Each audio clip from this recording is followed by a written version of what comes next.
A seismic show in Salt Lake with massive implications for many. Live from the Masonic Temple, this is Fierce Fighting Championship 38, presented by R&R Barbecue. Hi everyone, Blake O'Rulian alongside Andrew Boquette and Jason Laporte. Fellas, great night to be here at the Salt, here in the Masonic Temple. I apologize. 6 weeks away, but we've had this date circled for much longer than that, with Mike Jones versus John Poppy for middleweight gold at the top of this card. Jason, one of Utah's most beloved prospects versus a guy who spoiled the show for this local crowd last November. Going to be interesting atop the bill. Yeah, this is a stacked card, and this is the fight that I'm looking forward to. I know both of these fighters have had each other on their radars for a little bit now. Really excited to see this fight. Stacked card tonight. And Andrew, to fuel that fire a little bit more, Cole Schaefer, who Poppy beat last year, is a near and dear friend to the middleweight champion. You train closely with Mike. Is that in his headspace at all coming into tonight? Yeah, so we've been training a lot with Cole over at Elite Performance, and I will tell you, absolutely. It's on the hearts and minds of everyone. Kind of when we were in the back there, Cole leaned over to Mike and said, hey, after you finish this guy, tell him Schaefer sends you regards. Top of the marquee makes for a great show, but that's not all. How about two titles to kick off the main card later on tonight? Dante Morales versus Tyler Palillo for the amateur flyweight title. Not to mention the fierce debut of Utah's top amateur welterweight, Christian Reese, standing across from Do Som Leon for the amateur welterweight strap. Doesn't get much better than that, Jason. This, like I said, stacked card. Christian Reese is one that I've had starred on this card to see. I'm glad to see him in the Fierce Fighting Championship cage. Like I said, stacked card tonight. Talon Carvalho's on the card. Toa Meredith, who we haven't seen in the Fierce Fighting Championship cage, another huge prospect coming up from St. George. A bounty of big-time matchups we haven't mentioned here, but let's not take up any more time. Less talking from us, more fighting from them. First time tonight, let's go to Jackson Hoops. Fierce fans, for those of you tuning into the pay-per-view and for those of you in attendance here at the iconic Salt Lake City Temple in Salt Lake City, Utah, welcome to Fierce Fighting Championship. Tonight's event is sanctioned by the Pete Suazo Utah Athletic Commission with Executive Director Scott Bowler in attendance. Dr. Cabot Murdoch is also cage-side this evening, along with timekeeper Kobe King. Fierce fans, we are moments away. Hold on. The judges for the evening are Dan Furst, Stephen Farragher, and Dennis McMahon, and Nathan Burbank. And the referees in charge when the fights begin will be Dave Selyuset and Tyler Tomlinson. Now we are moments away from our first fight of the evening, but at this time we ask that you please rise and remove your caps as we honor our country with the singing of our national anthem. Please welcome an extremely talented vocalist who put on a show here at the Fierce Fighting Championship cage, Nicole Funga.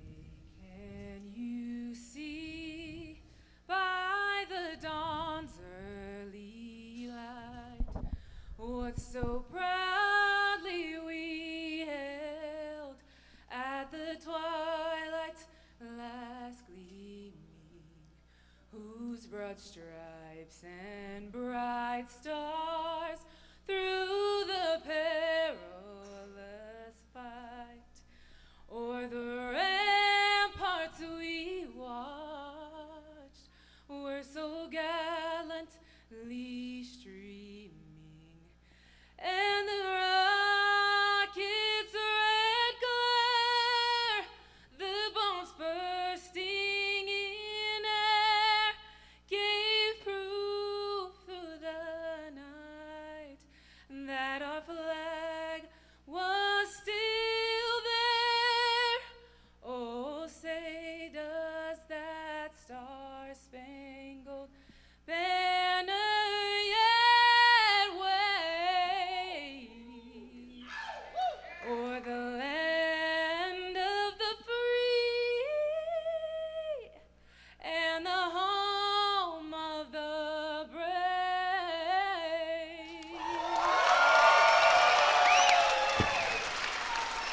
She can sing and she can punch. One more time, make some noise for Nicole Funga.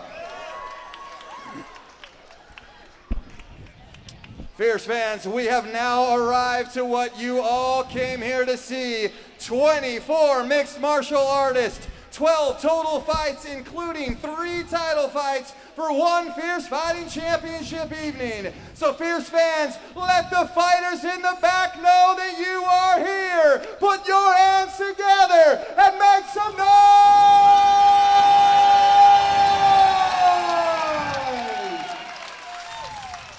Our first fight of the evening is sponsored by Pat's Media Productions. They put Fierce Fighting Championship into the living rooms of Fierce fans everywhere. Pat's Media Productions, on behalf of the fighters and the fans everywhere, we thank you. Fierce fans, make some noise and welcome the very first 2 fighters, Braden Peterson and then Abdul Wahab Hajiev, to the cage.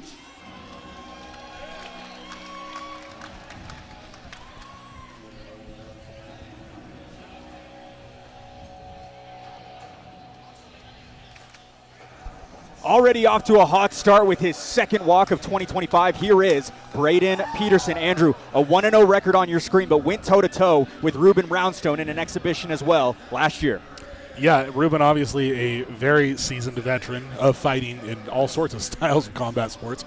For him to have the mental fortitude to get in there with a guy who has that many fights when he's that inexperienced says a lot about how he feels about himself. Yeah, Jason, he told me that he has urgency to compete given his timeline to the sport. He started just a year ago and not wasting any more time. His birthday is tomorrow. He'll be 37 years old and has a fight booked every month until April with plans of plenty more in 2025. Yeah, this guy looks ready. That's a big man standing there getting ready to walk into the cage.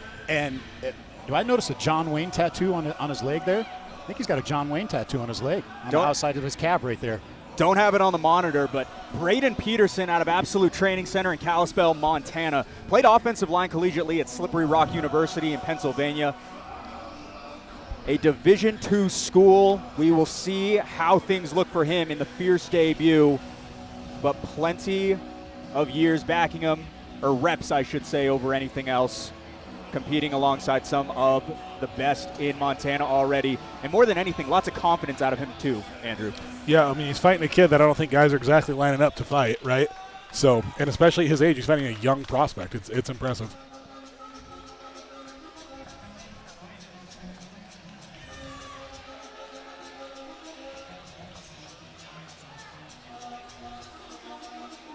Lone first-timer tonight, here is Abdul Wahab Hajiev. Jason, up for a debut, but nearly a decade spent in the room precedes it. Yeah, this kid coming out of Agema, out of Provo, you know this kid's going to be ready, well-rounded. He's going to be good everywhere. This is a big test for him, though. That's a big guy he's getting ready to step in the cage with, and maybe there's a little experience here. I know Braden's only 1-0 right now, but he's 37 years old. Maybe a little old man strength there. I don't want to say that. I don't really want to call him an old man, but compared to Abdul, I think he's a little older. From one old man to another, right? Yeah, from one old man to another. I can say that now. I'm a grandpa. Times 3 now. Abdul Wahab Hajiev began training MMA at 14 years old, trained in Chechnya, Russia, as well as Killcliff FC before touching down at Agema. New name there, but very excited to see him, Andrew. Yeah, I mean, that's obvious. Those are pretty good gyms to be training at. With his last name being something I can't pronounce and ending with a V, I'm going to go ahead and guess he knows how to fight. All right, tail of the tape, powered by R&R Barbecue. 15-year gap between these two heavyweights. Largest age discrepancy on the card. Both stand identical at 6'3". 256.5 for Peterson, 12 pounds lighter, is Hajiev at 244.5. Debut time for Hajiev Peterson with a 1-0 record. All right, now for the intros, here's Hoops. Fierce fans, our first fight of the evening is sponsored by Pat's Media Productions. This fight is an amateur heavyweight bout, scheduled for 3 3-minute rounds, and when the fight begins, the referee in charge will be Dave Selyusted. Introducing the first fighter, fighting out of the blue corner, holding an undefeated amateur record of 1 win and 0 losses. He stands 6 feet 3 inches tall and weighed in at 256.5 pounds. Fighting out of Absolute Training Center, hailing from Polstead, Montana. Fierce fans, make some noise for Braden Peterson. And introducing his opponent, fighting out of the red corner, making his amateur debut, he stands 6 feet 3 inches tall and weighed in at 244.5 pounds. Fighting out of Agema Jiu-Jitsu and MMA, hailing from Chechnya, Russia. Fierce fans, make some noise for Abdul Wahab Hajiev. First time for Abdul Wahab Hajiev in the red gloves, Montana's Braden Peterson in the blue. This amateur heavyweight bout to kick off Fierce FC 38 is brought to you by Pats Media, providing a top-tier broadcast for whatever you're looking to showcase. Pats Media, an official sponsor of Fierce FC. Dave Selyusted, third man in the cage. 6 assignments for him here tonight alongside Tyler Tomlinson. I just love when the fights start off with heavyweights. Hajiev jumps out of the floodgates, but down is Hajiev now. Braden Peterson answers back, closing out the show in quick fashion, less than 15 seconds. Braden Peterson going to move to 2-0. I was just getting ready to say, Braden is dropping his hands when he's throwing those strikes. That's the danger. I'm sorry, heavyweight. Abdul was dropping his hands a little bit when he's throwing, because he was connecting and he just kept his hands low and Braden caught him. That's the danger at heavyweight. You land a shot, you hurt a guy, but when the guys are this big, and Braden can obviously crack. If that was in question, it no longer is, right? You got to be careful against these guys. Don't blink when the heavyweights are in there. Almost didn't even finish my sentence, Blake.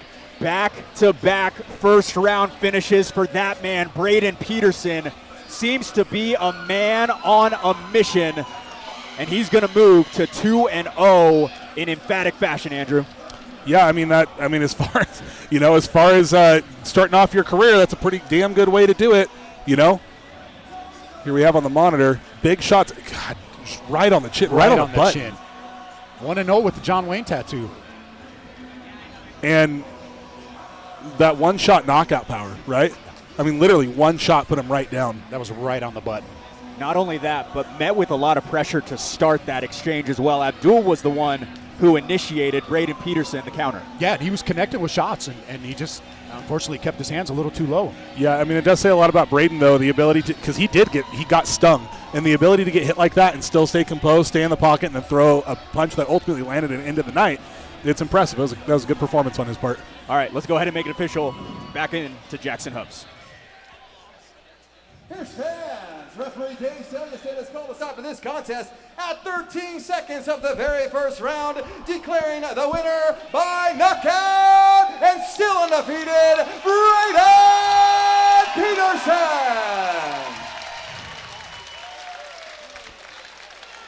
Come on, check this out.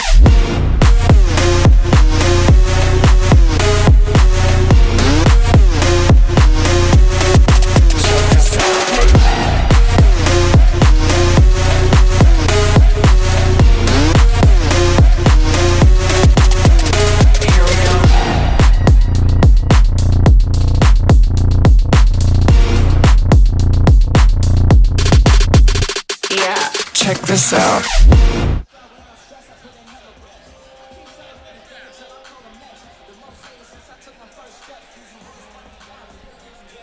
Scan the QR code on your screen right now for access to Fierce FC's digital program. Get the inside scoop on every fighter making the walk, as well as additional information on future shows. Well, we're about 5 minutes into the show, fellas, and we're already down one fight. Braden Peterson gets the job done, and now we move swiftly to the lightweight division. Seems as though we're just about ready to keep things going. We'll hit it inside to Jackson Hopes. Fierce fans, our next fight of the evening is sponsored by Bad Bevs, a brand new handcrafted beverage catering company that settles for nothing but the best. And they are here tonight. Be sure to follow Bad Bevs on Instagram at Bad Bevs. Fierce fans, make some noise and welcome Isaiah Randall and then Calvin Taylor to the cage.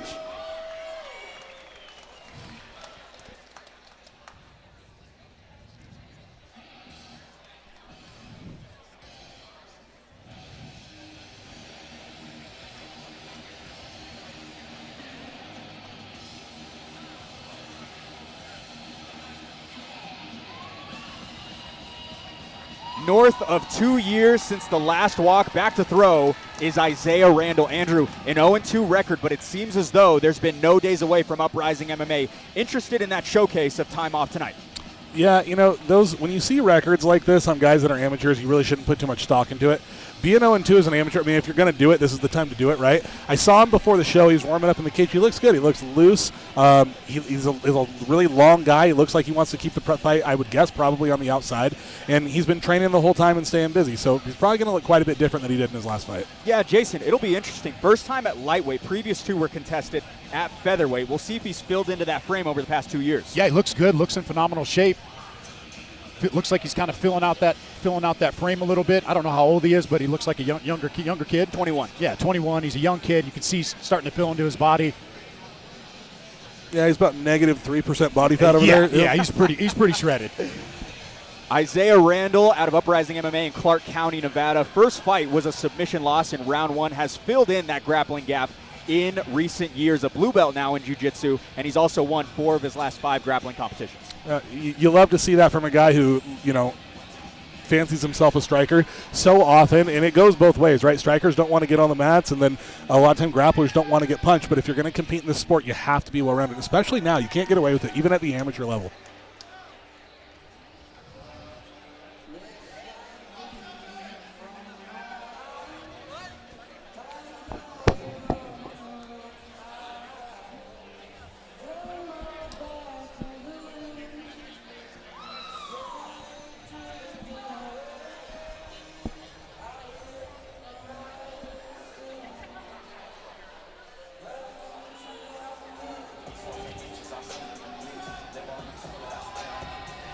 All right, looking for another W next to his name. Here is Calvin Taylor. Jason, only big-time names up to this point. A win over Spencer Hansen, as well as a fight with Dosam Leon, who contends for a title later tonight. Yeah, and that's his only loss to a guy that's fighting for a title tonight. Another kid who looks in phenomenal shape. He looks ready, serious look on his face. He's got Aldo in his corner, fighting out of one-hit MMA. This is going to be a great fight. Andrew, he has a fraternity of friends who have competed in recent months. His younger brother, Max Taylor, is 2-0. Hunter Garcia is 3-0. Ammon Garcia, a professional who's on co-main event later on tonight. Aspen Kobayashi got a win in his debut a few months ago. This crew, 4-1-1 in 2024. Yeah, from what I understand, Ammon sort of started training all these guys watching fight and said, hey, I want to do that. And when you watch Ammon Garcia fight, you do kind of say, hey, I want to go do that. Not a bad training partner to No, have. not at all. And I would say aesthetically, this is probably the best-looking matchup on the card. Yeah, these guys both look in phenomenal shape. All right, let's get the intangibles out of the way. Amateur lightweight bout between Calvin Taylor and Isaiah Randall is upon us. Taylor, the older man by 3 years, the stark edge in height, flies by way of the Nevada fighter. Both coming in south of the lightweight confines last night. 1-1, the record for Taylor. Randall searching for win number 1. All right. With that, Calvin Taylor in cage. So is Jackson Hoops. We'll kick it to him. Fierce fans, our next fight is sponsored by Bad Bevs. This fight is an amateur lightweight bout scheduled for 3 3-minute rounds. And when the fight begins, the referee in charge will be Tyler Tomlinson. Introducing the first fighter, fighting out of the blue corner, holding an amateur record of 0 wins and 2 losses. He stands 6 feet 3 inches tall and weighing at 154 1/2 pounds. Fighting out of Uprising MMA, hailing from North Las Vegas, Nevada. Fierce fans, make some noise and welcome Isaiah Randall. And introducing his opponent, fighting out of the red corner, holding an amateur record of 1 win and 1 loss. He stands 5 feet 10 inches tall and weighing at 155 1/2 pounds. Fighting out of One Hit MMA, hailing from Farmington, Utah. Fierce fans, make some noise for Calvin Taylor! Back in an MMA setting is Calvin Taylor, strapped in the red gloves. Isaiah Randall, the dance partner, in the blue. This amateur lightweight bout is brought to you by Bad Bevs, handcrafted drinks proudly serving the Fierce fandom and any event you're looking to put on. Bad Bevs, an official sponsor of Fierce FC. Isaiah came out and did not break eye contact with Calvin one time. Again, first walk for Randall since October 15th of 2022. Taylor goes for a little bit of a headhunt.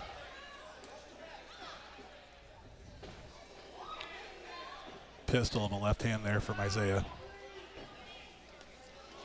Looping overhand right, partially lands, and up against the cage and closing the distance is Taylor. Yeah, Taylor's doing the right things here. He ate one, delivered one back, and then immediately pushed Isaiah up against the cage, which is smart when you have a guy that's that long, that lengthy, and clearly is pretty skilled with his kicks. Calvin Taylor scored 2 knockdowns in just over a minute in the debut back in December of 2023. Isaiah's landed a couple knees to the body up against the cage there. This is such hard, grueling work here when you got a guy up against the fence like that. Isaiah's got tape coming off of his glove there. Quick timeout by the veteran official, Tyler Tomlinson, making sure checks and balances are in place. Playing hero here tonight.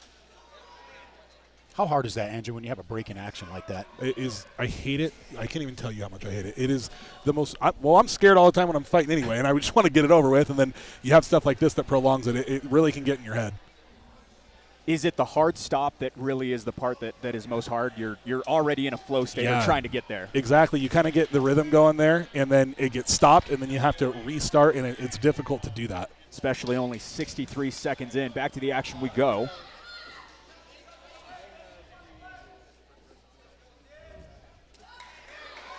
Yeah, I think Isaiah has a pretty clear game plan here, right? He wants to stay on the outside, land these kicks. And his striking looks smooth. Does look good. And just as I say that, Calvin strikes back. Beautiful overhand right there. Quick slip. Calvin Taylor now searching for a ninja choke. These one-hit guys in their ninja chokes, man, they love it. Calvin Taylor squeezing for a submission. Randall trying to fight the hands up off the floor. I can't tell. Isaiah looks like he might get out of this. Might be cranking the neck more than anything. The angle looks to be off from here, Andrew. Yeah, I don't think he's got it locked up all the way. It looks like he's about to give up on it. A great job from Isaiah fighting the hands. He's doing a good job. Yep, I think he's mostly out now. He's sort of just hanging on. There he goes. Clearly been working on his grappling. That was phenomenal because that choke looked tight. It was very. Those guys love that choke. They do. Zach Partridge is probably back there smiling. Calvin Taylor rips another hand. Taylor's doing a really good job of crowding Isaiah and not giving him space to land those really long strikes. He's doing really well to come over the top against the taller, longer fighter. Lots of looping shots right now, Jason. Yeah, Isaiah's trying to throw that left right down the middle. Probably needs to let his hands go a little more. I would agree. Ooh, nice inside leg kick. You can see Calvin inside of that left leg is bruised up already. I was just about to say those are starting to not feel so good. I have my glasses on tonight, Andrew, so I can see these things now. Taylor answers back with his own. Heads upstairs as well. The two close the distance as Randall went up to the breadbasket. These guys are throwing leather. Yeah, they're both landing here on the inside of the clinch. Isaiah lands his left hand every single time Calvin gets close. He needs to respect that a little bit more. Yeah, he does. Well, quite the efficient approach by Isaiah Randall. Looks good after 2.5 years off, Jason. Yeah, he looks really good. Striking looked good. He looked pretty smooth. He doesn't look like he's been off for 2 years. But with that being said, Calvin Taylor looked really good in that first round as well. I got to give that first round to Calvin Taylor for sure, but it was anything but not competitive. I mean, it was a very competitive round. I will say, though, as we go on, like I said, Calvin Taylor is landing those overhand rights, and he's doing good to come on the inside. But as the fight goes on, that is going to get harder to do as you become more labored. And Isaiah's left hand, he's super disciplined with it. I would assume Coach Aldo is in the corner telling him he needs to pay a little bit more attention and more respect to that thing because he could find himself in trouble with it. Calvin Taylor, the furthest he's ever been is a second round. It was in his last fight last April. As for Isaiah Randall, he did go to a unanimous decision. However, they were 3 2-minute rounds. They were not 3 3-minute rounds, so we'll have to see if we see a frame to follow this one. But round 2 is upon us. Yeah, Zach thinks he's pretty good at that choke too, doesn't he? Zach Partridge coming away with his first professional win just a couple of weeks ago down at Crown Fighting Championship. Head matchmaker and COO of Fierce Fighting Championship. Top of round 2, brought to you by Bad Bevs. A little bit more of a pedestrian start. Both fighters flew out of the floodgates to open up round 1. Bellowing kick lands for Randall and now pushes back the local fighter. This is where Calvin doesn't want to be, is at this range with a guy like Isaiah. I was just thinking the same thing. This slowed down pace is going to really play into Isaiah a lot more than it is for Calvin. Calvin's got to keep going forward. He's just chewing that left leg up. Again, a 5-inch height discrepancy between these two. Randall, obviously the longer fighter, and there's 6'3" he stands. Taylor at 5'10". Calvin's doing a good job here, cutting off the cage. That's what he's got to do. That's where he's going to have success, and he's got to stay disciplined, and he's got to stay on that. Randall able to evade. Back to the center we go. More calculated in the approach are both lightweights as Randall continues to trigger that kick. Good shit on Isaiah, though, huh? Yeah. He's taking some pretty good shots from Calvin. Doesn't really look like it's phased him too much as of yet. Really good shots in the clinch. Wide open window for Taylor to land. Calvin definitely more effective as he closes that distance. Calvin's doing a good job, I was just going to say, trapping that arm, and he gets it. Isaiah might have to turn his back here to get out. He's got that wrist ride going pretty strong behind. Beautiful dunk. Effective offense up against the wall puts Calvin Taylor over the top of Randall. Making his way back up to his feet is the Las Vegas Fighter. Isaiah did a good job of popping right back up, but Calvin better keep those hands up coming in there like that. that left hand again, man. I don't know if Isaiah's playing a little bit of possum there, but he does look like he's a little more gassed right now. Rinse and repeat, same exact takedown. Now a little bit more compromised is Randall as Taylor's got him pinned deep. I think he's just getting mauled. Yeah, I think he's getting mauled at this point. I think he's getting a little Calvin with the relentless pressure right now.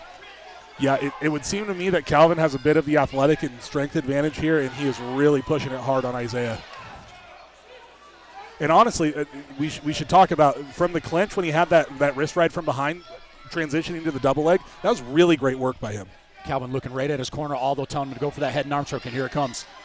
On the wrong side, but looking to jump his way over. See if he gets through or gets put back into guard. Butterfly guard here for Isaiah. As soon as Calvin got into position, he looked right over at Aldo and did exactly what he said. Isaiah Randall became a blue belt well over a year ago. Again, during this time off, has had a lot of grappling competition experience, but dealing with a few more punches than usual. I was just getting ready to say, a little bit different when you got the punches raining down on you. Everyone's got a plan until they get punched in the face. Calvin looked like he was going to go for a Darce choke there for a moment. You stole that right from me. Isaiah did a good job of staying safe, mostly from the bottom, though. The head and arm choke did look like it was relatively dangerous. He did a great job of getting his butterfly hooks in and getting him back to a neutral position. Well, what a fight we have on hands. The first one was about 15 seconds. Jason, this one goes into the final frame. This has been a phenomenal fight so far. These guys are going back and forth. I got to think 2 rounds to Calvin, right? Yeah, I got to say 2 rounds to Calvin right now, and Isaiah's probably going to need a finish to win this one. Randall hunched over. Had some big moments, especially in that first round. Looks a little bit gassed as well. First time going into minutes 6 through 9. Yeah, he was standing at the end of the first round, and now Isaiah's seated in this second round. Man, how much have amateurs improved? Is this not nuts? It is crazy. Like the skill level of the average. I mean, what do these guys have between them? How many fights, Blake? It's 4 fights between these two coming into tonight. That's insane. Like, it's so impressive to see the level that MMA has gone to and is going to continue to grow. This should be a main card fight. Yeah, very, very, very good. Very skilled amateurs is what you love to see. So many incredible matchups coming up later on tonight alongside Mike Jones and John Poppy, Ammon Garcia, Daniel Keepers, and plenty more. 3 belts to be given out as well as we kick off the third and final round between these two.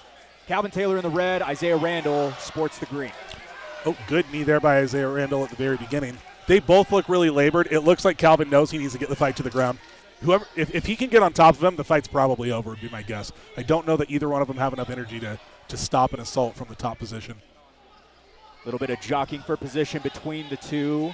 Randall up against the cage, lands a clean knee, but Taylor bounces back for it. Ooh, good body kick there.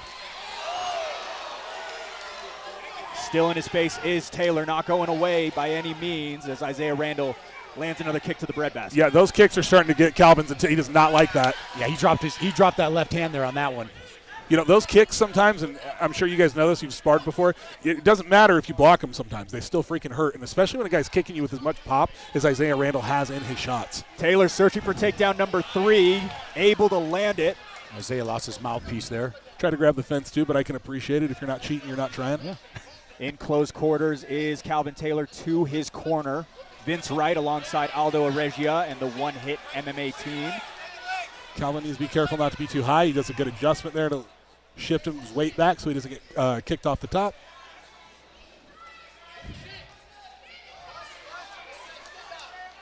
No quitting Isaiah, though. Yeah, he didn't.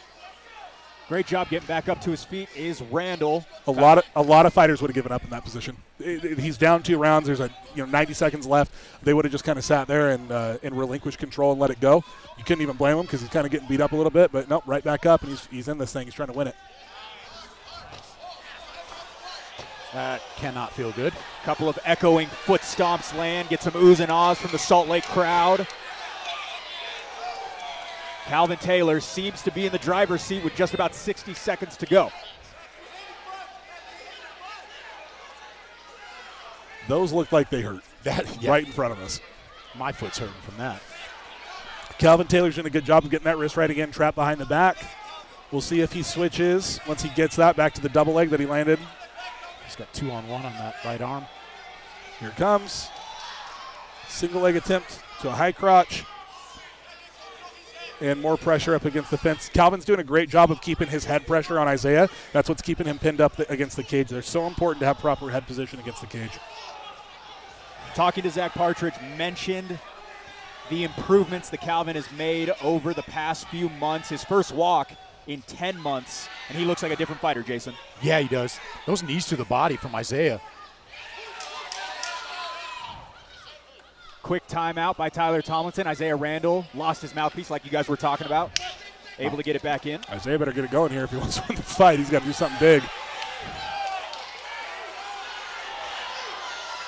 Superman punch with no backing. The Hail Mary incomplete, and it seems as though Calvin Taylor is going to get back in the win column, but we will await the judges' scorecard. Yeah, he should get the nod here. Not that we're judges here, but props to Isaiah Randall. Like Andrew mentioned, no quitting that kid at all. Zero quitting that kid. Both guys leaving it all in the cage tonight. Well, I'll tell you what, if they don't give the decision to Calvin Taylor, I'm going to jump over there and become a judge because that was about as clear cut as it gets, in my opinion. Isaiah Randall seems as though maybe faded a little bit in those later rounds. The first round, there was so much output. Calvin Taylor able to stay valiant and stay possibly in the win column with another one here tonight. It's difficult when you're on the receiving end of big punches like Calvin was landing against Isaiah. Isaiah was landing crisp shots for sure, like straight down the middle, but Calvin was landing big overhand rights. And a lot of people, they don't make the correlation. It's not just getting tired because you're doing a lot of physical activity. You getting hit and getting hurt makes you stop breathing for moments, and then you have to catch your breath up, and then you start to get labored. And so winning a fight, it's sort of like a win more thing, right? The more that you win, the more that you win. And that sounds obvious, but it's not if you haven't been doing it. Yeah, that's very potent analysis. I love this. That was great. It's amazing. That was great. That's why we pay the big bucks. The R&R gift cards. Quick embrace between the two fighters. A great return. And again, Jason, I've been talking about it a little bit, but that first round, Isaiah Randall, I think there's a lot of people who thought that maybe he might have come away with that as well. Both of you think that it was Calvin Taylor, but might have been swinging in the other side. I just think because of this, he had that submission, he had that ninja choke in that first round, and I think that might have been the difference that swayed that first round because they both had their moments. Once again, we're not judges. We're going to find out right now, though. All right, some scorecards in hand. Let's kick it back to the man in the blue suit. Fierce fans, after 3 rounds, we go to the judges' scorecards for decision. The judges scored this contest 30-27, 30-27, and 29-28, declaring the winner by unanimous decision out of the red corner, Calvin Taylor.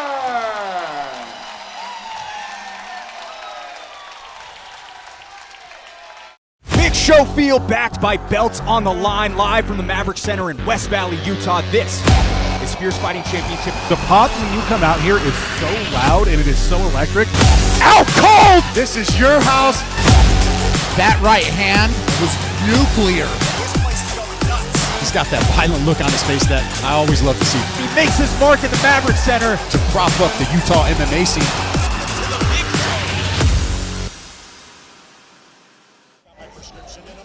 Scan the QR code to download the brand new Fierce Fighting Championship app. Once downloaded, you will automatically be entered to win a VIP experience at FFC 40 on April 11th. 5 guests will receive dinner, Fierce FC swag, signed posters, and other prizes courtesy of Right Move Utah.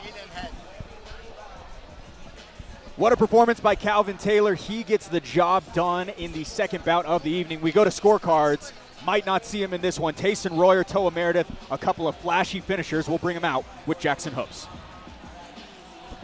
Fierce fans, our next fight of the evening is sponsored by JC Pro Design.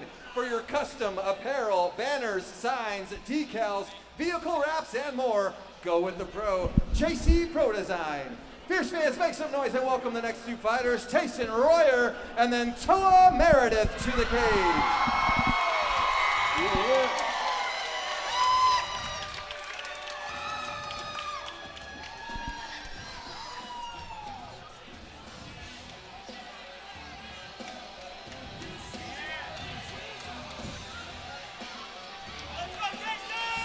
Short camp for a fight-ready fighter. Right back to it is Tyson Royer. Jason, he might tend to headhunt, but not without a calculated approach. Has rendered optimal results in the past because of it. This kid is as tough as they come. Watching his last fight, there's no quitting this kid. He's got power in those hands. He's calculated, tough.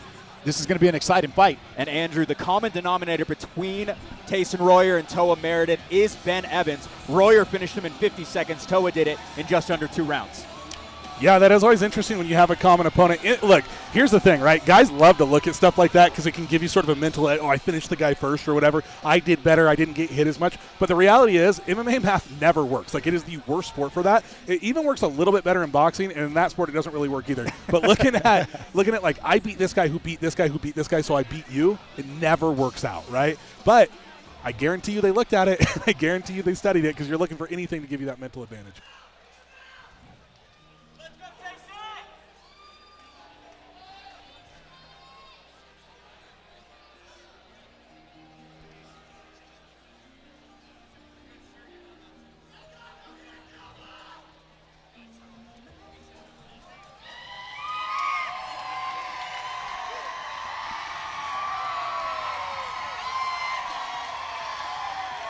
New spot, same goal for walk number 4. Here is Toa Meredith. Andrew, a lot of hype headed into the fierce debut for a guy who has made a name for himself down south in St. George.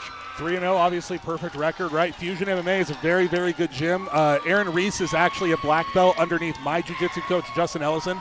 And everybody that I have talked to that trains with Aaron Reese, all they tell me is how dedicated of a coach he is, how attentive he is to his students, and how good of a program they got going on out there. Also, of course, he's out there training with Christian Rios, and that's not a bad person to have in your Not camp bad either. at all.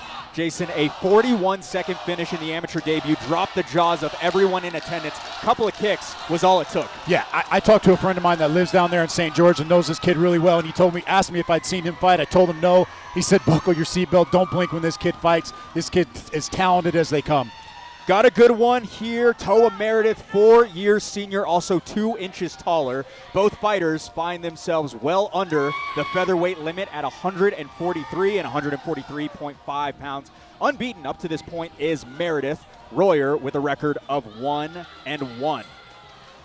You know, the fact that this guy has so many people down here from St. George says a lot about how they feel about his skill level and the support that they're willing to give him. Because, you know, you'll give support to guys that you like, but you're going to give more support to guys that you like that you think have a future in whatever it is that they're doing. They obviously believe in their guy. Yeah, this is a packed house. He got quite the pop when he walked out here, and there's, a 4-hour drive up from St. George? Yeah, definitely not a short trip. One of the most well-respected names in the gym down in St. George. Toa Meredith, unbeaten up to this point. Got a big test in front of him alongside Tyson Royer, as we hear quite the pop from this fan-friendly Masonic temple. Got everyone on their feet. We'll get it back over to Jackson Hoops.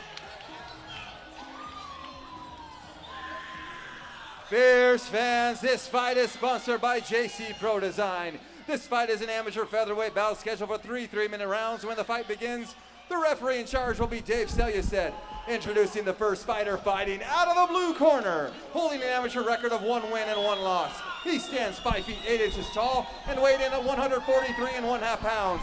Fighting out of TDF, hailing from Preston, Idaho. Fierce fans, make some noise for Tyson the Phantom Royer. And introducing his opponent, fighting out of the red corner, holding an undefeated amateur record of 3 wins and 0 losses. He stands 5 feet 10 inches tall and weighing in at 143 pounds. Fighting out of Fusion MMA, hailing from St. George, Utah. Fierce fans, make some noise for Toa, the Coconut Cowboy, Meredith. St. George's Toa Meredith sporting the red gloves. Tayson Royer responds in the blue. This amateur featherweight bout is brought to you by JC Pro Design. From expert fabric recommendations to accurate color matching, you can count on JC Pro Design to make you look good. JC Pro Design, an official sponsor of Fierce FC. Yeah, for everybody watching at home, don't let Tayson's physique fool you because this kid can freaking crack. Yeah, and he's confident too. He was looking Toa up and down. Yeah. I was really impressed with how explosive he was in his last fight.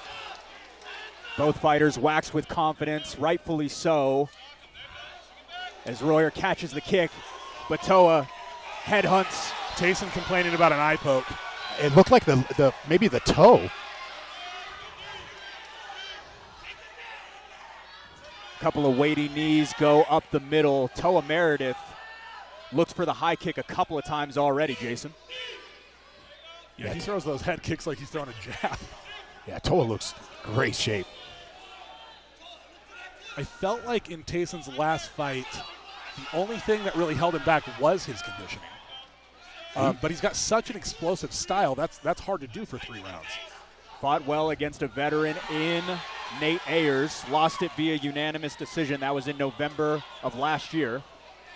That didn't look too low with me. I'd like to see a replay of that. That looked like it was right on the belt line, but I don't want to overreact on that. I don't either, but honestly, Toa is a little bit being a little bit wild here. And when I was watching, he did do actually a few things that the referee could have maybe stepped in on. So we're going to see if we can cue up that replay. Getting a stern warning is Meredith. Stern is an understatement. Dave is not messing around tonight. Here we go. Replay brought to you by R&R Barbecue. Oh, yep, that was a little low. Need to go get that prescription checks for these eyeglasses and make sure they're good. I actually think this break is going to lend well to Toa. Calm him down a little bit. Yeah, he does need to settle down a little bit because, fighters that win their fights as fast as they do, that's great, but when it doesn't work out, you can get tired. I don't care who you are. If you're throwing that many head kicks in succession, you're going to get labored. And, just a little bit more calm here. Some new bearings to get used to. First time facing an opponent with a recorded win. First time competing outside of his typical setting of St. George as well is Toa Meredith. We look over at Tayson Royer, who seems to be getting back into fight shape. Sorry, Andrew. Yeah, I didn't mean to interrupt you, but he had gotten poked in the eye. We don't know if it was from a finger or a toe, but he had got an eye poke there too earlier in the round. So I think it might have been the toe. I think you might have been right about that. Which that's kind of a weird one. I don't even know how how the ref calls that if a toe goes into the eye. It's kind of weird. That's a great point. Yeah, I don't know. Haven't seen that before. Also didn't see what happened to Henry Cejudo last week, though, and that was a little bit unprecedented as well, the way his eye poke was handled. Take the full 5 minutes. Haven't seen that since Shinya Aoki. Dave Sellistead gets this fight back up and running. Meredith aims upstairs. Royer went to the body. Royer throws bombs. Yeah, he does. Everything he throws with the intention to try and knock somebody out. Really good knees there by Toa. That knee hurt him. Toa uses his length very well. Knees, kicks.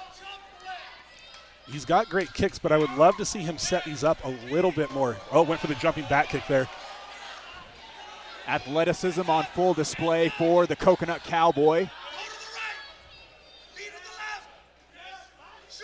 Fun back and forth right now. Good body kick. I think that one hurt him. God, what a shot, huh? Phenomenal. Man, this guy can do everything, huh? This kid's the real deal. This kid is the real deal.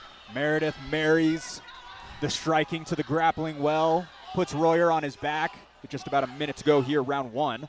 And passing with ease here. Sometimes I watch guys shoot shots like that, and I'm like, how the hell do you even defend it? Like, what do you know what I'm saying? How are you even supposed to stop that? Royer taken down twice in his last bout versus Nate Ayers. We're looking to set up some sort of a triangle from here. Tayson's done a good job here. He's isolating the wrist.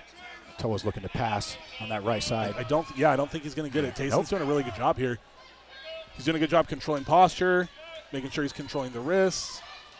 Meredith proves his BJJ purple belt in that exchange. Peppering in a couple shots to the body in close quarters is the St. George fighter.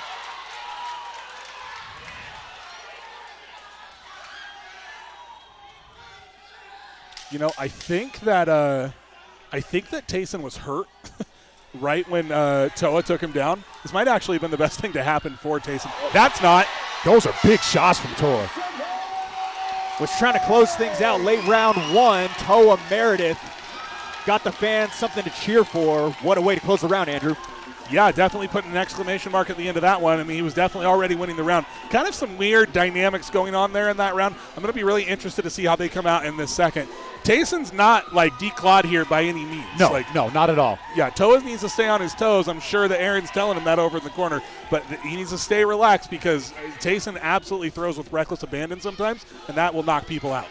Tayson Royer out of TDF in Logan, Utah. That gym, a new name of recurring gyms here on the Utah scene. They went 2-1 last year. We see Aaron Reese, who will also be heading the corner of his son, Christian Reese, later on tonight for the amateur welterweight title. Trying to get the breathing and the cardiovascular in play for this second round. You know, I thought Aaron Reese or Christian Reese was going to be the most athletic kid on the card. Toa might have him beat. Yeah, Toa might have everybody beat as far as that goes. He looks really good tonight. Maybe it's not fair. He's a 135 or 145er. It is the lowest he's ever hit the scales last night, sub 146 pounds, 143 to be a little bit more precise. Around those weights where all the best fighters in the world fight at, so. Meredith connects cleanly a couple of times. Meredith is just overwhelming Royer right now with his strikes. I think he's confusing Royer a little bit. It might be a little too much for him. He landed a really good punches. Oh, all right, look at that. Going for the choke now. Beautiful kick to the body there on Tayson before they clinched. Tayson's doing a good job of defending some of this jiu-jitsu, but into a Kimura attempt. See if he can turn him over. It might be hard up against the cage here with his arm trapped. Yep, and Tayson's able to stop it, but Toa does land in a dominant position. If I'm Royer, I'm doing everything I can to get up. But the way that first round ended, I don't think I want Meredith on top of me. Yeah, probably a wise decision. Right back into those closed confines. Meredith lands a couple. That one had a little bit more sauce on it. This is such a horrible spot to be in when you're crammed up against the cage like this. Side control's not going to be any more helpful. Yeah. It's like Aaron's playing a video game over there. He's yelling out pass to the right. Toa did exactly what he said. Knee on belly now. Making his weight well known. Now transitions to the triangle. Concedes to his back, Andrew. Yeah, he did not have that fully locked in, but a good transition to the Kimura here, and he gets it. There's Beautiful. the finish. The Coconut Cowboy can grapple as well. Toa Meredith, welcome to the masses. That's one of the most impressive, well-rounded performances I've seen in a long time. Especially from an amateur, right? Striking, ground. This kid's the real deal. We were just saying in the last fight, like how much has the level improved of these amateur fighters? Right there. That kid does not look like an amateur. No, if I were to guess, and maybe Blake, you know, that looks like a kid who's been training since he was a child. He's been training for quite some time. I don't have the exact number, but I mean, given that he's a BJJ purple belt, a cousin of Christian Reese, probably been in that gym for quite some time. He shows it here tonight. And Andrew, I've heard rumblings that a win would put him in line for a title fight in the near future. Jorgensen versus Meredith with Ricky Mamone eyeing the pro ranks. Sounds good to me. Definitely sounds good. Sign me up. Avoiding Ricky Mamone sounds good to everybody. Sign me up for that one. Lots of fans here for Meredith. You got to think so many traveled a near 3.5, 4 hours up from St. George to see him get it done. 4-0 for Meredith with a slick submission in the second round. All right, looks as though we are just about ready to make it official. Let's go to Jackson Hooks.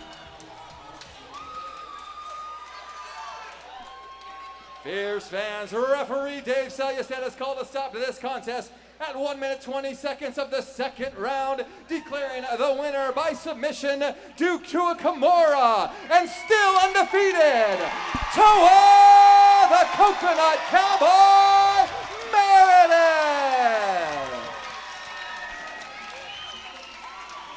All right, Fight 4 just on the other side of this one. Before that, let's kick it over to our friends over at Performance. Hi, I'm Jason Laporte, Fierce Fighting Championship commentator and General Sales Manager at Performance Honda in Bountiful.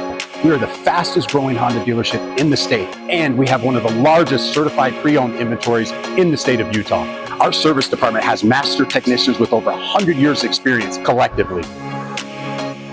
Bienvenidos a Performance Honda Bountiful, donde los tenemos en español y les ponemos una sonrisa todos los días. Visit us at 2215 South 500 West or performancehondabountiful.com.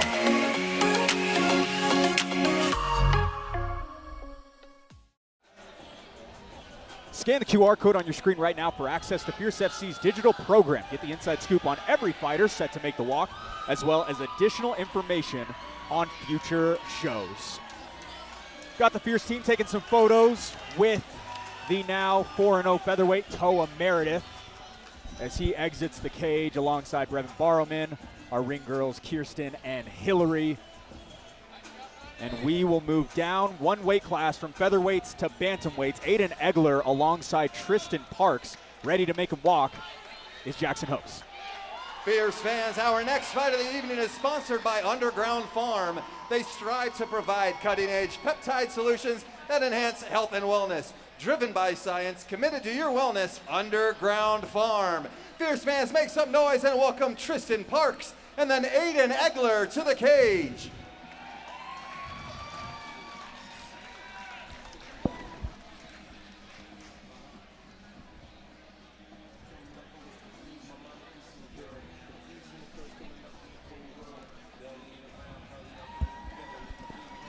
Well, it was a seamless submission his first time around, and looking to match the magic again is Tristan Parks. Andrew, a successful suplex, flattening out, and a 1-second squeeze to come away with the debut dub.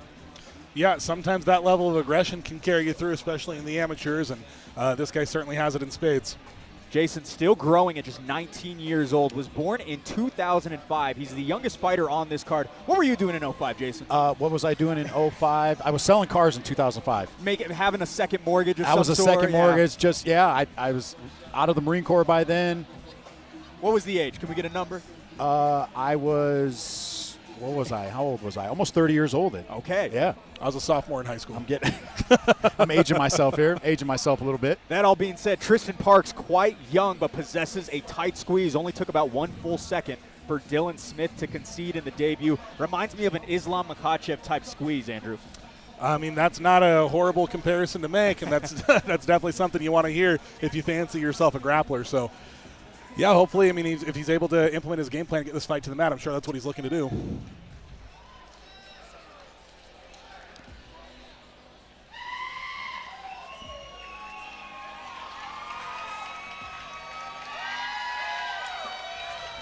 All right, well, he's becoming an established bantamweight. Enter Aiden Egler. Jason, an efficient fighter up to this point. 2 fights, 2 wins, and a combined fight time of 1 minute and 37 seconds. Yeah, we got 2 fighters fighting that don't have very much, I think, with what we just said, under 2 minutes fight time combined with both fighters.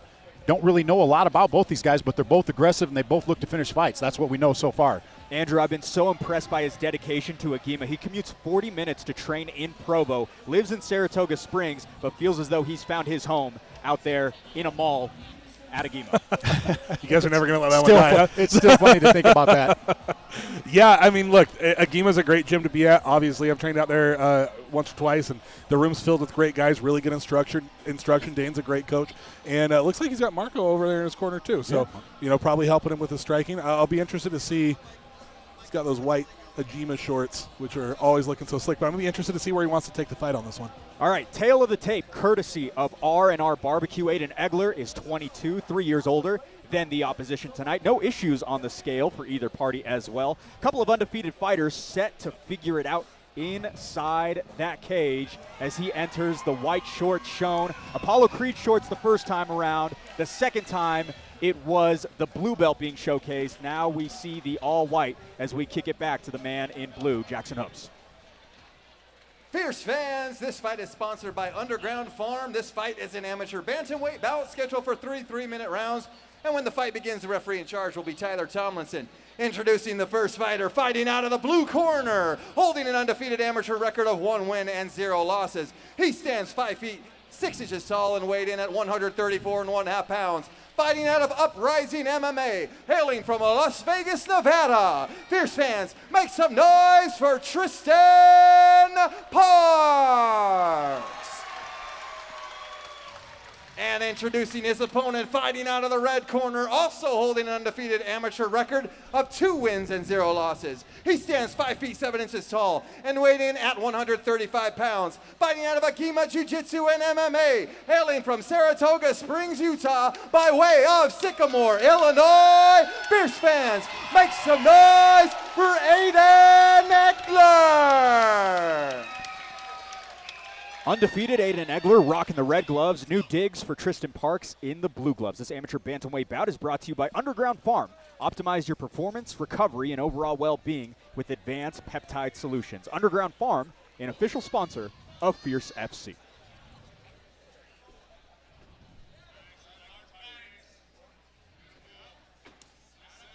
Fast twitch feeling out process between the two bantamweights early on. Quite shifty I'm seeing right now, Andrew. Yeah, I'm going to be honest with you. I don't love that fighting style for amateurs. It's a very, very complicated style to do right. And amateurs tend to make a lot of mistakes when they strike. So, but man, could be wrong. Maybe he knows something I don't. Aiden Eggler was trying to work his way over to the top, but Tristan Parks has it his way instead.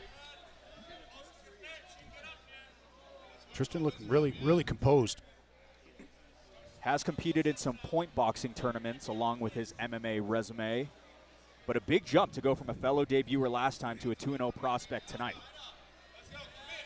Tristan did a good job there, pushing him up against the cage and then looking to pass, push that leg down. Looking for that same wrist ride, gives up on it. Parks applying a lot of pressure. Eggler still able to weather the storm to some extent, get back up to his feet, Looking fighting for a his way switch. to reverse the position. Tristan stuffing it, now he's got his back. Say we might see another suplex. Eggler bids to go for that hammering overhand right, the same one that won him that last fight in 14 seconds. Quick slip. Now a little bit of offense from the bottom for the Utah fighter. Oof. Might be into a triangle here. He's got to be careful. Parks. He needs to stand up. That is not advised. He needs to just get up out of that triangle. And that's tight. You really can't play around in there, man. Picking guys up and slamming them at this point is just not the move to make. And he's got the leg. This is probably a wrap. Aiden Eggler trying to run away with this one in round 1. Tristan just tried sitting back. Park's actually doing a good job here of making space. He's doing everything he can to make it. He might be out of this. Reversing the position. Hard to see from our vantage point. The cameras as well. He's still fighting back, and Now it's tight again. Yep. Now it's very tight again. He had his opportunity there. Yeah, maybe switch that to an armbar there. Looks like he's trying to get it. He might have it here. Hard to see from our position, but And Tristan putting his knee right on his head. wow. Parks stacking up the Agima fighter well. Able to mitigate the offense of Eggler. Good head kick there. Up kick by Eggler. Dude, Parks is looking to smash it. Do you see that look on his face? Yeah, he's looking at his. The fans are getting their money's worth tonight, fellas. This Yeah, has been a great night so far. They sure are. Playing a little bit off of his back. Aiden Eggler showing a few more of his skill sets. We've seen a lot of knockout power, but there, seen a little bit more grappling from him. Tristan Parks answering back well, though, Jason. Yeah, Eggler slapped that triangle. As soon as that opening was there, he slapped it on. Tristan, great composure fighting out of that because he was in some deep trouble there with the triangle and the armbar. Eggler looks, at the end of that round, he looked very frustrated. It's hard. When you get a guy deep into a submission, you guys know how it is. When you get a guy deep into a submission, especially one that you're good at, right? He looked like he's pretty good triangle, and they get out of it, you're like, what do I got to do? Like, how am I supposed to finish this guy, right? That can be really disheartening. So I'm sure his coaches are trying to get his mental back if that is an issue. But really good composure there by Parks to get out of that. That looked like a couple times like he was dead to rights, and he did the thing you're supposed to do, which he never stopped moving, right? He never settled in, and that's what ultimately got him out of those bad spots. Uncharted territory for both. Tristan Parks got his first win in round one. Obviously, Aiden Egler only about 97 seconds of combat time in his previous 2 fights combined. So we will see how these two answer back in terms of the cardiovascular.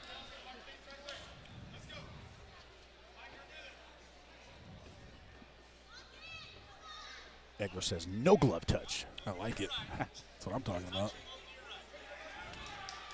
And save the pleasantries for after the fight. Yes, sir. I tell all of our athletes that. You can be friends after you're done fighting. Lightning fast leg kick lands for the Nevada fighter. Switching stances is Egler.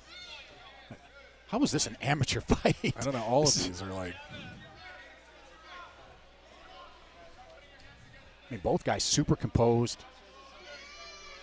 Lots of feints being shown.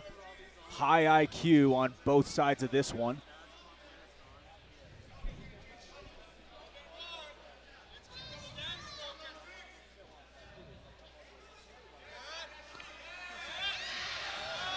Egler more so operating the fight right now, managing distance and moving back Parks up against the cage with his striking threat. Yeah, Parks looks a little bit frozen. I don't know if the stance switching of Egler is throwing him off, but honestly, he just needs to go. Because if you stand there and you just let a guy throw shots, he's going to do what he's doing right here, which is just land punches. Yeah, Egler's got kind of he keeps moving his head back and forth. Nice body shot. Look at that. Stiff counter lands as Parks now looks to smell blood. Not frozen anymore. That was a beautiful body kick. Yeah, maybe that's what he was waiting for, that opening, because he landed that and Egler dropped. These are heavy punches from the top. Egler's got it. He can't just sit here and put his hands up. He's got to start pushing on that knee. He's got to get out. Still fighting back. Choke might be coming in. There it is. Egler's going to need to turn to his back. Getting up like this is not advised, man. Lots of open targets for Tristan Parks. Tyler Tomlinson calls it. Second round finish. Stones for hands. Tristan Parks seems to be the real deal. That was a really clean finish. Took his time, didn't get frustrated, looked for his shot, landed it, did a lot of damage, and then the moment that his guy was hurt, immediately jumped on him, swarmed to the finish. Yeah, that kid looks like a pro. Yeah, that could look as composed as he stayed. And just you and I were both saying he looked like he was frozen. He was not frozen. He was picking his shot, and he landed that body kick and dropped Egler with it. Yeah, I couldn't tell if the stance switching was throwing him off. Apparently it was not, because when the opportunity came, I mean, he landed his shot, and it was a beautiful shot of that. He was definitely very calculated with that strike, and once he got on top, he was just smothering with it. I like this kid. I like him too. He can fight. He throws big, heavy shots. Really explosive. Beautiful kicking, by the way. A lot of times you see guys kick, and it's not that they land their shots, right? But he kicks well. He kicks with good technique. Here it comes again. I want to see this. Oh, beautifully timed. That was gorgeous. That wasn't even a full switch kick. That was like a step-in front leg kick, which I guess you could call a switch kick if you want to get technical. It's not, and I'm right. But really, really beautiful technique there. All right, liver shot lends to the win for Tristan Parks. Egler still on the stool. I apologize. I thought we were just about ready to go. But a clean liver shot as Tristan Parks is all smiles. We're going to go ahead and make it official. Back to the center we go with Jackson Hopes. Fierce fans, referee Tyler Thomason has called a stop to this contest at 1 minute 56 seconds of the second round, declaring the winner by TKO and still undefeated, Tristan Parks. All right, plenty more prelim coverage still to come at Fierce Fighting Championship 38 right after this message from one of our sponsors. I fought top guys. There's levels to this. Don't come in here fighting cans and then think you're going to come here and take me out and make your name off me. John Poppy has been posturing for a fight with Mike Jones for quite a while. And there's the finish. John Poppy. I mean, he fought a tough guy and made it look easy tonight. On the button, it's Mike Jones getting it done. What a performance from Mike Jones tonight.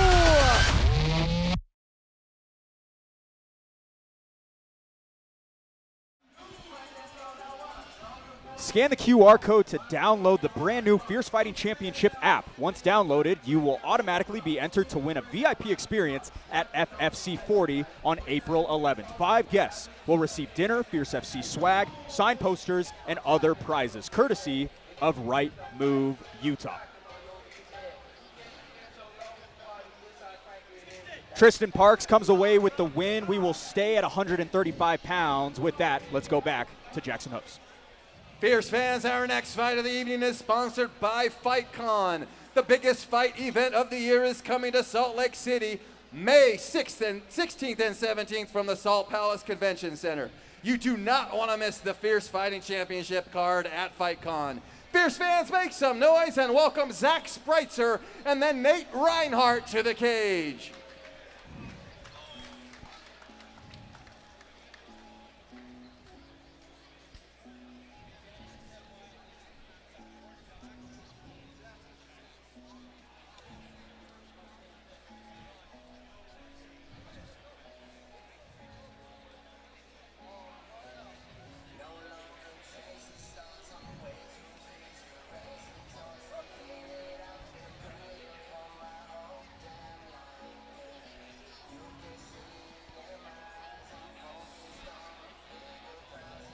All right, back at home base of 135 pounds, here is Zach Spreitzer. Andrew, he jumped back into competition after 8 years away in November, a unanimous decision win, up a weight class without a hitch. Yeah, I'll tell you what, those Montana boys can fight. Seven fights. That's a pretty good pedigree, right? If he's getting active again, he's probably looking to go pro here pretty soon. Yeah, let's see what he's got. Yeah, Jason, just one fight in 9 years, established his A-grade wrestling in his return. About 4 minutes and 25 seconds of control time versus Lazalde. Styles certainly clash with this matchup alongside Nate Reinhardt. Yeah, he's going to need all that wrestling he can give tonight against Nate Reinhardt, because we know Nate Reinhardt likes to stand and bang. He does have a little bit of submissions. I believe last fight, 2 fights before that, he had a submission victory. If I'm not mistaken, he won by KO. I see that. It was a TKO. A lot of smothering pressure Yeah. is what leads to those, but yes. Yeah, exactly. But, yeah, really exciting fight. Let's see what Zach Spreitzer can bring to the cage tonight. Hey, sometimes guys taking 7 years off is good. Yeah. All right.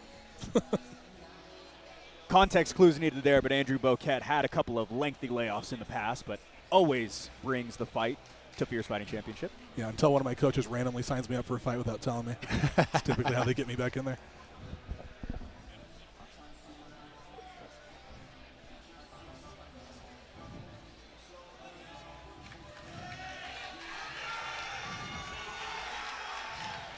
Cool, calm, collected, perfectly personified by Nate Reinhardt. Jason, title fight number 1 didn't go according to plan, but still a very high ceiling en route to the cage. Cooler than the other side of the pillow is Nate Reinhardt. He's the smoothest guy when he gets in the cage. He looks like he's ready, going on a walk on a Sunday afternoon when he steps in the cage. But don't let that fool you. This kid's a killer. And Andrew, happy to have him back. This fight was supposed to take place last month, but Reinhardt fell ill on fight week. But when he's healthy, he's as good as anyone. Yeah, I'm pretty sure about half of Utah was sick last month.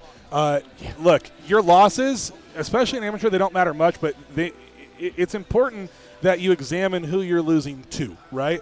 David Kim is a stud, right? Turns out that guy's pretty damn good at fighting. Very good fighting. So, losing to a guy like him is not that big of a deal. Nate Reinhardt, I love watching this kid fight. He's awesome, and he's got a good staff behind him. They're very tight with each other, right? And so, yeah, when I saw he was on the card, I was like, I got to come announce. This whole card's sick. All right, here's your tale of the tape at 140 pounds. Zach Spreitzer, the older man by 7 years at 31. The height advantage sides with the local, Nate Reinhardt. 139 flat for both parties, and each side searching for amateur win number 4. Fight was originally booked for 135 pounds. A couple of struggles on the scale led to this being moved up to 140, but Nate Reinhardt told me that he was very happy to get out of the bath, Jason. Yeah, I bet he was. A little bit of a longer checkout process by the doctor. Taking their time. We told you Nate was cool. He's taking his time. He'll get in there when he gets in there.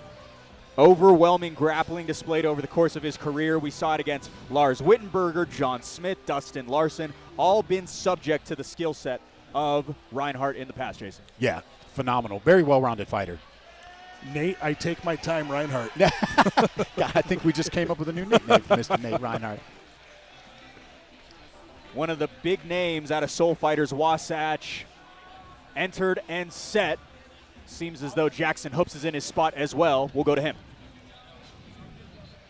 Fierce fans, this long-awaited fight is sponsored by FightCon. This fight is an amateur 140-pound catchweight bout scheduled for three 3-minute rounds, and when the fight begins, the referee in charge will be Dave Selyusted. Introducing the first fighter, fighting out of the blue corner, holding an amateur record of 3 wins and 4 losses. He stands 5 feet 6 inches tall and weighed in at 139 pounds. Fighting out of Dos Bros Combat Sports, hailing from Townsend, Montana. Fierce fans, make some noise for Zach the Magic Man Spreitzer. And introducing his opponent, fighting out of the red corner, holding an amateur record of 3 wins and 2 losses. He stands 5 feet 9 inches tall and weighed in at 139 pounds. Fighting out of Soul Fighters Wasatch, hailing from Orem, Utah. Fierce fans, make some noise for Nate Reinhardt. Back to it is Nate Reinhardt in the red gloves, Zach Spreitzer, the visiting party in blue. This 140-pound catchweight bout is brought to you by FightCon. The biggest fight event of the year is coming to Salt Lake City May 16th and 17th, live from the Masonic Temple. Tickets on sale for this 2-day event soon at fiercefightingchampionship.com. Dude, if you ask ChatGPT to generate for you someone who looks like they live in Utah, they would generate Nate Reinhardt. He's from Florida, which is interesting. Oh, is he really? Yes. He's a clean-cut guy, man. I meant that in a positive way. Yeah. He's a handsome guy. Spreitzer aimed up top. Ooh. Reinhardt countered back. That was fast, man. With a shifty left hook. Spreitzer said, I'll give you one back. Speedy striking to start between the two. Haven't even been able to really see the loads up on him, Andrew. Yeah, I mean, I love these lower weight class fights, man. They're like my absolute favorite. I like the 35ers and I like the heavyweights. Saw a lot more grappling from Spreitzer last time. Didn't necessarily pose a striking threat, but it looks as though we've got another low blow. Might be a record on the prelims here, Jason. It might be. What was that, 3 now? 2 or 3? We should get a bell. You ring it every time. Ding. You know, the 10th Planet in Salt Lake, they got 2 bells. They got a big bell if you get twisted, you got to go ring it, and they got a small bell if you get wrist locked, you got to go ring it. That's fair. That is fair. Nate's walkout is any indication of how long this is going to take. We might be the full 5 minutes here. Hey, Nate, I take my time. Reinhardt might be the appropriate nickname. Reinhardt trying to get his wits back about him. Not that he doesn't deserve it. Sorry, Blake. No. You're completely fine. You're completely fine. Just trying to get back on track here. But, Andrew, those do hurt really bad. We got the replay up for us. Yeah, let's see that. Ooh, yeah, right on the money there. And it does hurt. It hurts really, really bad. So back into the action. An identical kick by Spreitzer, but this one lands above the waistline. Spreitzer is very, very fast. But he looks a little bit, I don't want to say sloppy, but it's a little bit not honed in. Nate's much more technical with his striking. 4 of Spreitzer's last 5 fights have ended in the first round. I wouldn't have had Nate Reinhardt shooting for the takedown here in this one. I would have expected to see Spreitzer with the first takedown attempt. But I actually really like it because when you're going against a guy like Spreitzer who's kind of just thrown with reckless abandon like that, it's a really good idea to get him to the mat and kind of slow things down a little bit. I don't know if Spreitzer, if wise of him to hold on like this because he might be burning out his arms there. Reinhardt went 2 for 4 on takedowns in his last win against Lars Wittenberger last April. Now trying to do more of the same. Again, Jason, we talked about it a little bit when he was walking out, but he poses the threat standing up and on the ground. Yeah, he really does. And you can see the well-roundedness of Reinhardt here. Shooting for that takedown, and he pops his head out. He's going to be right into side control. Nate's coaches want him to grapple. I'm listening to his coach over here. He's kind of walking him through play-by-play. Back up to the feet. Reinhardt throws a couple of close shots. Battle the underhooks here. Spreitzer doing a good job with that head control I was talking about last fight.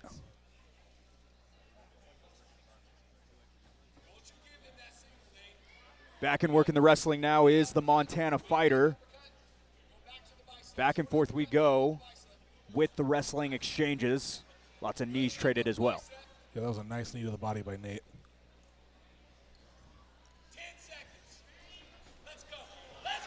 Reinhardt Lands a clean uppercut in that combination. He's so smooth with his striking. 10-second clapper goes. Lots of offense as they separated, Jason. Yeah, Nate super smooth as a striking in the pocket. Keeps his head chin down, keeps his hands up, strikes with accuracy. And Jason, I've talked about this before. You were there for Nate Reinhardt's debut back in May of 2022. He was primarily a striker years ago. Yeah, oh, he was. And now you can see him. He's wrestling. He's shooting for takedowns. He's getting up from takedowns. Very well-rounded fighter is Nate Reinhardt. All right, in the corner, Zach Spreitzer. Andrew, your thoughts on the body language? Oh, there we go. Okay, we got him on camera. The moment that he sat down, he looked at his coach and shook his head, and he did not have great body language. So I do wonder, he didn't like something. I don't know what it was, because it wasn't super apparent. He didn't get dominated in any area, right? It was a pretty close round, but he was not super thrilled with himself when he came back to the stool. So I'm interested to see. Yeah, I'm interested to see what he does when he comes out of here. I like Nate's coach seems to think that they have found a weakness here with the grappling. I think he's going to go back to that. I was going to say that was a really hard round to score until the very end where Nate landed some shots. He might have stolen it away. Very good point. Round 2 brought to you by FightCon. We'll be here May 16th and 17th for a 2-day event. Going to be a lot of fun. Tickets will be on sale at FierceFightingChampionship.com in the near future.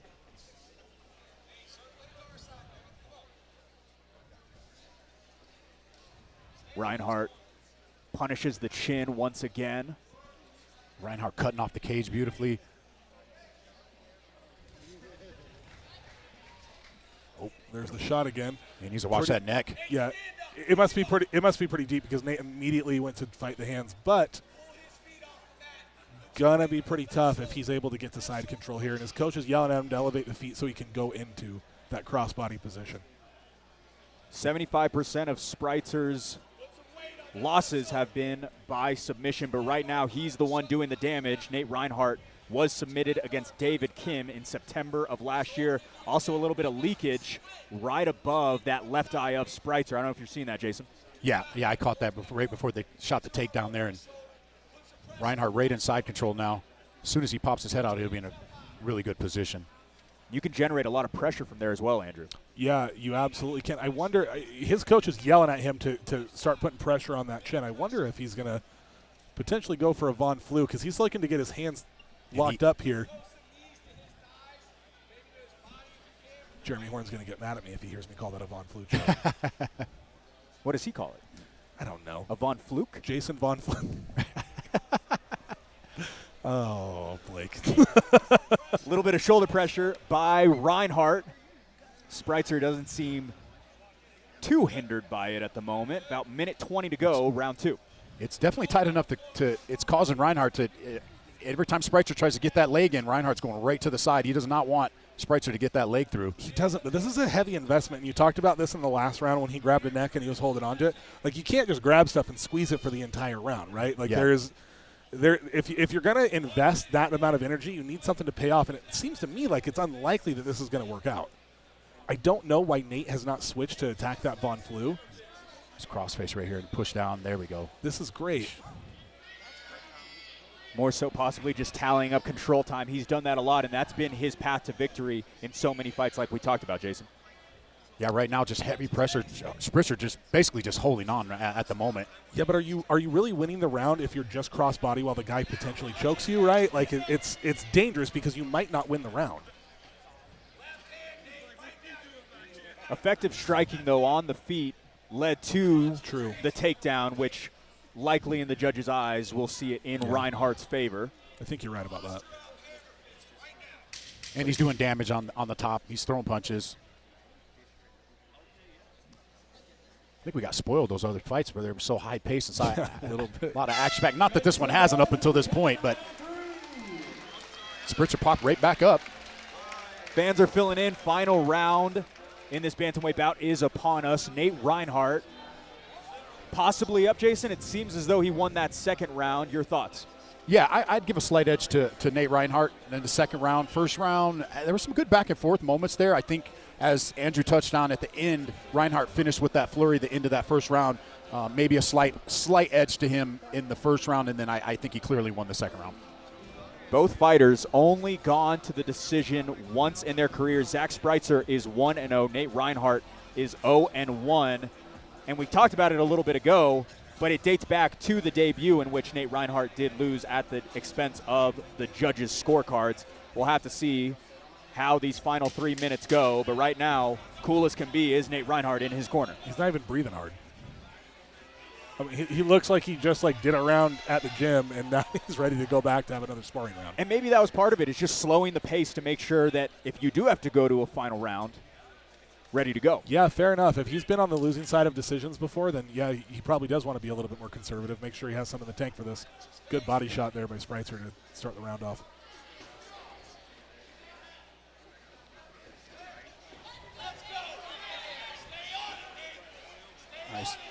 Nice knee up the middle lands for Reinhardt off of the back foot. Spreitzer looking to lace the leg, retreats.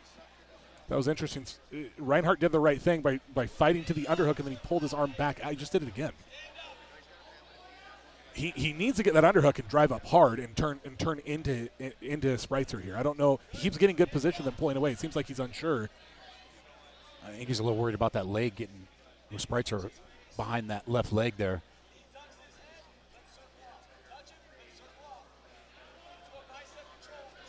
Yeah, the punching here against the cage is not the move. He needs to be pummeling in for position and get his back off of the cage here. I would not say this fight is not close enough where Nate Reinhardt can take this round off at all. He needs to get his back off of the cage here. This is very interesting. He's done this like 5 times now where he's fought the underhook, he gets it, and then he pulls his arm out. Spreitzer got Reinhardt locked up against the cage at the moment, nearing the halfway point of round 3. Dave Selystedt separates. That was interesting separation there. I don't like any of them, so I don't want to talk about it. Reinhardt once again went for that uppercut. Now looks to be in a spot in which he could maybe size up a submission, at least an attempt of some sort. But votes to go for a couple of hammer fists from the top. Yep. That's not a bad position to strike from on the single leg. You really put yourself into a vulnerable position when you commit to a single leg. But right in this position now he needs to get off the cage. And now Spreitzer, I feel like he needs to get this takedown and land some damage if he wants to secure this round. He's gotten Reinhardt up against the fence, but he's not really landing any damage. Reinhardt punches out of the exchange. South of a minute to go. Not super strong body language here from Spreitzer. Yeah, those shots, they don't look hard, but you can tell they're hard, solid shots by Reinhardt right now. Reinhardt looking to not leave it to the scorecard. Spreitzer trying to close distance. Beautiful knee to the body there into the clinch. Yeah, that hurt him bad. Nate looks like he's moments away from getting a finish, but only 20 seconds left on the clock, so we'll have to see what he can do here. Reinhardt punishes the body. Those were hard. He did not like those. Yeah, there was hard shots. You hear Reinhardt's corner just yelling him more and more.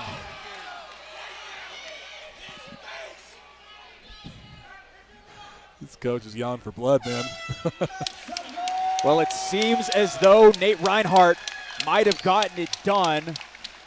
Could potentially be a bounce back for him. We'll see what the scorecards have to say. But Jason, an outstanding performance for him, considering the loss just a couple of months ago. I think he looked phenomenal. Well-rounded. He stuffed the takedowns. Got out of that submission attempt. Landed some crisp striking. Had some good ground control. Great overall performance by Nate Reinhardt tonight. Zach Spreitzer, with just 1 fight in 9 years, Andrew, he looked phenomenal as well. I was going to say, I think both guys look pretty good tonight. Spreitzer made some mistakes. I mean, look, they both made some mistakes, to be fair, right? Spreitzer made some mistakes that I think ultimately did end up losing him the fight. I have to believe that him squeezing and holding onto those submissions for so long sapped a lot of his energy, and we saw as the rounds went on, he did end up getting tired, and Nate started pulling ahead. Yeah, I agree. Spreitzer seated. Reinhardt speaking a little bit with Zach Partridge. I'm not a lip reader, but I believe he just said thank you. Zach Partridge probably lending some praise to a great performance by Nate Reinhardt. Again, this fight was supposed to happen just about a month ago. but seems to have gotten the job done here tonight. And a quick embrace between the two as well. All right, some hot scorecards in hand. We'll get back inside to Hoops. Fierce fans, after 3 rounds, we go to the judges' scorecards for a decision.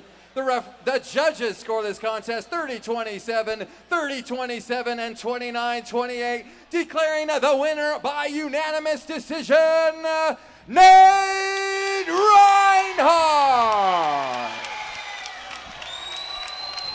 All right, March 29th, we are back in the gem state of Idaho Falls. We'll give you a quick look as to what to look forward to with this commercial break.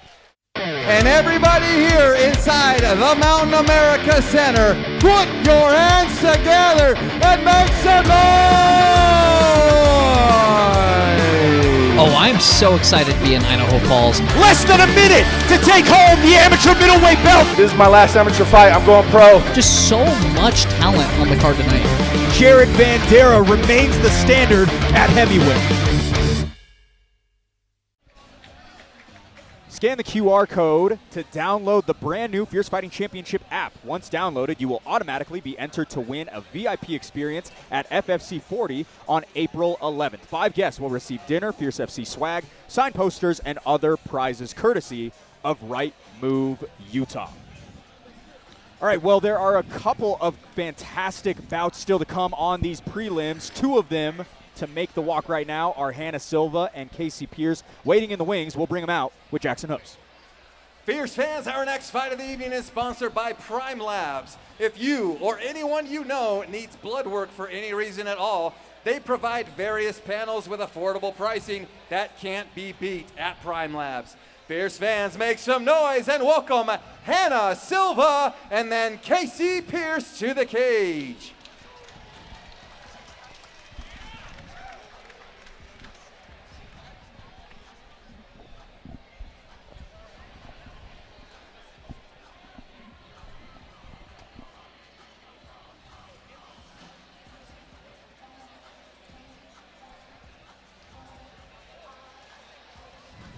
Nearly a year away from the Fierce cage, happy to have her back, is Hannah Silva. Jason, a tough competitor who keeps coming forward no matter the obstacle. I love watching Hannah Silva fight. And if we talk about Nate Reinhardt being the coolest, Hannah Silva's got to be the happiest one. She always has a smile on her face.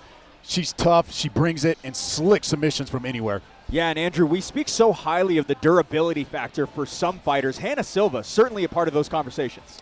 Yeah, she can take a beat and then keep going, can't she? She's very tough. I love, by the way, when fighters walk out to songs like this. Just like happy, upbeat songs. It's the best, and it matches her personality. Yeah, she's usually in there. I'm sure she'll do a little dance when she gets in the cage. She usually does. Hannah Silva, 2 wins by submission like you were talking about, Jason. Most recently, it was January of 2023. That was the one that crowned her the first ever Fierce FC female champion. A fantastic fighter out of St. George. Yeah, fantastic fighter, and she's deadly everywhere. Doesn't matter. She'll slap a submission on from the bottom. Doesn't matter where she's at. Very slick submissions. The number 3 pound-for-pound female fighter in the state of Utah, also a jiu-jitsu purple belt up to this point. Got a big one in front of her with Casey Pierce as well. We saw earlier Morgan College in the corner. Fought here at the Masonic Temple just about 4 weeks ago. Now in the coaching chair as we await Casey Pierce.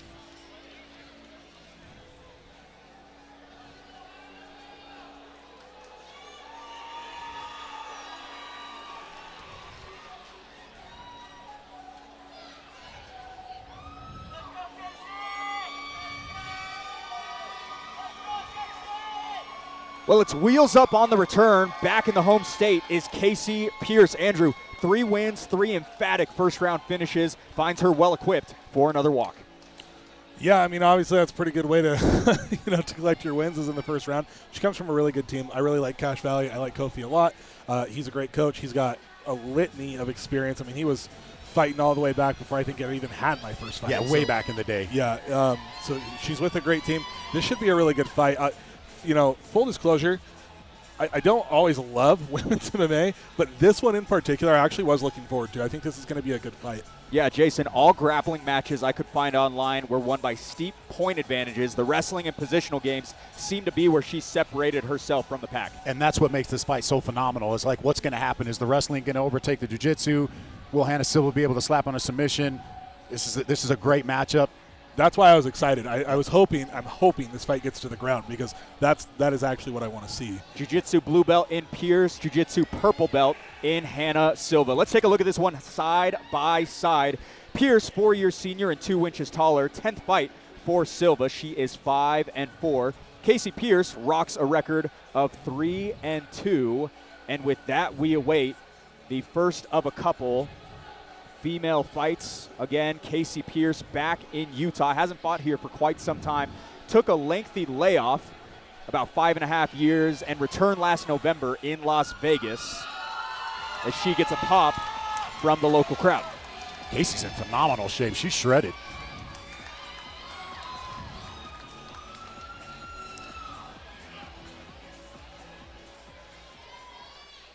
Fierce fans, this fight is sponsored by Prime Labs. This fight is an amateur strawweight bout scheduled for 3 3-minute rounds. And when the fight begins, the referee in charge will be Tyler Tomlinson.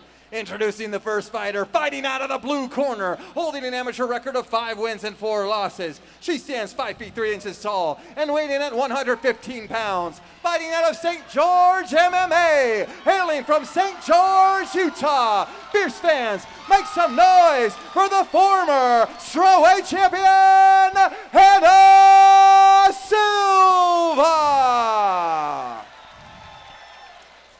And introducing her opponent, fighting out of the red corner, holding an amateur record of 3 wins and 2 losses. She stands 5 feet 5 inches tall and weighing at 114.5 pounds. Fighting out of Cache Valley Martial Arts, hailing from Preston, Idaho. Fierce fans, make some noise for Casey Pierce.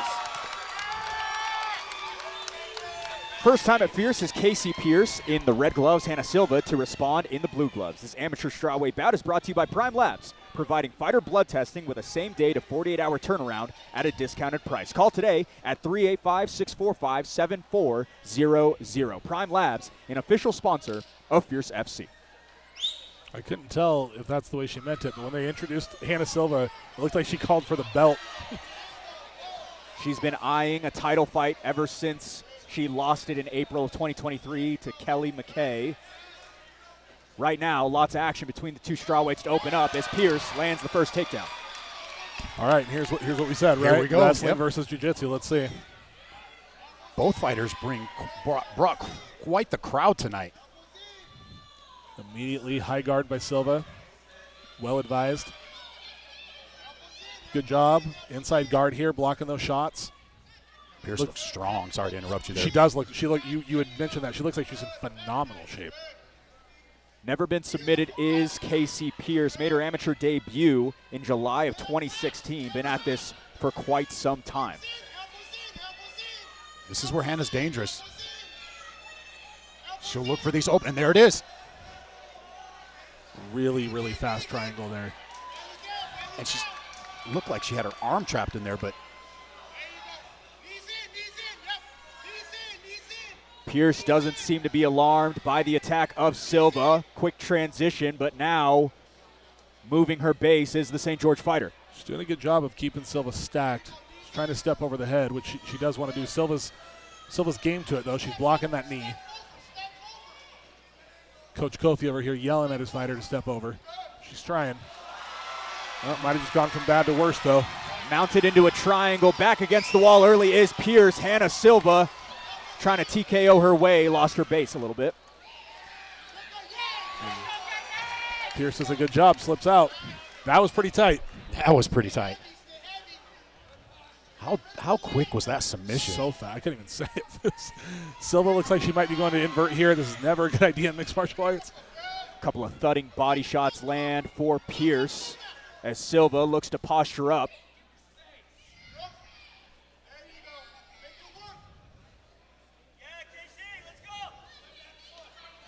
Hard hammer fist there from the top by Casey Pierce. And this is Yeah, like you said, I don't know if trying to invert here is the right move. But leg lock. I was going to say she might be going for an ankle here. Now Pierce is going. I didn't even know whose leg that was. What are we watching here? Casey Pierce, 2 submission wins. Most recently, December 15th of 2018. Again, we do note the 5.5-year gap in which she was not competing in MMA. Coach Kofi in the corner here yelling at his fighter to keep her stacked, which is definitely what she wants to do. Hannah Silva's found herself in a very awkward position here. Fighting the gloves well. 10-second clapper did go, but Casey Pierce seemed to respond well after a tight submission attempt by Silva, Jason. Yeah, very tight submission, and she was very quick with that submission. She's always hunting for submissions from the bottom, but phenomenal job by Casey Pierce staying on top and landing big shots. Seems to be calm and composed in the corner of Hannah Silva. You know, if I ever fought, I want Coffee in my corner, toweling me down here. Not that I'd ever fight. Maybe I can get him to come to Pedro's. He's such a good guy, man. There's few people that are as good and kind-hearted in the sport as Kofi. He's such a good dude. Hannah Silva does not seem bothered by it much, but she's had a few fights now, right? She knows to stay composed. And this seems to be kind of her MO. She gets in a little bit of trouble, and she finds those submissions. 10th amateur walk for Silva, 6th for Pierce. There's a little bit more of that towel motion you were talking about that Kofi does with every single one of his fighters. That's every one of his fighters. I just hire him to come down to open mat and just flag me down during rounds. Now, if I was Coach Kofi, what I'd be telling Casey Pierce is like, hey, that was good, but you're playing with fire down there. You got to be a little bit tighter on your P's and Q's when you're in Hannah Silva's guard. Got to pay attention here. Still take the shot. She should still take the shot because on top she's dangerous, but she's got to really pay attention. Keep those elbows on the inside. A couple of leg kicks open up for Pierce, top of round 2 as she goes into the body lock. Silva has a spring in her step, but Pierce trying to mat Hannah Silva at the moment. Oh, interesting. Casey Pierce pulls guard. Right up against the broadcast booth are the 2 strawweights. Oh, beautiful reversal. Beautiful reversal. About 40 seconds into round 2, Casey Pierce back where she was to close out round 2 in which she rendered dominant. Big shots from Pierce on top, too. Very game by Pierce to use the cage like that for the reversal. That was very smart. And now Hannah's trying to do it. Silva historically has used the cage a lot to get out of these compromised positions. Really good control there by Casey Pierce, staying heavy on top, ankles locked underneath Hannah Silva. Silva's got her foot across her again. A bendy grappling style posed by Silva, but Casey Pierce will have nothing of it. I don't know how many more. Hannah Silva's got to move here and get out of this because these amateur fights, the referees are not going to let go on too long when you're getting hit with unanswered shots like that. Just under 90 seconds to go, the halfway point of round 2. Casey Pierce blanketed over the top. Good pressure from Pierce, heavy on top. Really a smothering approach, which is exactly what you want in mixed martial arts grappling. She's doing a very, very good job of staying heavy here.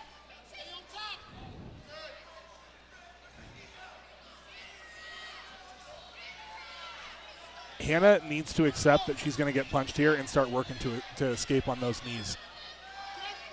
I know easier said than done. I get it. I've been there, but it's not. It's unlikely that these attempts to escape are going to work out. She may get flattened out here. And Casey doing everything Coffee is telling her in her corner. Nope. And this is frustrating. You have somebody on top of you and just raining down shots. Tyler is looking pretty close here. Our referee, third man in the cage. I guess only man in the cage. There's no quitting Hannah Silva. She's not. We talked about the durability factor when she was walking out. It is her number 1 attribute. She is able to take damage and keep coming forward. But Casey Pierce seems to be overwhelming at the moment. And a lot of these shots aren't landing clean. They're to the glove. As I say that, she gets a couple through there, but a lot of shots weren't really landing clean. That's probably why Tyler opted to not I finish was the fight. I was just going to say, Tyler is a frustratingly good referee because, you try to get away with as much as you can, or at least I do. And I remember specifically in my last fight, I was hitting a guy with little rabbit shots, and I looked at Tyler, and he shook his head like, not going to happen, dude. Yep, I remember. And I was like, God dang it. so, yeah, I mean, a lot of those shots weren't getting through, but that's a lot of effort from Casey. That being said, it's also, like I talked about, very sapping when you're sitting there getting smashed like that. Casey Pierce, a great second round to head into the third and final. Seems to have the momentum in her corner. And guys, a win would be her first in just about 7 years or so. Would be good to get back into the win column. But for right now, still got 3 minutes to work. And Hannah Silva, like you talked about at the end of last round, Andrew, still always a threat given the submission prowess she possesses. She's also doing a good job with her striking. I mean, the reason these takedowns are getting initiated by Casey Pierce is because Hannah Silva is walking her down and hitting her with shots. So on the feet, I do think that Hannah Silva is actually winning. It's just that we're not seeing a whole lot of stand-up to begin with. Yeah, I was actually going to add that at the beginning of that second round and the first round. Hannah Silva's striking looks very much improved. At least she's throwing shots. See, she's landing here. I think she just hurt her. And then she's making the mistake. Oh. She wrapped up a guillotine on the way down there. Silva traps the head of Pierce. Seems to not be too worried about it at the moment, but we are seeing a couple of shots to the body landed by Pierce. Silva, hard to see from this spot, but probably squeezing for her life right now, Jason. Yeah, I don't know if she has anything here. She's got a pretty decent angle there, but the outside arm on the right side might be a little bit of an obstacle, Andrew. It looks like she's about to slip out. That arm in guillotine is very difficult to finish.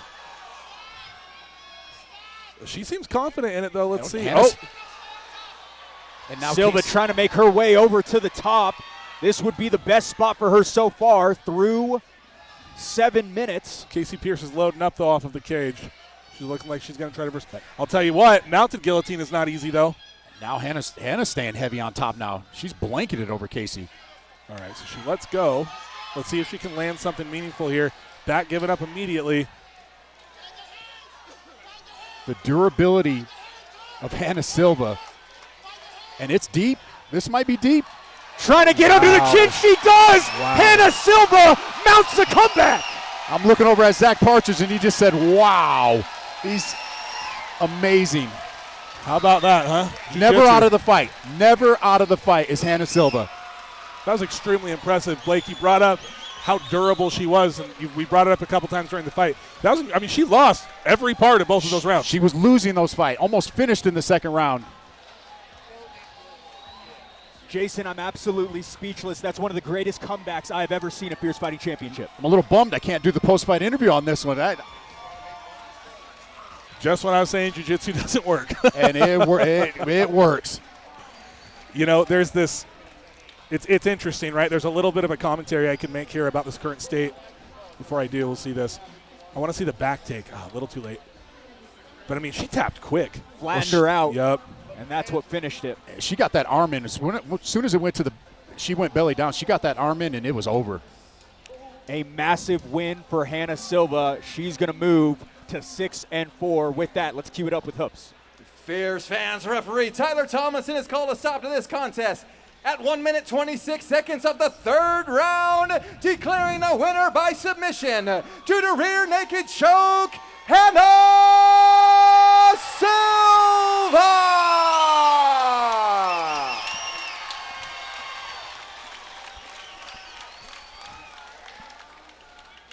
All right, Hannah Silva comes away with the win. Short break away with a message from our friends at Rockwell, and we'll be back with the final fight of this first half of Fierce Fighting Championship 38. Come on, check this out.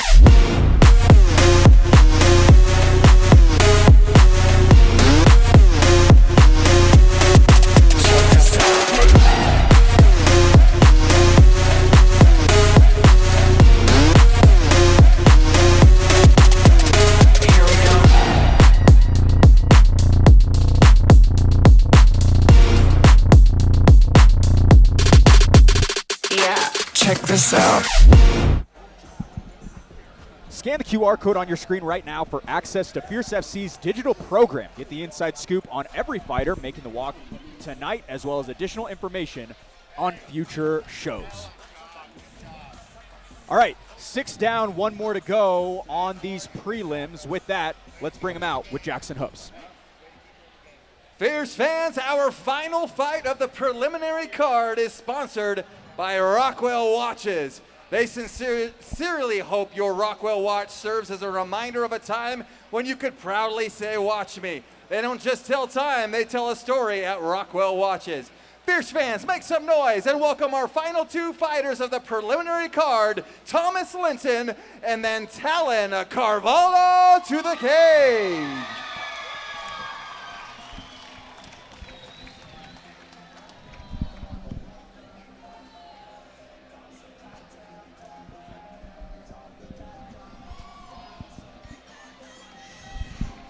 All right, back in Utah after collecting some reps all over, enter Thomas Linton. Andrew, 1-1 since his return to the sport of MMA, even competed for a title last September.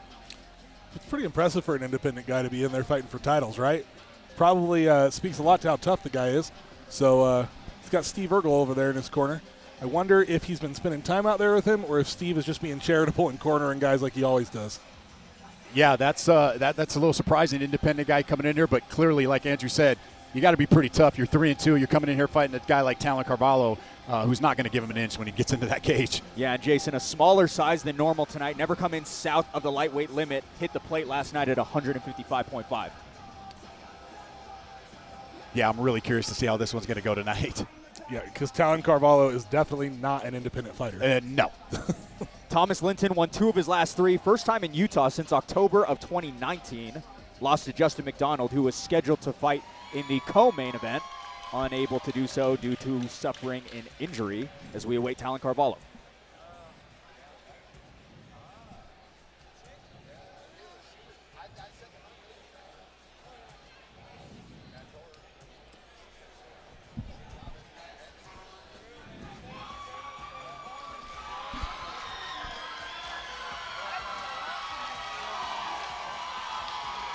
Coming off the heels of an all-timer, enter Talon Carvalho. Jason, a razor-close decision late last year finds him recalibrated in this restart. You nailed it, Blake. Razor-close decision. He was so close to becoming the champ. He's 4-2. He is one of the top prospects in Utah when it comes to the amateurs. I love this kid. Andrew, exceedingly explosive, but at times that explosivity has come at the detriment of later rounds.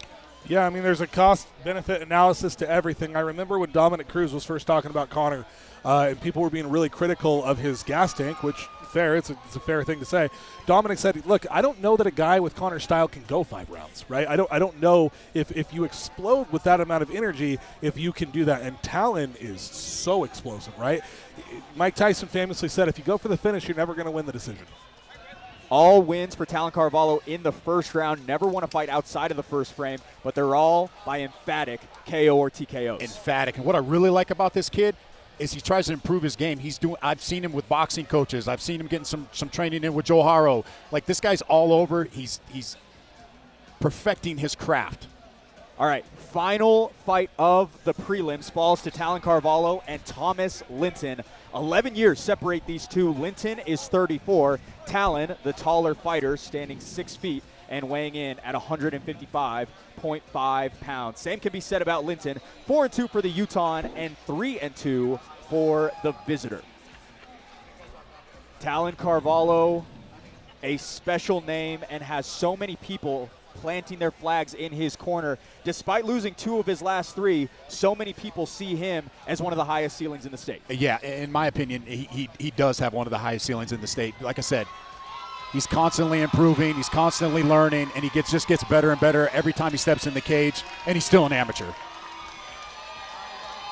Cage just about ready to lock. Before we do so, Mike's side, here's Jackson Hoops. Fierce fans, this fight is sponsored by Rockwell Watches. This fight is an amateur, a lightweight bout scheduled for 3 3-minute rounds, and when the fight begins, the referee in charge will be Dave Selyusted. Introducing the first fighter, fighting out of the blue corner, holding an amateur record of 3 wins and 2 losses. He stands 5 feet 10 inches tall and weighed in at 155.5 pounds. fighting as an independent fighter, hailing from Grand Junction, Colorado. Fierce fans, make some noise for Thomas Joker Linton. And introducing his opponent, fighting out of the red corner, holding an amateur record of 4 wins and 2 losses. He stands 6 feet tall and weighing at 155 1/2 pounds. Fighting out of the Pit SLC, hailing from Salt Lake City, Utah. Fierce fans, make some noise for the former lightweight champion, Talon Carvalho. Former title challenger Talon Carvalho in the red gloves, Thomas Linton opposite in the blue. This amateur lightweight bout is brought to you by Rockwell Watches. They don't just tell time, they tell a story. Rockwell Watches, the official champion's watch of Fierce FC. You know, even though he's independent, Thomas Linton's actually in pretty good shape. He's in really good shape. Yeah. Talon looks huge for 155. He is huge for 155. Carvalho. Punishing leg kick.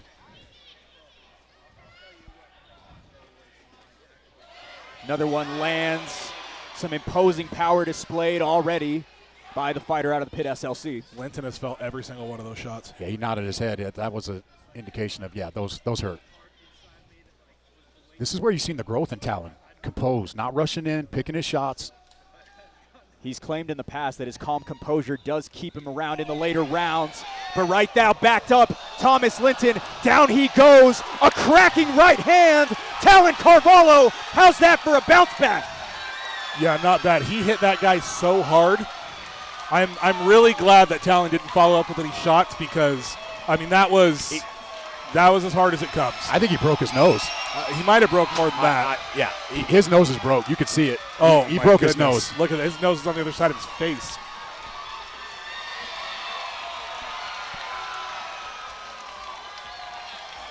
So many in Salt Lake here for Talon Carvalho. We got the replay queued up, presented by R&R Barbecue. Andrew, it's all yours. Yeah, led in with that left hook, kind of potted out, hit him right on the button, and that hurt. I mean, you can see right there. That guy's nose is literally on the other side of his face. Yeah, right and now. he just dropped. And kudos to Talon for not following up and recognizing that fight was over. Yeah, I think Talon easily could have gotten like 3 or 4 more shots in there, and he didn't. That was really good control on his part. This kid's the real deal. You know, and what's impressive about that is what Blake said. He didn't just run in and overwhelm an independent guy, right? He took his time and picked his shots, and we didn't need many of them for it to work out. Dominico Salas, Ramsey Nijum, a Salt Lake star-studded corner for him. It's all smiles as he's going to get his 5th win and bounce back after that. Yeah, and they love this kid.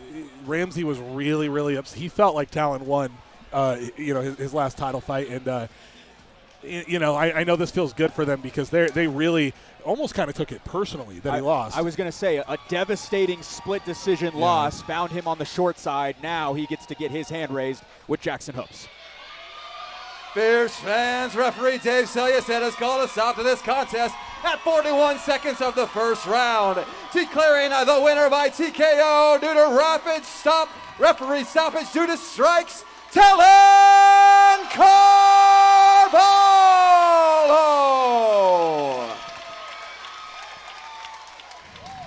Another knockout for Talon Carvalho. Plenty of main card coverage still to come. We'll be right back at Fierce Fighting Championship 38. Big show field backed by belts on the line, live from the Maverick Center in West Valley, Utah. This is Fierce Fighting Championship. The pop when you come out here is so loud and it is so electric. Out cold! This is your house. That right hand was nuclear. He's got that violent look on his face that I always love to see. He makes his mark at the Maverick Center to prop up the Utah MMA scene.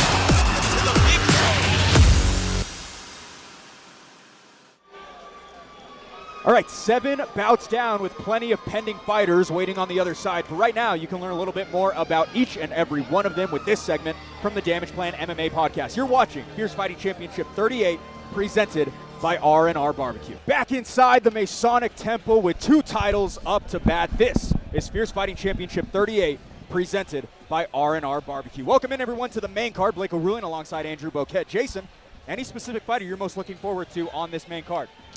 This fight is stacked. I mean, I can't even pick one. Christian Reese probably is the one I'm looking forward to the most because I've only seen him fight in person one time for Steel Fist Fight Night, and this kid is probably one of the most well-rounded fighters in the state right now. Going to be a good one. First of 3 titles to be given out fall to the flyweights. Let's get the gears turning with Jackson Hobbs. Fierce fans, welcome to the main card. Everyone tuning into the pay-per-view and everyone here inside the iconic Salt Lake Masonic Temple in Salt Lake City, Utah, put your hands together and make some noise!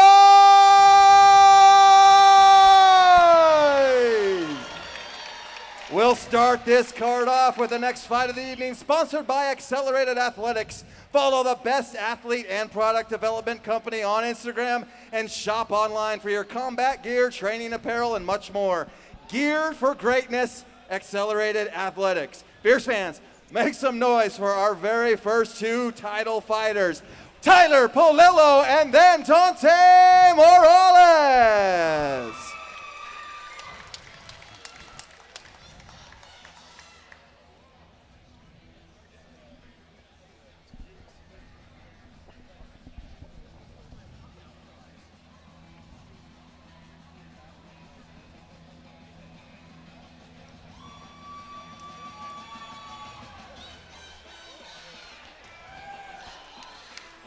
All right, the schedule has been swamped, but back for another one is Tyler Polillo. Andrew, a 29-day turnaround to answer for this title fight. Went to a decision last time, now 5 rounds potentially here as well.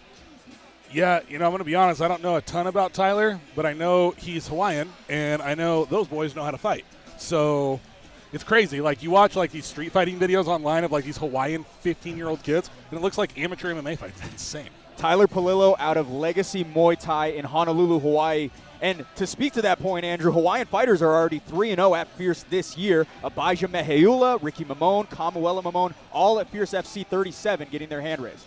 Yeah, that does not really shock me. I mean, those guys are cut from a different cloth. They're tough. Yeah, they're all tough as nails. Jason, 1-0 at flyweight is Polillo. Hasn't been in this weight class since June of 2022 in his debut. Might have a size edge headed into this one. Yeah, he actually looks really big for flyweight. He's filled out nicely. This is going to be a good scrap. First title fight of the night. We do see the 3-1 record. Their coaches came up to us and said that he is 4-1. However, on every government-sanctioned bout list that we could find, it was a hard 3-1. So we apologize to anyone at Legacy Muay Thai or any of the coaches who might be seeing that on our graphic. That is what we could find, and that is typically how we do things here at Fierce Fighting Championship. But Tyler Polillo been averaging a fight once per year since 2022, and Andrew, already his second of 2025, been an uptick in activity. Look, he's from Hawaii. He's probably like 27. So, you know what I'm saying? Sometimes these records, like, they're not always counting them. Looking at one of his coaches, I would have just went with that 4-1. He's a big guy.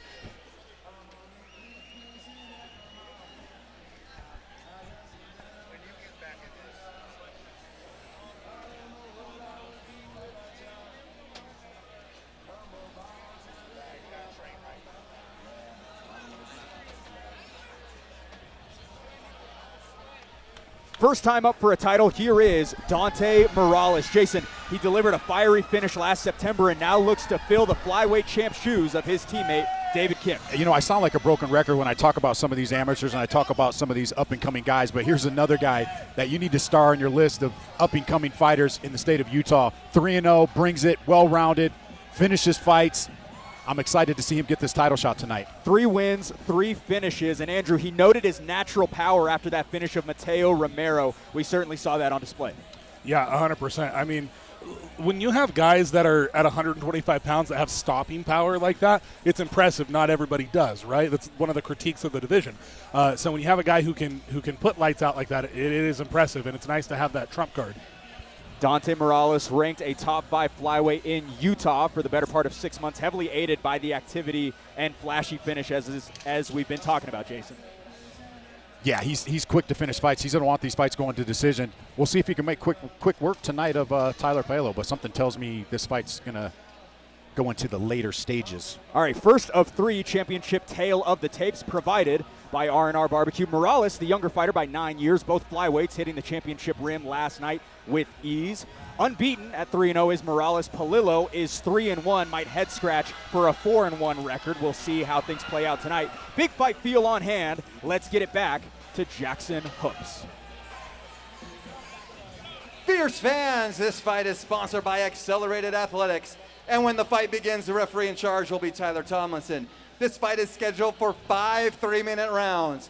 For the Fierce Fighting Championship Amateur Flyweight title. Introducing the first fighter, fighting out of the blue corner, holding an amateur record of 4 wins and 1 loss. He stands 5 feet 6 inches tall and weighed in at 124 1/2 pounds. Fighting out of Legacy Muay Thai and Technics Jiu-Jitsu, hailing from Honolulu, Hawaii, by way of Reno, Nevada. Fierce fans, make some noise for Tyler Palillo. And introducing his opponent, fighting out of the red corner, holding an undefeated amateur record of 3 wins and 0 losses. He stands 5 feet 7 inches tall and weighed in at 125 pounds. Fighting out of Agima Jiu-Jitsu and MMA, hailing from Provo, Utah, by way of Miami, Florida. Fierce fans, make some noise for Dante, the Apex Predator Morales.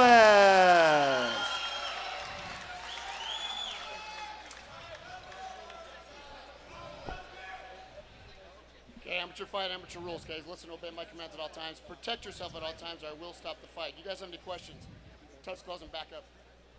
First time in a title slot is Dante Morales in the red gloves. Tyler Palillo awaits opposite in the blue. This amateur flyweight title bout is brought to you by Accelerated Athletics, athlete and product development based right here in Utah. Accelerated Athletics, an official sponsor of Fierce FC.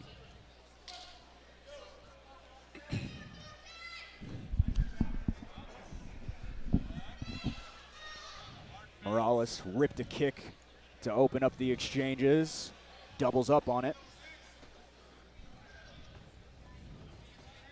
Seen a lot of snappiness as he lands a third successful leg kick. That one gets a trip out of Palillo. Good composure by both of these guys so far. Yeah, I was going to say, Tyler looking for his shots. He just landed 2 solid shots. Very fast, and then he moved out of the way right afterwards. That was very clean striking by Tyler. Yeah, he got Dante's attention with those 2.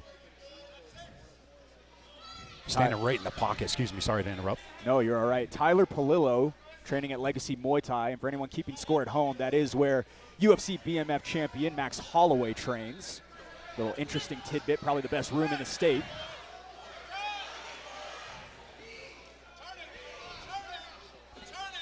There's that Muay Thai clinch. Nice knee up the middle, but it does land on the chin. Tyler Tomlinson gets a quick break. Again, illegal in the amateur ranks.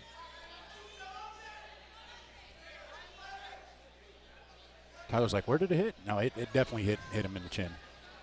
Yeah, Tyler's having none of it, dude. Yeah. We're going to see if we can cue up the replay in time. Dante Morales seems to have his faculties straight. But I actually feel like there's been a few knees to the head tonight. That Tyler was limping on that left leg a little bit. That first leg kick might have hurt him. He was limping a little bit. Okay, back to it we go. Just about a minute gone by here, round 1.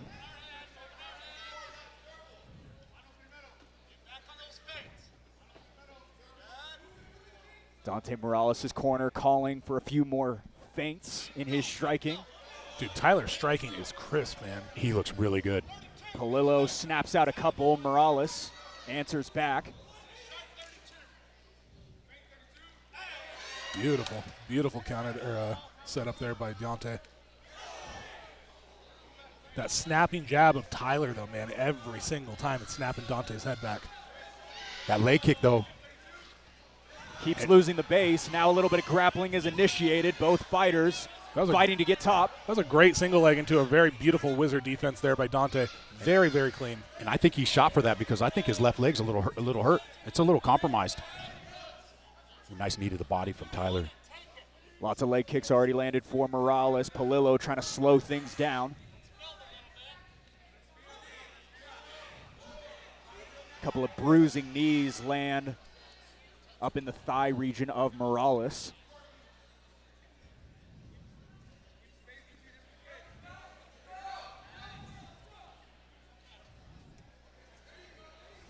Tyler Polillo, 2 wins by unanimous decision as well as a win by submission. Those are the ones that we have on paper tonight.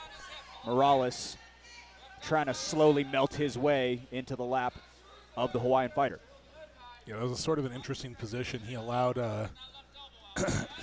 Tyler allowed Dante to pull him off of the wall, and then Dante ended up getting the takedown. If I'm Dante, I'm going right back to that leg kick. Yeah, 100%. Polillo aims high for the head. Morales targets the lead leg. Back and forth we go. We got a competitive title fight on hand, fellas. Yeah, there is one. That was a good call, Jason. There for sure is something wrong with Tyler's leg. That's wild because I don't feel like Dante. I mean, they were hard, but I didn't see anything, and there wasn't like there was a lot of them. But it's hurting him. And he just pointed to his corner to put some ice on it. And it was that first leg kick that Dante threw was hard leg kick. He went 3 for 3, and the third one is what kicked the tripod out. Yeah, that affected him. That's been hurting him the whole round. We'll see if Tyler can adjust. It looks like they're icing the calf. Yeah, he looked like he had a little bit of bruising back there. Those calf kicks are something else, man. I'll tell you, like we were talking about earlier, I train with Mike Jones all the time, and he has got one of the nastiest calf kicks I have ever felt. I've been getting kicked since I was 13, and you take 2 or 3 of those things, and it's like you can't walk. Polillo never been finished in his career. His 1 loss is by unanimous decision. Again, Dante Morales came away with a TKO victory in September of last year, his most recent walk.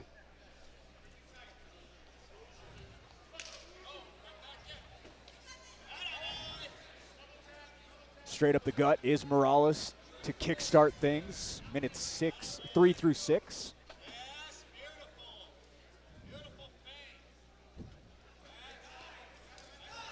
Mobile hips and attentive defense right now by both parties, but Morales more so the aggressor at the moment. Another bellowing kick lands. They have correctly identified that leg is hurting Tyler. It's affecting him. It's affecting his striking. Looks like he's looking for a takedown again. Polillo aims upstairs, buckles the knees of Morales, answering right back with a couple of looping hooks is the Utah fighter. He definitely needs to keep going to that leg, but he's got to be careful about it because Tyler's, wow, what a beautiful shot.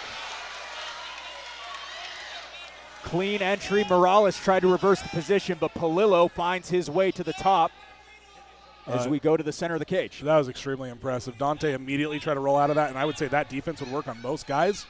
Tyler was 100% ready for it. That was very, very impressive. Dante doing a good job controlling the head and the wrist here, trying to set up some type of offense, get a nice angle on his guy.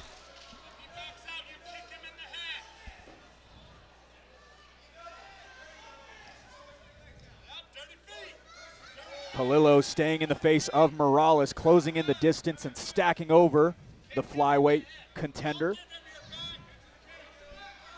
Morales gives up his back in the process as Polillo looking to get a couple hooks in.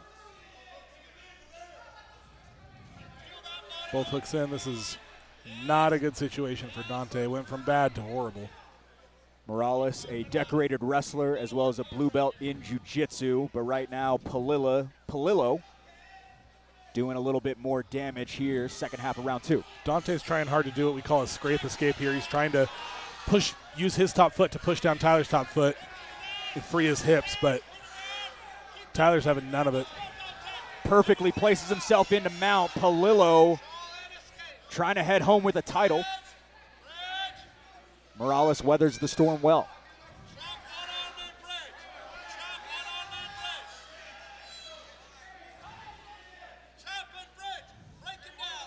"35 seconds to work." Andrew, it's going to be close if Polillo can get some offense going. Yeah, Dante is not listening to his coaches at all.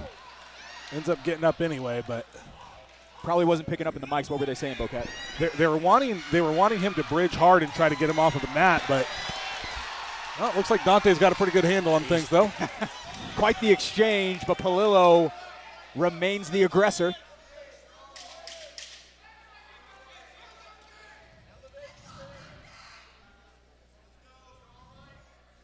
Tyler's got really heavy hips on top. Looks like we're probably going to end the round in this position.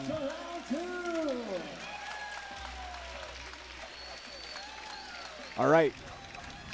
Third round is upon us of a possible 5. Again, title fight, so 5 3-minute rounds. But Jason, a little bit more damage, and now we're seeing some bruising as well as some bleeding under the left eye of Morales. Yeah, he took a little bit of damage in that second round. I'd say going into this third round, I think we're knotted up 1-1. Yeah, Dante's front eye is starting to get a little bit swollen. It's sort of an interesting paradox here because Dante, he needs to keep going back to that leg kick. It's been the most effective thing for him so far. But the counter to the backside leg kick is a straight right hand. And that is exactly what Tyler's trying to do. Yeah. So both of their best offense, leads into one another. It's sort of an interesting dilemma that Dante finds himself into. The problem is with this, as is always with kicking, is that while the leg kick will hurt, the right hand will put you out. Saw a lot of successful grappling by the legacy Muay Thai fighter in that round. Grappling has always seemed to be atop the game plan for him. Morales looking to gain back a little bit of momentum, top of round 3.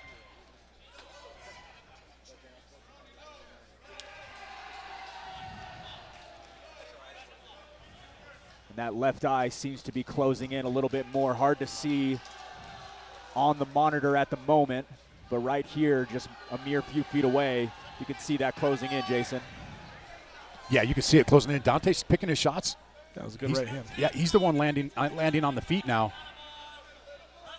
Tyler might be looking for a takedown again. Tyler seems to be content with just taking those kicks and then answering back with punches, which is not a bad strategy at all, except when you're already hurt from the kicks. Yeah, I don't think he can put much pressure on that lead leg. And now he's going to the inside leg kicks, is Dante. Another stinging leg kick, trying to be well-rounded in his target of that lead left leg. Again, Palillo in the orthodox stance. Another grazing one lands for Morales as Palillo throws up top.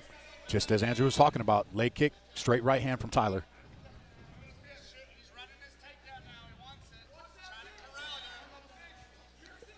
Tyler's loading up here. He's looking to come forward hard, I think, in a minute.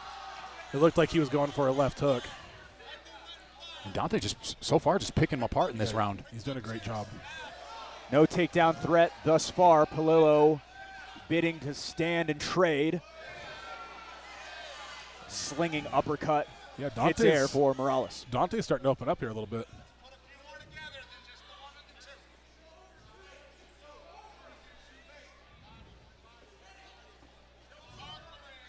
Palillo, big swing and a miss as another outside leg kick lands.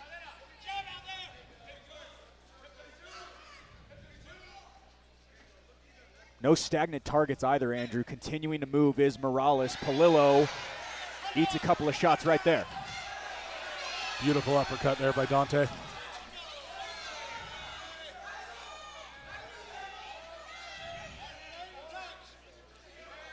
Man, Tyler has completely stopped his offense entirely. Dante has totally taken over this in the stand-up. There's that leg kick. That again with that leg kick, and Tyler goes right for the takedown. Palillo takes down Morales right back up to his feet. About 24 seconds to go. Round 3. Right up against the broadcast booth are the two flyweight contenders. Now, Dante did a better job on that one because he got back to his feet right away. And that very much, I don't want to use the word desperation. That might be a little too strong. But that was definitely I need to get the fight to the ground. Hard shots on the inside here by Dante. Morales digging to the body. Palillo landing a couple of clean knees. Big shots by both to close out the round. Yeah, great bounce back round for Dante Morales. Tyler came alive at the last 20 seconds of that round, but it was all Morales leading up to those last 20 seconds. Tyler's talking to the camera. He said, I'll be right back. Yeah, I guess so. Dante it appears to be taking over the fight. Palillo, cool and composed in his corner. Doesn't seem to be gassed whatsoever. Again, not a lot of offensive output by him outside of that takedown attempt late round 3. They still got ice on that leg. Wish I could hear what they were saying over there because I'm really interested to hear. You know, I don't know. This might be thinking too much. Sometimes guys do take rounds off, right? Like Khabib does this all the time, and Islam will do it from time to time too, although less than Khabib. But every once in a while, they'll just take a round off to kind of recoup, especially when they know they're ahead on the scorecards. That would be a really interesting strategy for an amateur to do, but I don't know. It was very strange to me that Tyler just completely kind of stopped his offense. Top of round 4, Palillo gingerly putting weight on that lead left leg. Still has not switched stances, but there's some discoloration early here, Jason. Yeah, it's really affecting him. That leg has been affecting him since that first round. I just don't think he can plan on it very much, and he's waiting for an opportunity to shoot for a takedown, and he's just not. Dante's not giving it to him. Another chiming kick lands for Morales. Palillo blitzes forward, unable to land any sort of a combination.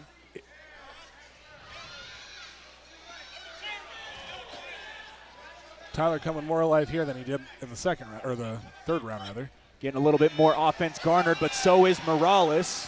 Went for the home run hit with that uppercut. Doesn't land it. That's the shot. Woo, what a beautiful double leg takedown there by Tyler. Charged up is Palillo as he made another successful takedown. Lots of time to work here early round 4. Far away from either corner. Dante doing a better job this round of not giving up that position. He might end up on the back of Tyler here in a second. Riding up against the cage is Morales, now looking to potentially take the back. Tyler's got to address that hook. Dante Morales. I apologize, Andrew, go ahead. He needs to turn towards Dante, but it looks like too little too late here. Morales driving a wedge into the game plan, now doing a little bit more offense and finding himself on top for the first time in a long time. A little bit sloppy here from both guys, losing position, but they're in the 4th round, right? They're tired and they're slippery, so.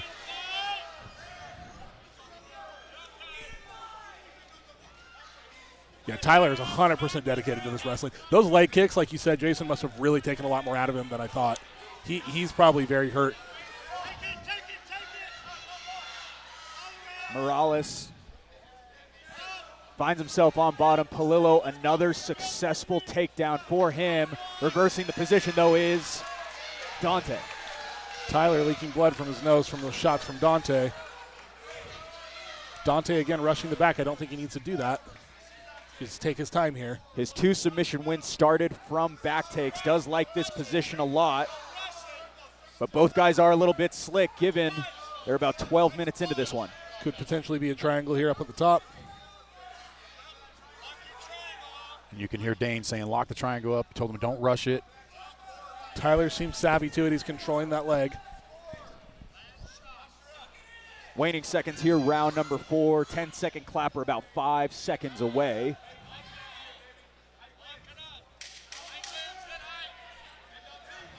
Bailing on the position is Morales, and now just finding some space, but Palillo able to pounce for some positional advantage late in the round. 5th and final we go, Jason.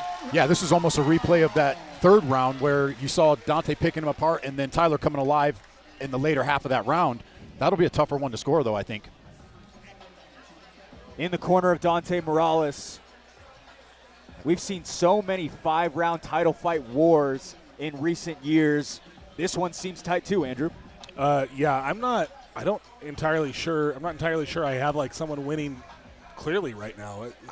If I was going to give a slight edge, I'd probably give a slight edge to Morales because I think he won the last 2 rounds, and I think he won round 1. I think you're probably right about that. Slight edge the last 2. Like I said, 3 and 4 were definitely very competitive, very back and forth. The 4th round to me was a little harder to judge, though, in that 3rd round. I'll say this, neither one of these guys should be coming out here in the 5th round thinking they got it in the bag if they win this round. I agree. If Joel Haro, our other Fierce FC analyst, was here, he'd probably ask me what I thought of it, and I would tell him immediately, Joel, that's not my job. I told you that I saw Joel out in the lobby. Always good to see Joel Haro here on the Utah MMA scene. 5th and final round between these two for the flyweight strap. Dante Morales opens up with some heat. Good job covering the head. We're popping right back up. Good defense there by Dante. Morales stepped into that one, retreated on the attack, but right back to those leg kicks. I was going to say that one might get a stance switch there. He still hasn't switched stances. Okay, now he's hurt. Now he's starting to target the correct area. Before he was hitting the inside, which doesn't feel good, but that wasn't the part of Tyler's leg that was hurt. Now he's starting to target the outside calf. Polillo rips a right hand. Hits the eye once again of Morales. The swelling has gone down over the course of the past few minutes. Massive clash between the two. Morales comes out with the advantage. And now right back in for another seamless entry is Polillo. Tyler's shots are beautiful, man. They're so well set up. They're so fast. He gets amazing penetration on all of those. Always has creative pathways to get to the top. We see him trying to work towards that direction right now. Possible triangle here. Tyler needs to be careful and to get up high. Pummels his other arm in to stop it. Polillo received his blue belt in December of this past year. You know, it's important to note for people listening at home, when we say people are blue belts and purple belts, a lot of times, especially when it comes to MMA, that doesn't mean really anything. Guys can grapple for 10 plus years and have blue belts and purple belts, right? Because their gym just might not give them out. Very true. So, also purple belts now are about as good as black belts used to be 10 years ago. Yeah, that's true too. As a purple belt, I appreciate that. 65 ticks to go before we head to some championship scorecards. Tyler Polillo trying to make his way to the back of Morales, unable to find a home for those hooks. Morales stays stubborn. Yeah, Morales is making him work for everything. He's not staying stagnant on the bottom. He's moving. He's trying to get up. He is, but this is still control time by Tyler, right? True. And he needs to break out of here if he because so far this is Tyler's round. I mean, he's the only one who's really gotten any offense off. But it looks like Dante may be able to break this here. Morales heads towards the cage, utilizes it to reverse the position. Trying to get underneath the hips and maybe land a takedown of his own. Hasn't posed a lot of that here throughout the first 4.5 minutes of this fight. Back to the top is Polillo. Yeah, that was a nice little hip toss by Tyler there. This is a great way for him to end this round. Being on top, landing shots is a beautiful way to end that round. This will be a tough one to score. Very tough round to score. Valiant effort by both. Jason, we might see another split decision coming. It is as close as can be. Yeah, this is a super close, super close fight. I mean, if there was one round that I could have gone either way, it was possibly that fourth round, in my opinion. Yeah, I got to agree with that. I think I'm leaning towards Tyler on this decision. I think it was a really close fight. I did think Dante won rounds 3 and probably round 4, but 1, 2, and 5, in my opinion, were Tyler's, and that should get him the nod. Very interesting because before Polillo had taken down Morales, it seemed as though Dante was running away with round 5. It did seem that, and Andrew touched on something earlier in the fight. Tyler seemed to be landing the harder shot. His shots were crisp when he was landing. I mean, that's not to say take anything away from Morales, because he was landing hard shots too. You see the damage on Morales' face where you don't see any damage on Tyler's face, and that's usually what the judges are going off of, is damage. Just as impressive, Andrew, Polillo just 29 days ago had another 5-round fight in which he did not get his hand raised, but he has been busy and activity has been potent here to start off 2025. He goes for another 15 here. Yeah, it's insane. I mean, that just speaks, like, that's nuts. He had a 5-round fight that he lost, and he's back here fighting again. I mean, that speaks to the level of mental fortitude that he has as a fighter, right? And obviously actual physical durability as well. He's doing back-to-back 5-round fights. Nuts. That's what that says to me, is this is a guy who's looking to make this his career. And if he's in the gym and he's training with guys like Max Holloway, he's probably in a pretty good position to do so. Both guys have high hopes for their careers. Both guys have extremely high ceilings. The potential is there for both. But for right now, only one can get their hand raised, as judges have a tough task at hand. Jackson Hope still trying to corral them. But a full 15 minutes, not an easy thing to do for these amateurs. Dante Morales headed into this one had never gone past the second round. That's impressive then. If this, this is his first time going past the second round, went a full 5, won later rounds, right? Probably won round 3 and 4, and came back from some pretty bad adversity. So impressive showing from Dante as well. First time seen scorecards for Morales, fourth time for Polillo. He is 2-1 when going to the decision, and likely because of the grappling threat that he is, as we saw throughout all 5 rounds of this one. Yeah, he had really great shots. Dante was doing a good job of actually stopping them. Like, he had a really good first defense option, but what was happening was Tyler was shooting, and then he would have a second and third attack, and Dante didn't seem quite prepared for those additional chaining. All right, critical cards in hand. Here's Jackson Hopes. Fierce fans, after 5 spectacular rounds, we go to the judges' scorecards for a decision. Judge Stephen Farragher scores this contest 48-47, Morales. Dan First scores this contest 48-47, Polillo. And Dennis McMahon scores this contest 48-47, declaring the winner by split decision and new flyweight champion and still undefeated, Dante, the Apex Predator, Morales.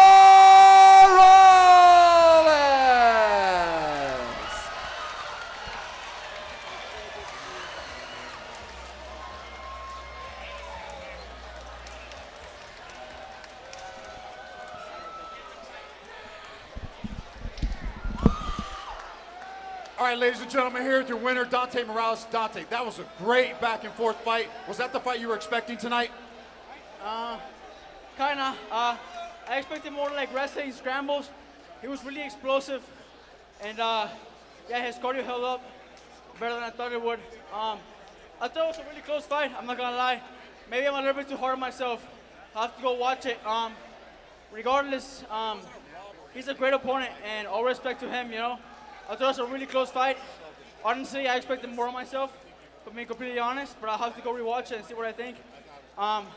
Regardless, though, I just want to say thank you to my team. I give my Jiu-Jitsu MMA, all my training partners, Marco at Rise Boxing, everyone at Freedom Fighters MMA back in Miami, my family who came out here to watch me, my dad, who always flies out from Miami, my sister, Killian, all my friends, my beautiful girlfriend, Anais, who's my world, and she's the brains behind this operation. Thank you so much. And yeah, regardless, thank you so much to everybody, and I'm going to keep getting better, man. I'm going to keep getting better. Congratulations on a phenomenal performance and new Fierce FC flyweight champion, Dante Morales. Hi, I'm Jason Laporte, Fierce Fighting Championship commentator and general sales manager at Performance Honda in Bountiful. We are the fastest growing Honda dealership in the state, and we have one of the largest certified pre-owned inventories in the state of Utah. Our service department has master technicians with over 100 years experience collectively. Bienvenidos a Performance Honda Bountiful, donde los tenemos en español y les ponemos una sonrisa todos los días. Visit us at 2215 South 500 West or performancehondabountiful.com.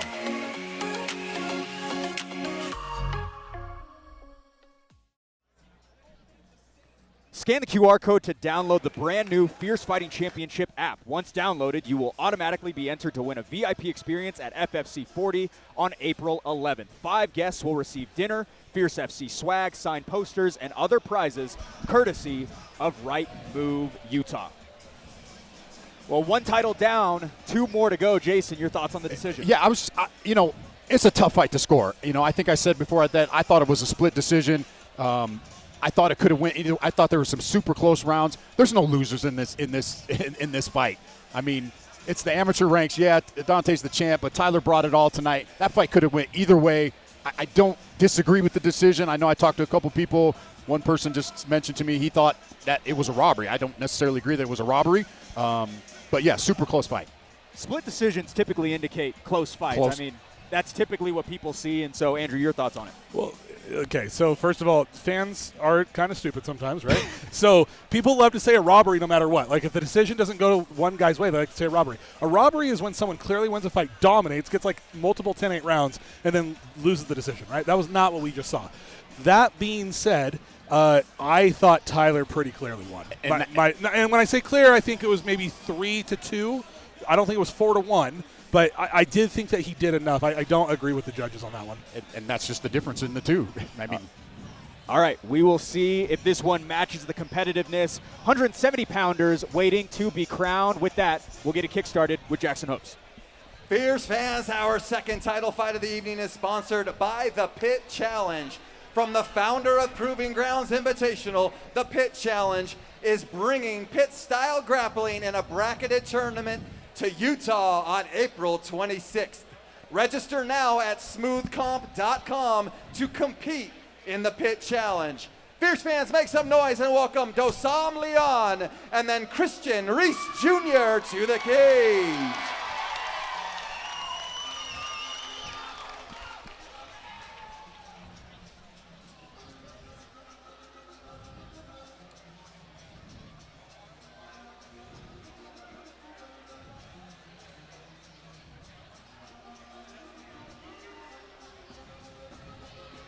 Longest layoff of his career back to Fierce is Dosam Leon. Jason, there's glimpses of greatness when he wrestles. It's led to both of his wins and could play a huge hand in this title fight. Yeah, we've seen some really good things from Leon.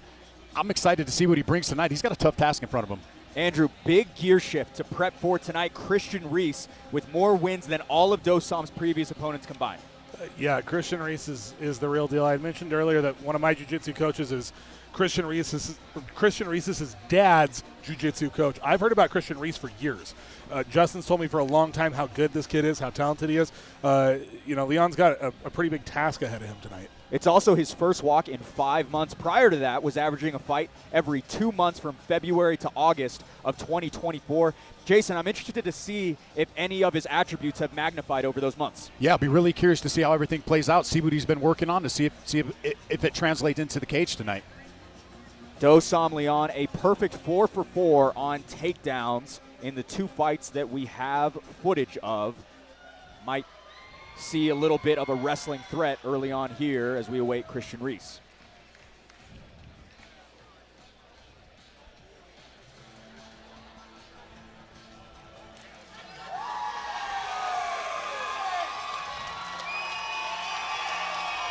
First shot at a strap here is Christian Ace Reese Jr. Andrew, a lot of hype surrounds him as he puts his undefeated record on the line. Historically brings an explosion of excitement when that bell rings. Yeah, Christian is a lifelong martial artist. When I say that, I literally mean his entire life he has been training. He grew up on the mats. His dad owns a school. Christian now owns a school. Everything he does is towards martial arts. His entire life is geared around fighting. Yeah, Jason, when he was born, before heading home, his dad had just signed the lease for his first gym in St. George. They stopped off to check out the new digs. So in some ways, he didn't even head home. He went straight to the gym. Yeah, I think that's pretty impressive. And just looking at Christian tonight, he looks phenomenal. He looks in great shape. He's shredded. I saw a picture of him on Instagram when he used to be overweight. I don't know what the exact weight was, but let's just say he was severely overweight. Yeah, well, he was shredded. He was like 220 pounds. He was a 240-pound linebacker. He was getting looked at by droves of schools all over the country. He ended up at Snow College, but he played for the Crimson Cliffs down there in St. George. That's impressive. That is very impressive.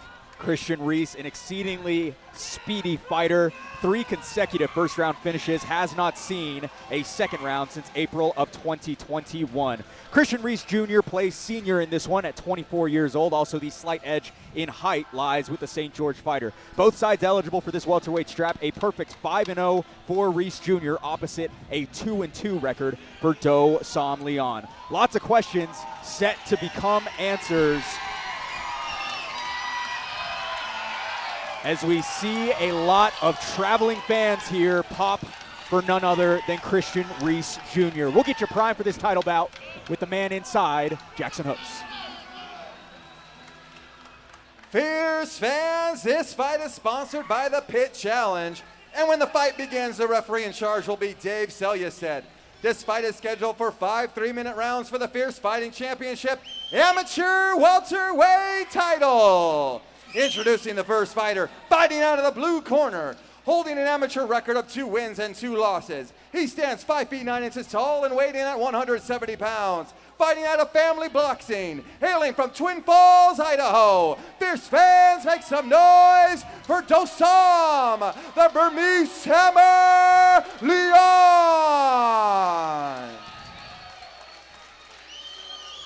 And introducing his opponent, fighting out of the red corner, holding an undefeated amateur record of 5 wins and 0 losses. He stands 5 feet 11 inches tall and weighing in at 168 pounds. Fighting out of Fusion MMA, hailing from St. George, Utah. Fierce fans, make some noise for Christian Ace Reese Jr.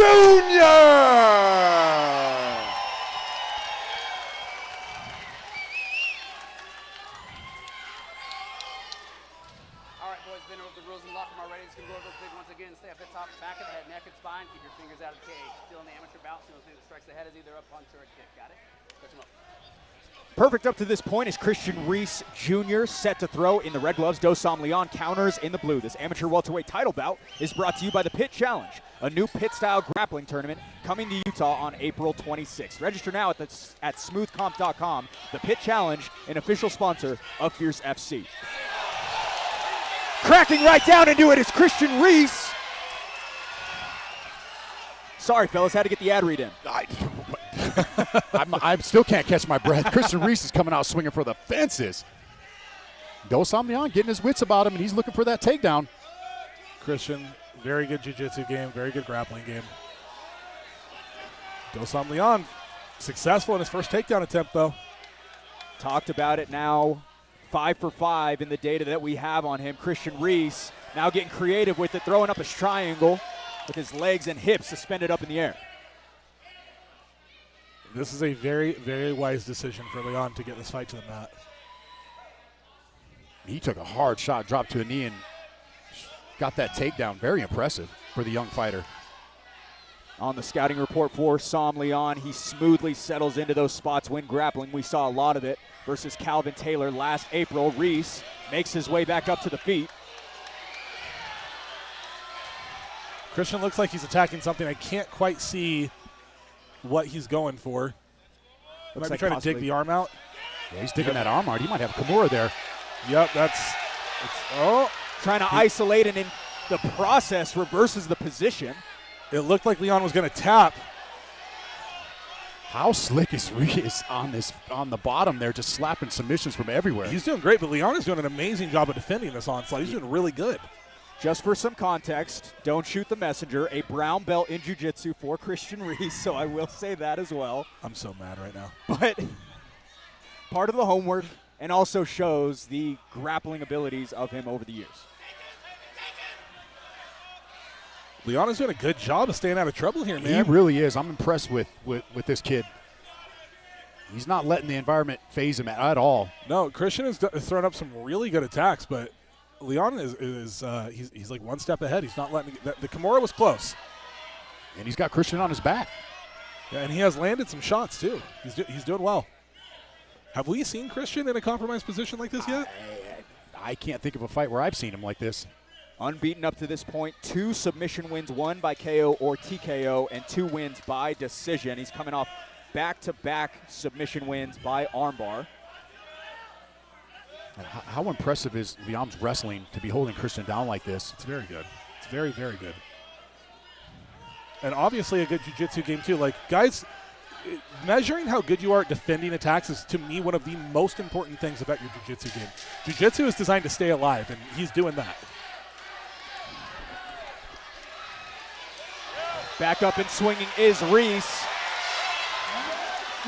Couple of permanent blows land. Late for the St. George fighter. And for the first time since April of 2021, Christian Reese sees a stool. He may very well have lost that round. He did land a hard shot. You could say he almost finished the fight. I don't know if Leon did enough while he was on top. He did hold the position. That's going to be a tough one to score. Christian certainly did more damage, but the judges love it when you're on top throwing punches. They love it. That's true. In the corner of Christian Reese alongside his father, Aaron Reese. Got to wonder what's being said to him again. Hasn't had this much of a fight in front of him in quite some time. If I were to guess, I would think that Ace his dad, apparently he's taken on the nickname of his father, which is pretty cool, is telling him to slow down, calm it down. You have a massive advantage on your feet. Obviously, don't rush it, and just take your time, work your way in.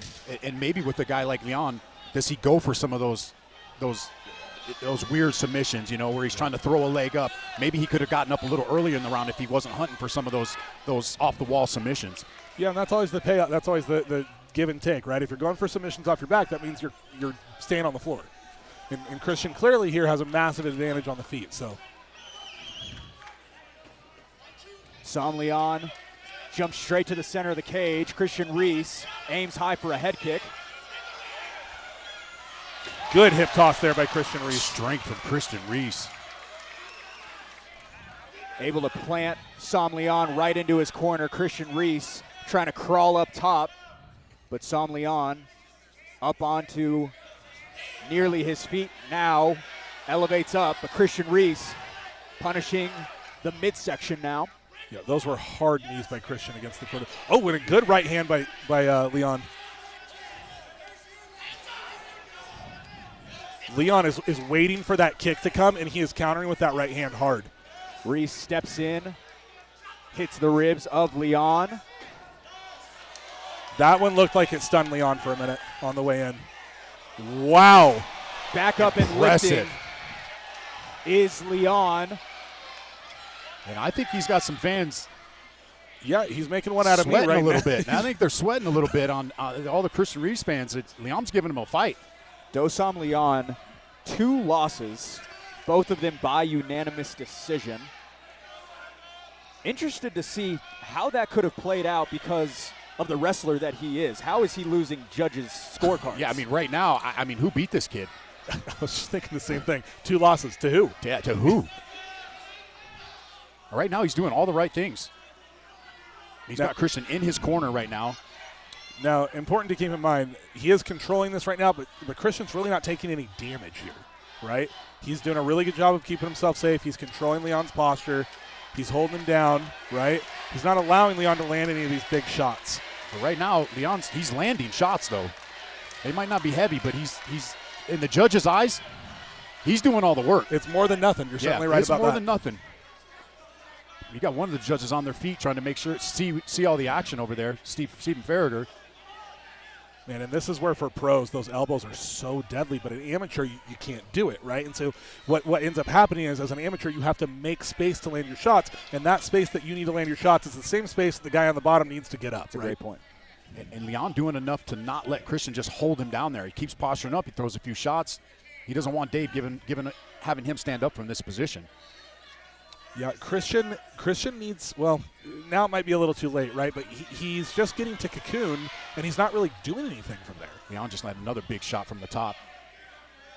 It's almost like he's just kind of accepted that he's on the bottom, and he doesn't have any urgency to get up. Yeah, I was going to say he just had his guard closed, and he still does. I'll tell you what, though, against a guy who throws strikes as quick and explosive as Christian does, this is the perfect game plan. Exactly what he needs to see a third round. Lots of competitiveness we've seen in both rounds. Same story. Christian Reese successful on the feet, but as soon as it gets down to the ground, he is permanently into the canvas until the close. This could be 2-0 going into the third round by Leon. Christian Reese got up and had a very long face when he looked at his dad. He looks like he's pretty tired. Leon didn't even sit down for a little bit. He walked around before he had a seat. I'm very interested to see how they come out here. I got to believe, though, that Christian's in phenomenal shape, right? High-level athlete. And I also tell you this, as someone who also owns a martial arts gym, when that puts a little bit of extra pressure on you, which can be hard, but the other thing it can do is it can make you get your ass in the training room and get those extra sessions in. You don't want to lose in front of your teammates, and you don't want to lose in front of your students, right? Sam Leon, a keen ear to his corners. Christian Reese up and ready for round number 3. Again, another title fight here. 5 potential rounds between these two welterweights.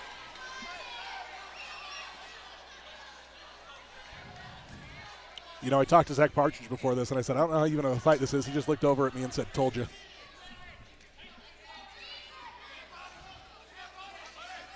Nice body shot. Did a little bit of that early on in round 2. Matching it here as Sam Leon enters in once again. That was a beautiful shot by Leon and really good by Christian to stop that single leg attack.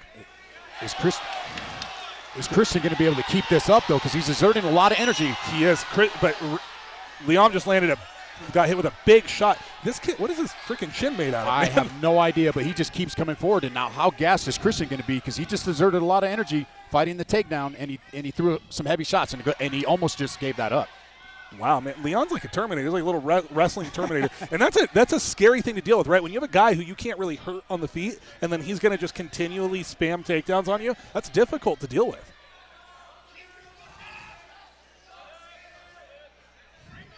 Sam Leon settling into the half guard of Reese. Christian does a good job to get back to close guard there. Closing in Leon, not trying to get any more damage thrown.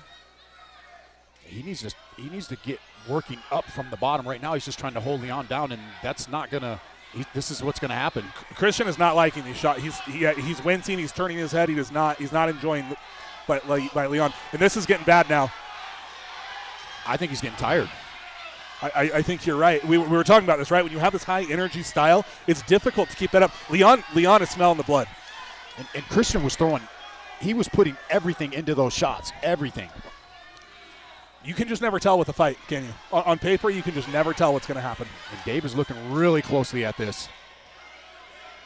More of that wincing like you were talking about, Andrew, from Reese on bottom, trying to get his guard a little bit higher, but Sam Leon has been constant with the punches. Did you see how slow that high guard was? Oh, yeah. He's really labored now.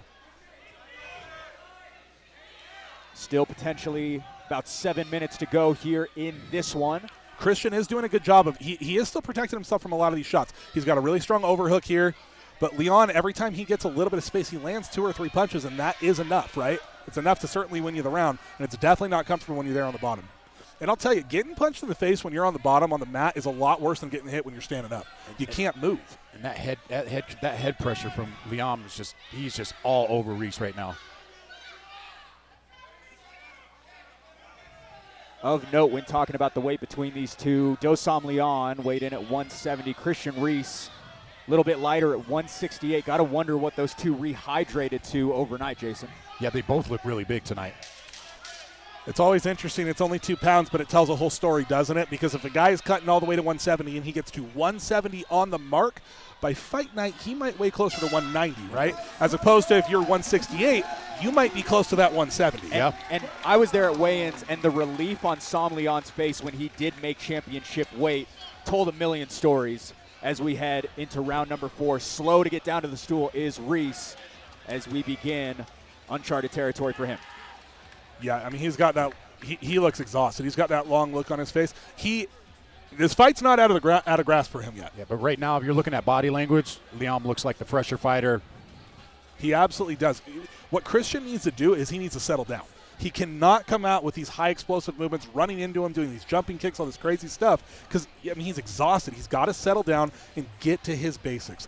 Throw your jabs, circle, land your kicks after you've set them up with punches, and just slow down. It's similar to like we talked about with Talon Carvalho. When he's out of the first round, he has not statistically won a fight.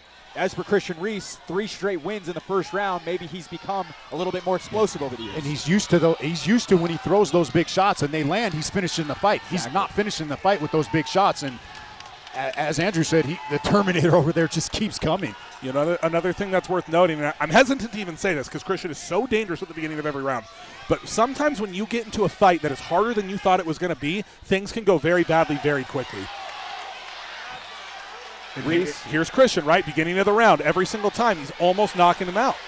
This is where this is where I feel like you said he needs to take a step back because this is what's going to happen. Right, exactly what I said, right? Yep. He's getting ahead of himself. He's going for the finish. You got to build the knockout. Sean Strickland famously said that. And now Christian's in a horrible spot. And how defeating is that for you as a fighter? Because he landed some solid shots. Dude, one of them was completely crisp from where we had it. The angle was perfect, and Sam Leon keeps coming forward. I will tell you from personal experience, when you crack a guy and you hurt him and they don't go away, it is a miserable experience. Tyler's getting close to stopping this fight. Yeah, Christian's got his hand pinned under there. Obviously, he knows how to get it out. I just don't think he has the energy to do it. Yeah. And this is And now Leon's looking to wrap that arm up. If Leon can get a hold of that wrist and pull it to the other side, he's going to get this fight stopped. Yeah, this is very much looking like the beginning of the end for Christian Reese. Constant cycle of offense by Sam Leon. Dave Selyestedt says that's enough. Do Sam Leon TKOs his way to a welterweight title. All-time upset for the fighter out of Family Boxing. Yeah, exactly 0 people thought that was going to happen. Yeah, I want to know who these two guys that beat him are, because this kid, that was impressive. Like, he just walked through a guy that was 5-0, that has power. He ate the shots. He used his wrestling. He controlled this whole fight.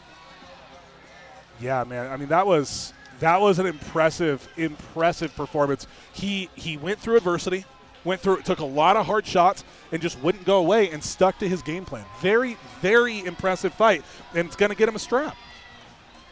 Do Sam Leon came in the underdog. Call a spade 5-0 versus 2-2. You see it on paper. You go, I think I know who's going to get the nod. He flips the script on that. Yeah, I think everybody in attendance tonight thought Christian Reyes was going to come in here and dominate this fight, and it was anything but that. Extremely impressive, right? Very impressive. To come in a spot where you're the B-side, right? Yeah. Like let's call it what it is. You're the B-side.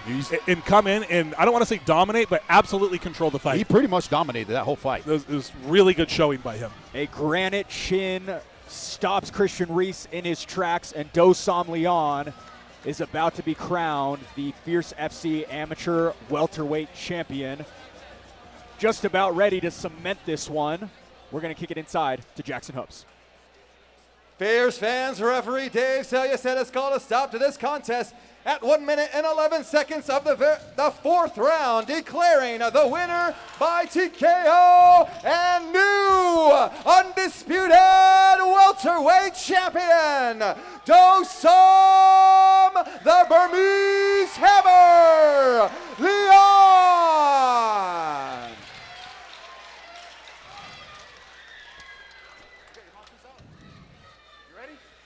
I know you're a little gassed here, Do Sam. That was an impressive performance.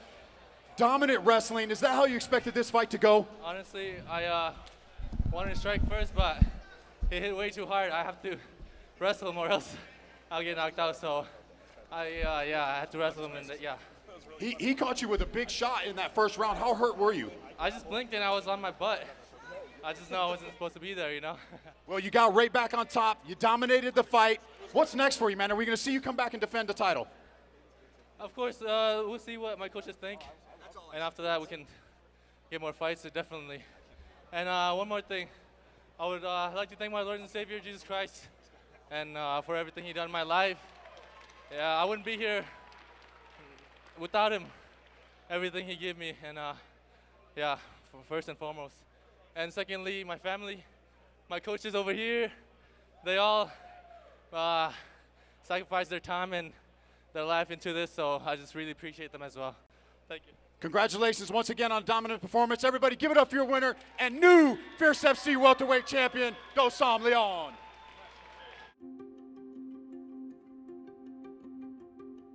FST. Who is FST filtration? What is FST filtration? You see, FST is more than a filter company just trying to be cool. FST is a solution-based company in the heart of Utah, where hard work is embedded in its roots, and providing superior indoor air quality is our mission. FST has risen to the challenges that everyday people face. As new challenges present themselves, we too shall rise to the occasion. Manufacturing is the backbone of America, and our employees are the backbone of FST. So when choosing your next filter for your home or building, don't choose any filter. Choose FST. Small business, family owned, since 2001.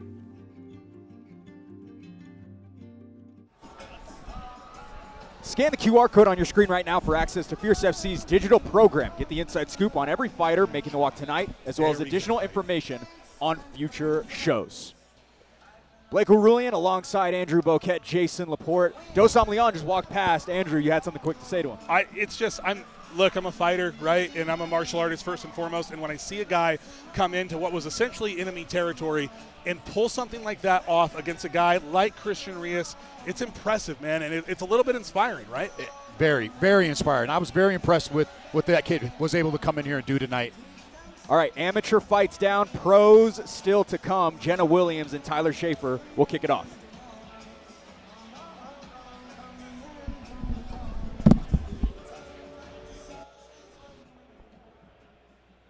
Fierce fans, our next fight of the evening is sponsored by Unified Wealth. Visit unifiedwealthsystems.com to achieve your growth through innovative retirement strategies with Unified Wealth. Fierce fans, make some noise and welcome Tyler Schaefer and then Jenna Williams to the cage.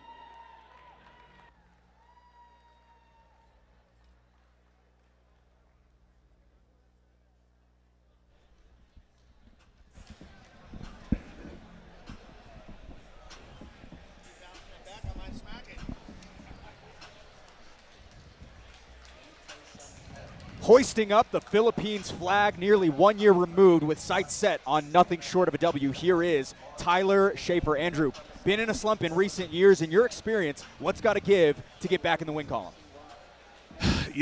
So composure, right? Like you got to stay relaxed. A lot of times when you're coming off of not favorable decisions back to back like that, you can get a little bit ahead of yourself, right? And so you got to be able to stay relaxed, stay calm, still pick your shots, still pick your places. She comes from Classic Fight Team in California and a 10th Planet location, so she's obviously training with good people. Trust in your skills and take your time.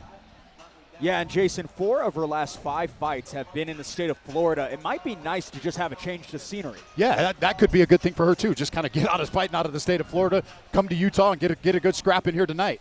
Tyler Schaefer, you see the 1-5 record. She was a 4-2 amateur from 2017 to 2020. So there is some sort of skill set there that got her wins back in the day. Just as a pro, hasn't really been able to couple them together yet. Well, look, the other thing is, like I just talked about, right? She's from legitimate fight teams, and they're not going to let you fight if you're 1-4 as a pro, right? You've lost these fights. They're not going to let you go in there to die. Like if you're not a good fighter, they're not going to let you keep going. So the fact that she's in here leads me to believe that she has a skill set to be here.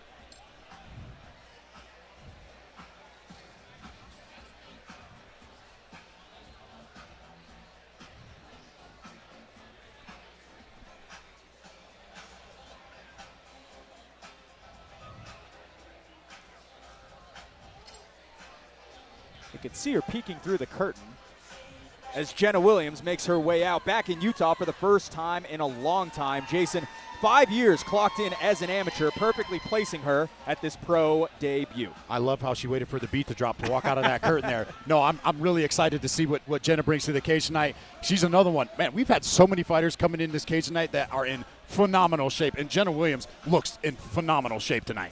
Andrew, a well-established amateur career, 5 years, 10 fights from 2019 to 2024, loaded up a 6-4 record in the process. It says that you're staying active and getting after it, right? And I mean, look at her, my God. She is ripped. Yeah, hey, bodybuilding physique coach, what do you think? I think you can slap a tan on her and she can step on stage and win any bodybuilding show in the country right now. You know what our mutual friend, Justin Mancuso, you know what he told me to look for always? Yeah. The back. Yeah? He said, look at the back. The back is going to tell you everything. And, yeah, she's jacked. Always been distinguishably strong and coming off of a 39-second submission in June to close out the amateur career. Jenna Williams here primed to face opposite Tyler Schaefer. First of 3 pro fights start with Jenna Williams and Schaefer. Williams is 34, 3 years younger, is the California fighter. Both flyweights hitting the limit last night on the scale. Pro debut for Williams, we do note the 6-4 amateur record juxtaposed with the 1-5 record for Schaefer. With that, just about ready to get things going. We'll kick it inside to start the pros with Jackson Hopes. Fierce fans, this fight is sponsored by Unified Wealth. This fight is a professional flyweight bout scheduled for 3 5-minute rounds. And when the fight begins, the referee in charge will be Tyler Tomlinson. Introducing the first fighter, fighting out of the blue corner, holding a professional record of 1 win and 5 losses. She stands 5 feet 5 inches tall and weighing at 126 pounds, fighting out of 10th Planet Jiu-Jitsu South Bay, Classic Fight Team, and SoCal Fight Collective. Hailing from South San Diego, California. Fierce fans, make some noise for Tyler Southside Schaefer. And introducing her opponent, fighting out of the red corner, making her professional debut. She stands 5 feet 6 inches tall and weighing at 126 pounds. Fighting out of the MMA Lab, hailing from Phoenix, Arizona. Fierce fans, make some noise for Jenna Williams. Pro debut pens for Jenna Williams in the red gloves. Tyler Schaefer proceeds in the blue. This flyweight bout is brought to you by Unified Wealth, providing you with the tools and support to navigate your unique investment path. Find out more at unifiedwealthsystems.com. Unified Wealth, an official sponsor of Fierce FC. This is definitely the matchup that has the coolest in-ring outfits. They are pretty cool, both of them. That's a great point. Yeah, very, very cool. Best fight kits by far.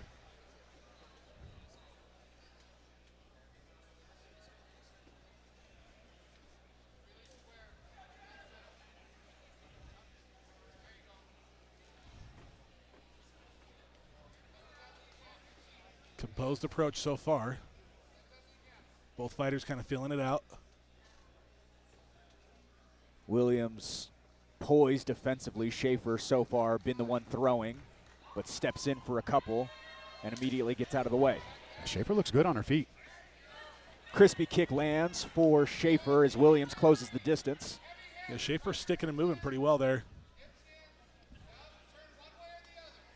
I'm going to assume that Williams has the strength advantage. Yeah, she's looking pretty. Oh, nice elbow by Schaefer. That was a beautiful elbow. We are in the pros now, right, Blake? Welcome to the pros is what I was just about to say for Williams, but eats it well and keeps coming forward. Schaefer's landed some shots. Yeah, she really is. Schaefer threw some elbows of her own there on the break.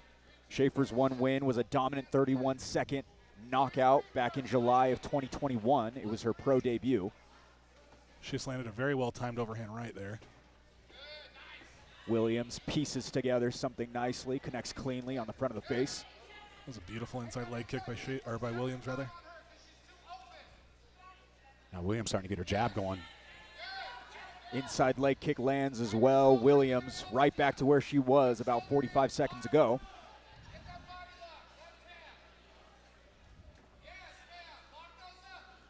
Williams' coach in their corner is calling for lots of grappling. They seem to have identified that Schaefer stands very square.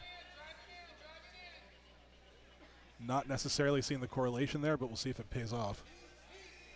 2 wins by submission for Williams as an amateur. Again, her final win as an amateur just a few months ago was served by that way.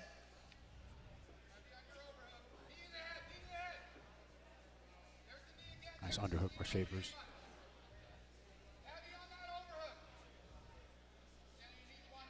Schaefer doing a good job here keeping the underhook strong.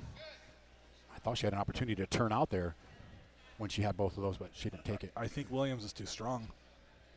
Staying strong and upright, however, is Schaefer. Has not been able to get peeled off of that cage yet. This is, without a doubt, the worst, most grueling part of mixed martial arts. This up against the cage, I know it might not look like a lot. It is the most exhausting thing that you can do. Holding another person up against a wall while they're trying to get off the whole time is extremely difficult. Good body lock here by Williams. She's trying to drag Schaefer to the mat. Unsuccessful on the first attempt.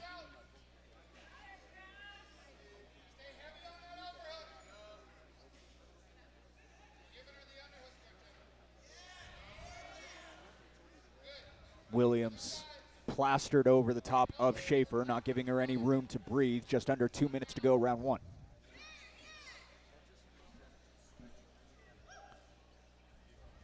Williams trying to get something going here. The little shots weren't doing much. She seems to be having the best success with her knees to the legs. Oh, Schaefer doing a really good job defending this takedown. She's not giving her anything. Yeah, she's had excellent takedown defense so far. What she needs to do, though, she needs to pummel an underhook and get off of the cage. There we go. Circle off the cage there. Ooh. Williams triggers inside for a leg kick. Schaefer attacks the chin of Williams in the process.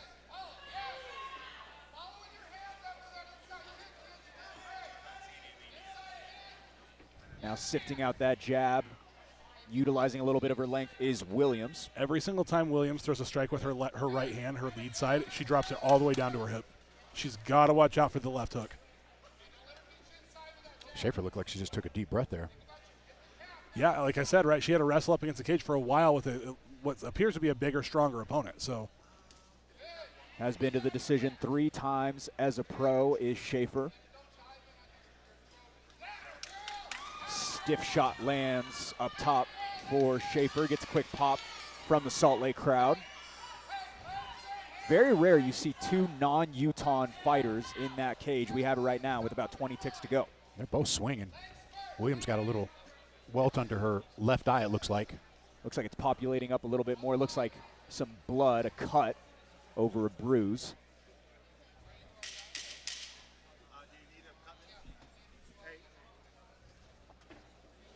Williams lost her balance off of the attack of Schaefer.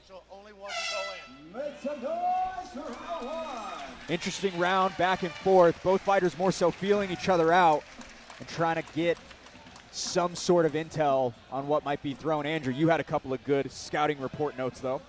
Yeah, I think that Williams is doing a good job when they're clenched up against the cage, but on the outside, I do think that Schaefer is having a little bit more success. Williams really needs to watch out because Schaefer is pretty dedicated to throwing heavy leather here. Every time Williams throws a punch, she's doing what we call a lazy jab, right? She's throwing her hand out, and then she's cycling it back around to her hip and back up.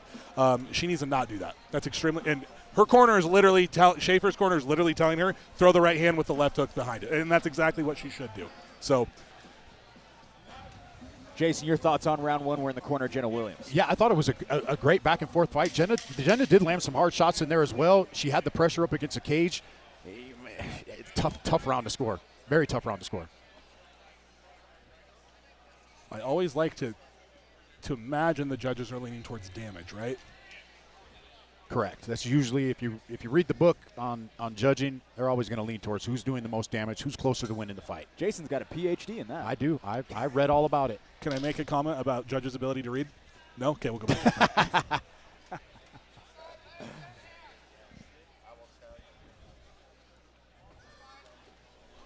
There it is. There was that right hand. Yep. Williams continuing to invest into that lead leg. Goes for it once again. Schaefer's corner wanted the 2-3. Schaefer did a good job of circling off the fence that time, too. She didn't let Williams back her up against the fence. She wants that overhand again. Yeah, she's looking for it. Williams airing out that right hook. Schaefer trying to make a read. Good job there by Williams, making it dirty and throwing her against the cage. It's exactly what she needs to do. Schaefer seems to be the little bit more polished of a striker, so this is a good tactic on Williams' part.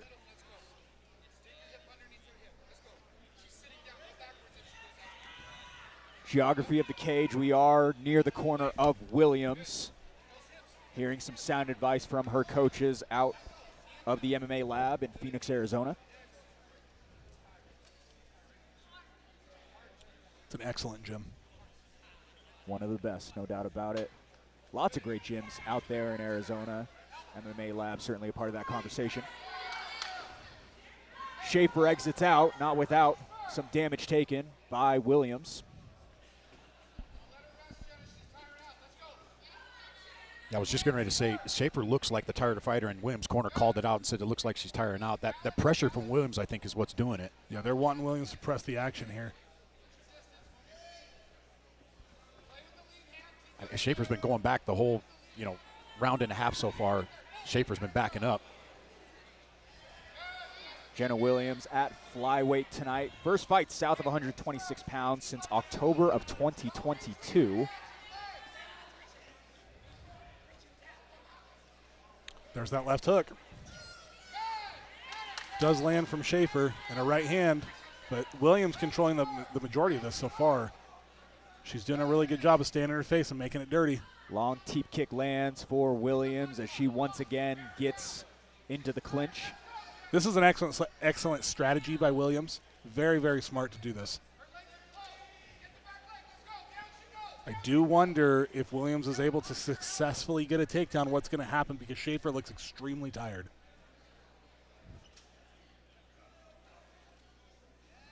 You know, and in these positions, sometimes early on in the fight, the juice is not worth the squeeze. You know, sometimes just holding a person up against the cage for the first couple rounds, that will be enough to open up the takedown in the later rounds. Because Williams doesn't seem to be trying for the takedown too hard. She seems to be mostly content with hanging on to Schaefer and trying to just slowly wear her down. Every once in a while she's going for a takedown attempt, but she's not being real tenacious about it. So that may be the plan here. Good head control by Williams here. Stepping her leg on the inside. She might try to pull her over the top. Her coach is wanting a single. Clean clinch game as she lands a couple more knees in the higher region of those legs inside the thighs of Schaefer. Yeah, and Schaefer is stuck here. She really needs to be fighting the underhook and turning towards Williams. Good job getting off the wall there. Able to shuck off and separate once again is Schaefer. The issue is that Schaefer is not throwing anything to get Williams respect, and so she's just walking her down and putting her against the cage. She's got to get something going here. Beautiful leg kick by Williams. Williams landed a couple of those this round. Hard leg kicks.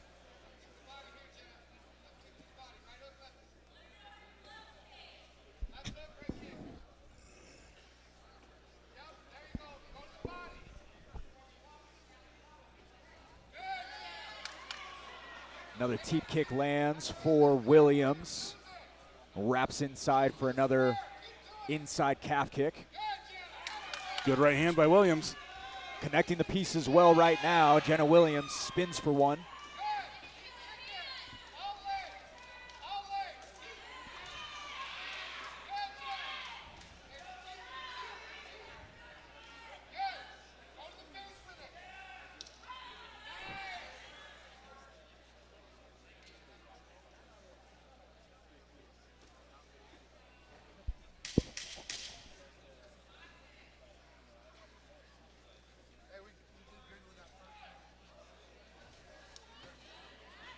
Schaefer battles back with a counter late.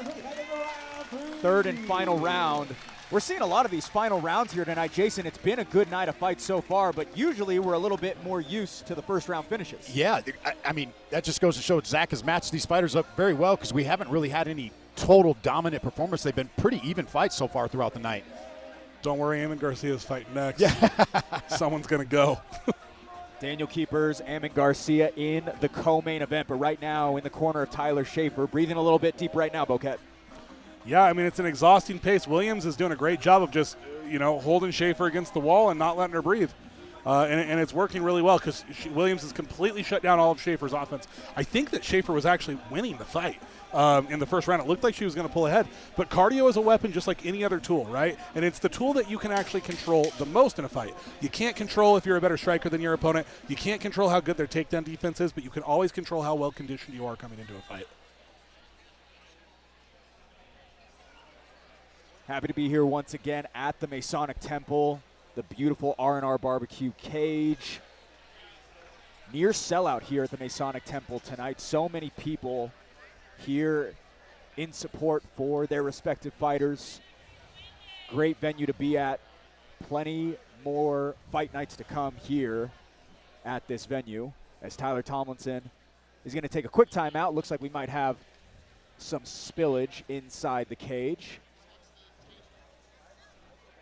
Throwing a rag up. Might be some melted ice. I don't know. Do we have ice skate once again, fellas? Yeah, we could have a little bit of ice skating going on up here. Tyler Tomlinson, cool, composed, and a consummate professional as well. Top of round 3 we go. Both fighters actually look in really good shape. Oh, now Schaefer's connecting now. Yeah, looks like Schaefer got the memo, right? Yeah, maybe she just needed to warm up a little bit. You got to go. Well, that's probably what her corner told her. Hey, you could be down 2-0.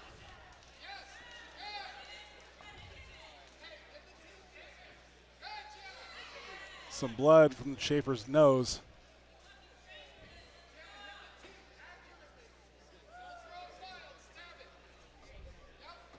Hearing from the corner of Schaefer to not throw wild. A little bit more dialed into the striking as we continue on here in this third and final. And as you guys have been talking about, might need the finish, likely what the corner was saying just a few moments ago. Ooh, there you go. Williams looking good now, sticking and moving.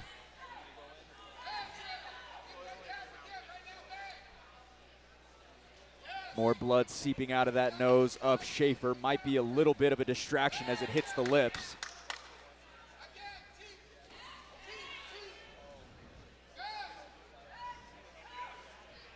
Those leg kicks of Schaefer do seem to be bothering Williams a little bit. I don't know that she's going to get many opportunities to actually drive that in here. We're in the final round. Schaefer's actually checked a couple Williams' leg kicks.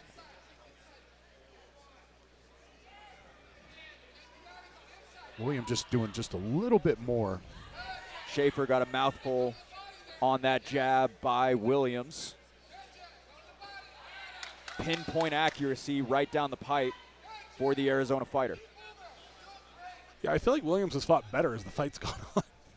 You know, she's tired, but it seems like she's actually picking up. Which is, I mean, that's an amazing trait to have, right? As a fight goes on and it gets hard, you go better, you get better. I mean, that's a really good thing. One of the attributes of the best to do it. Yeah, absolutely. She's still utilizing that jab, too, just pumping that jab out. Yeah, Got Schaefer bleeding. Her jab is heavy. Really, really heavy. Schaefer just doesn't seem to be able to capitalize on any of the openings that Williams has given her.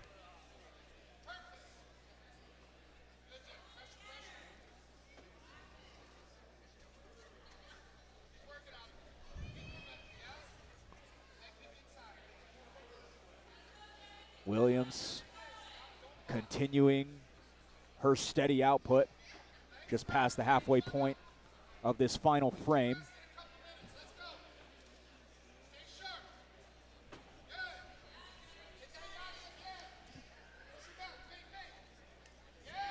Another crisp one lands and picks up the decibels a little bit in favor of Williams. And another good right hand from Williams as well. Schaefer's trying to push forward, to her credit. She just doesn't seem to be able to land anything. Is it range? Is it position? Is it just Jenna stays in her face? What is it? I think that Williams is a little bit longer, and Schaefer, in order for a smaller fighter to get in, they've got to use a little bit more energy, and I think that Schaefer is at a spot where she's not quite fast enough to close the distance like she was in the first round against Williams. Yeah, Williams is doing a really good job of, she's punching and getting out of the way. Just as we said that, 2 really hard shots from Schaefer. She's done some really good things. It's not like she's just not getting dominated in there. Yeah. She's doing some good things. It's just Williams is just a notch above as of right now. Yeah, and she's not stopping, right? Great footwork from Williams. Nice. Schaefer's starting to check some of those kicks. A little bit of blood now arriving on the side of the right nostril of Williams. Swiped away at it a couple of times, might be bothering her.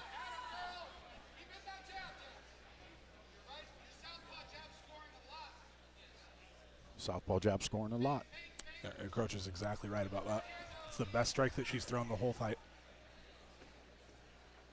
Her jab has been extremely effective for her. Oh, nearly right lost hand. the mouthpiece. Yeah, that was a good right hand.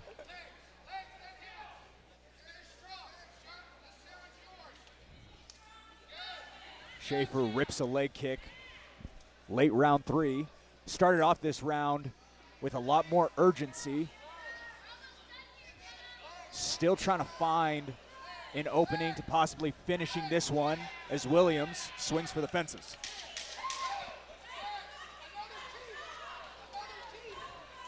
Schaefer's going for it here all the way to the end. She's not letting up. She's trying to win.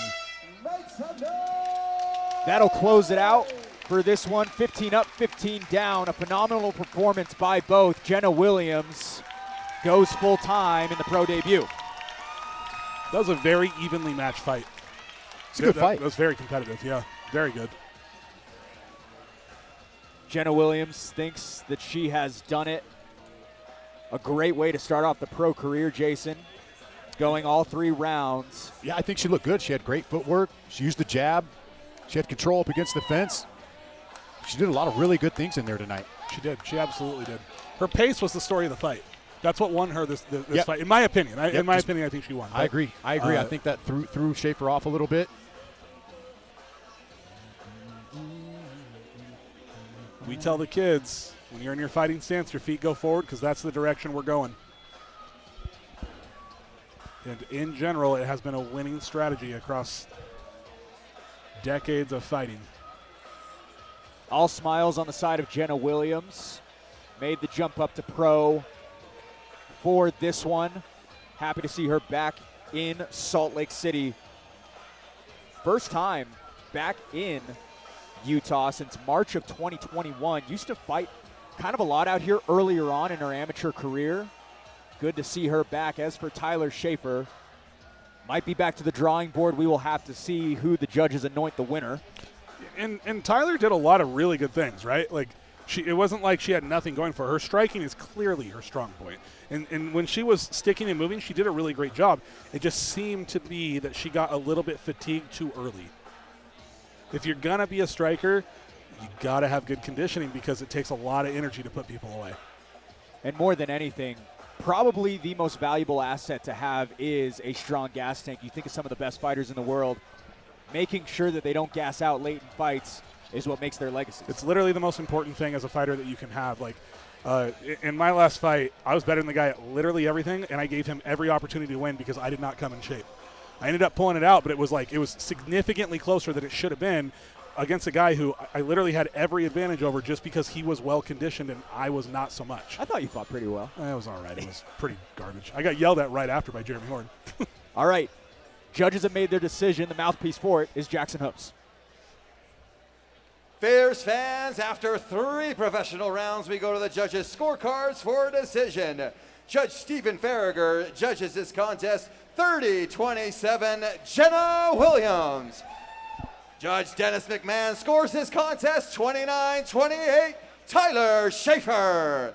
And Nathan Burbank scores this contest 30-27, declaring the winner by split decision, Jenna Williams.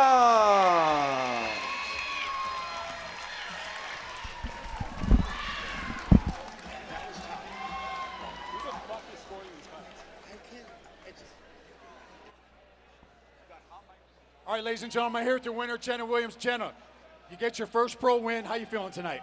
I mean, I feel great. I really went in there. The idea was to go down to the ground and work my jiu-jitsu, any sort of wrestling. But I beat her on my feet, and that's pretty great. I'll take that. Yeah, we talked about on the broadcast, your striking looked phenomenal, footwork looked phenomenal. You get the big win. Can we see you back here in Utah in the cage again? Oh, yeah. I loved it. You guys are a great organization. Fierce was great to work with, so I appreciate the opportunity. Is there anybody you want to give a shout-out to tonight? Sponsors, friends? Oh, my gosh, so many sponsors. I mean, first off, probably my coach. He's the one that's really built me up to be here. I have Sophia Smith here in my corner who really helped me along the way. I had friends and family that came from Arizona, from Oregon, giving us my sponsors, the Vagina Docs. You guys are awesome. You always got me feeling better. So honestly, let's just keep doing this. Let's keep going. I love it. Congratulations, everybody. Give it up for your winner, Jenna Williams. And everybody here inside the Mountain America Center, put your hands together and make some noise! Oh, I'm so excited to be in Idaho Falls. Less than a minute to take home the amateur middleweight belt. This is my last amateur fight. I'm going pro. Just so much talent on the card tonight. Jared Vandera remains the standard at heavyweight. Scan the QR code to download the brand new Fierce Fighting Championship app. Once downloaded, you will automatically be entered to win a VIP experience at FFC 40 on April 11th. 5 guests will receive dinner, Fierce FC swag, signed posters, and other prizes courtesy of Right Move Utah. All right, so Jenna Williams exits the cage as a winner in the pro debut. Another fighter searching for his first pro win is Ammon Garcia. It was quite the fight we saw last September. Now Daniel Keepers in his wake here tonight. Jason, your thoughts? Yeah, I'm really excited to see. That was probably one of the more impressive pro debuts that I've seen in a long time. That was a great back and forth fight. Ammon was in some trouble in that fight. He was almost finished. Comes back and ends up being a draw. That could fare very well for him in the future, having that tough of a fight for his first pro fight. Learned a lot in it, Andrew. Yeah, that was insane. That was like one of the coolest fights I've ever watched, especially for a pro debut. I mean, both of those guys, right? Both those guys. It's freaking crazy. I think it was interesting because their coach in the corner was telling them, hey, take some power off of these shots, man. You're going to break your hands. And it's exactly what happened. So I expect a much more measured approach from Ammon this time around. But he's also a psychopath, so I'm probably wrong. I was going to say, I disagree. Yeah, I don't think wrong. Ammon's taken anything off of any of his punches tonight. Lots to look forward to at 160 pounds. Let's bring him out with Jackson Hopes.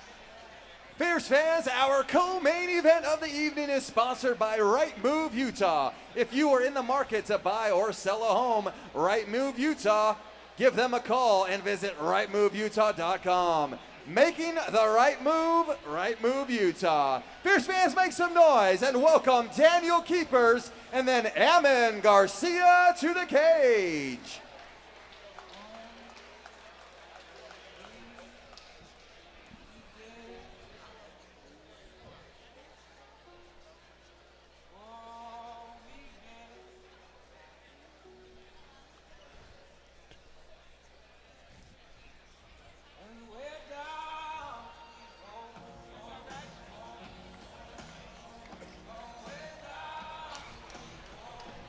Coming off back-to-back wins, enter Daniel Keepers. Andrew, that smooth striking from Syndicate is always expected, and he is no exception.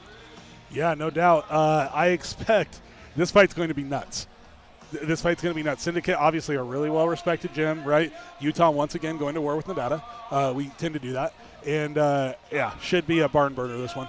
John Wood in the corner. Jason, Syndicate MMA 6-2 at Fierce in 2024. The highest win percentage of any gym with at least 5 fights. Nasir Davis, Ole Mikhov, plenty more who have made their mark at Fierce. Yeah, you know, we sitting there giving all these kudos to Ammon Garcia. Don't sleep on this Daniel Keepers guy fighting out of Syndicate MMA in Las Vegas. He's going to bring it tonight. He's a smooth striker, and that's where Ammon likes to shine as well. This fight's going to be a banger. Don't blink.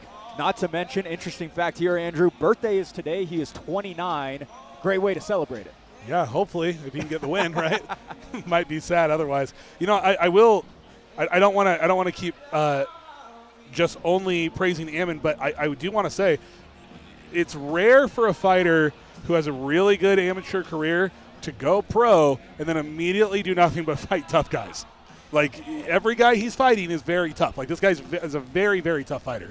Daniel Keepers won 2 in a row. He went 2-1 in 2024. Slings in that southpaw stance and seems to have some crispy striking awaiting for this Utah crowd.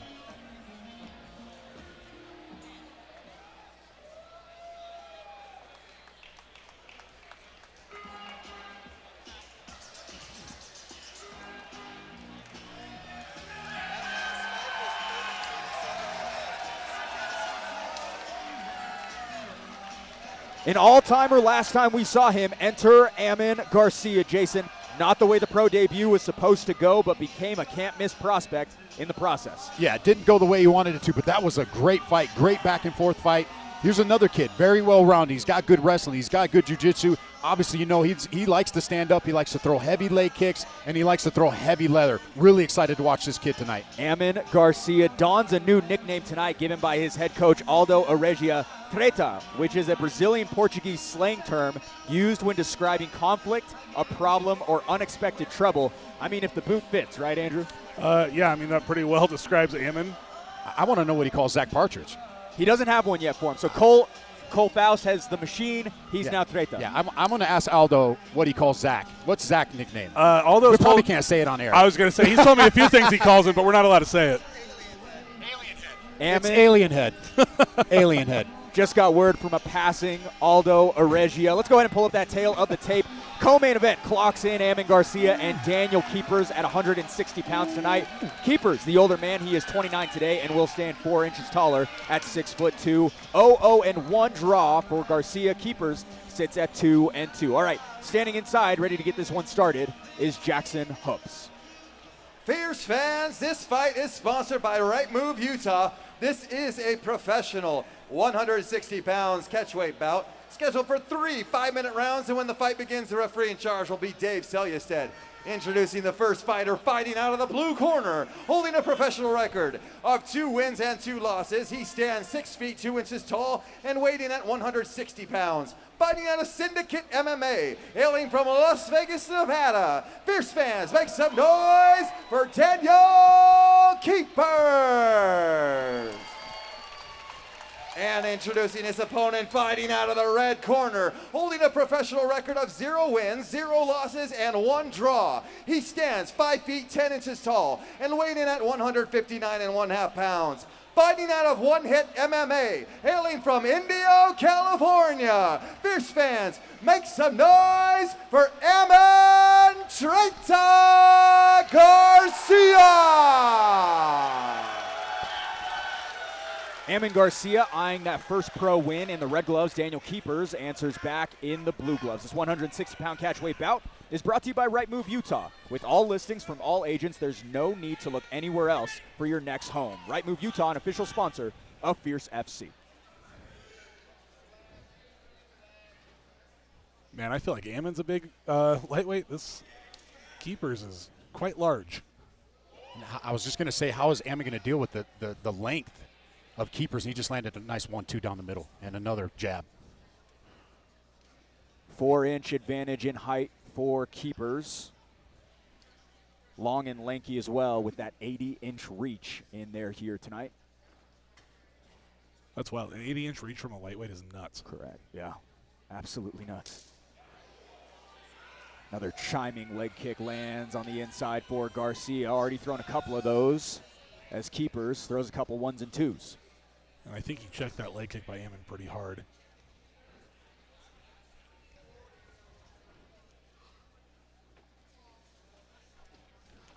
Keepers looking to control the front hand, probably to land a left hand of his own. He's landed a couple nice jabs so far, too. That length giving Ammon some problems early on. Garcia gets inside, rips one on the exit.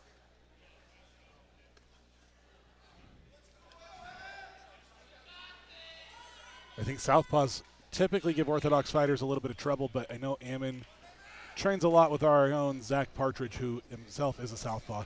Beautiful entry by Ammon there. Really good defense by Keepers to keep him off. That was a really, really good entry by Ammon. Drops his hips down. Keepers now reverses the position, puts the local fighter in a compromised spot. Now framing is Garcia. Keepers went to a decision in July of last year, and then in October won a fight by TKO. Again, those back-to-back wins as a professional for him. Yeah, Keepers is huge for this weight class. That was an excellent pummel by Ammon there to get to that single. Still fighting for it. Keepers stays stubborn. Good takedown defense. And Ammon's already got a well over his left eye there. Got some legitimate bruising and bleeding over falling down into the eye socket. Worst spot you can get a cut, Andrew. Yeah, definitely not ideal, especially this early into the fight. Thudding shot lands for Keepers in that exchange. Garcia stays upright. Yeah, Garcia's got a chin on him, huh? Yeah, Garcia's got to get his head off the line right now. His head's a little stiff. Man, that was such a hard shot. And he ate it, too. He did. Garcia is starting to get busted up already, though. We're not even 3 minutes into this yet. Yeah, everything that Keepers has landed has been with some power. Another 1-2 down the middle. Keepers unscathed as he lands again. Garcia trying to infiltrate through this guard. I think Garcia's, once again, I think he's having trouble with the length of Keepers. Yeah, I think you're right. It is difficult to deal with, especially against a guy who knows how to use it. Garcia moving forward, aims high, gets the shake of the head from the Las Vegas fighter. Yeah, Ammon's got to do something to get Keeper's attention because right now Keeper's in a zone right now. Yeah, I was going to say he's starting to get into like a little bit of a flow state here. Ammon's got to disrupt this. He needs to start grappling with him or something. This current game plan is not working. He needs to pivot. And right now his head is just, and there that time he got his head offline.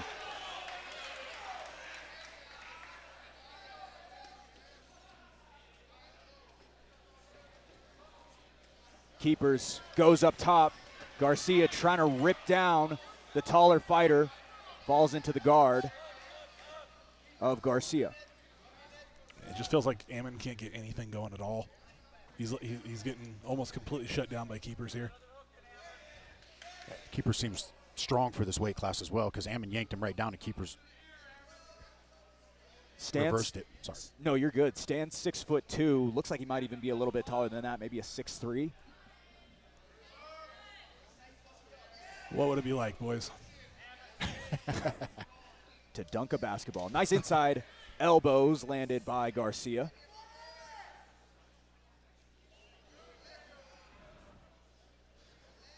This is what we saw Ammon. We saw Ammon in a little trouble in his first pro fight like this. He was on his back. He took some damage, and he came back and delivered some back. But right now, it's all Keepers. That's a good point. I think he's getting beat up a little more than the last one, though. I agree. And this is pretty one-sided affair so far.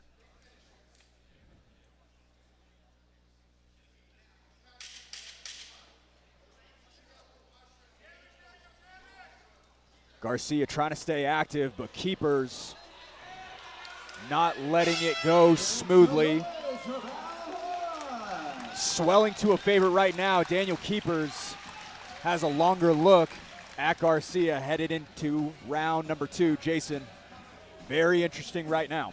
Yeah, all Keepers in that first round. The length giving Ammon some problems.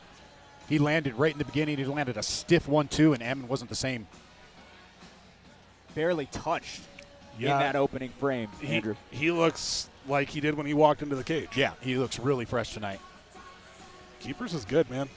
He's got a really long range, good takedown defense, putting his strikes together well. He's staying in motion, staying in rhythm. He's looking very good right now. On the film that I saw, he's been consumed by excess grappling in the past. But what we're seeing right now is that he's really dialed in that side of it. He's not getting taken down. He's able to keep it up on the feet, or he was able to reverse that position, Jason. Yeah, he was able to reverse that position right when we thought Ammon was going to get that takedown. Keepers was right back on top of him, and he looks fresh coming in the second round. Ammon's going to have to do something to gain his respect. Keepers surrounded by esteemed fighters day in and day out over at Syndicate MMA, home to UFC bantamweight champion Merab Dvalishvili. It's always interesting when these guys come in and they have a couple losses on their record, and you're like, to who? Like Thanos? Like, who'd you fight? Saw a little bit of that earlier with Dosam Leon and Christian Reese. Opening 15 seconds here of round number 2. I don't know if Ammon's switching things up. We had a different game plan, but he doesn't seem as fluid on his feet tonight. No, but he landed a couple of good shots there. Williams took a chance to get inside to see if he could land some big damage, and Ammon answered him immediately. So he's trying to make it ugly now, but you could see the strength, and Keepers just said, no, we're not going to stay there.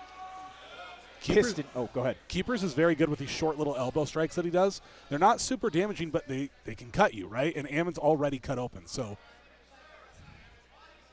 Usually there's a little more pop and bounce to Ammon's step, and right now he's just kind of standing in front of Keepers, and like I said, maybe he's trying to shoot for a takedown. Maybe there's.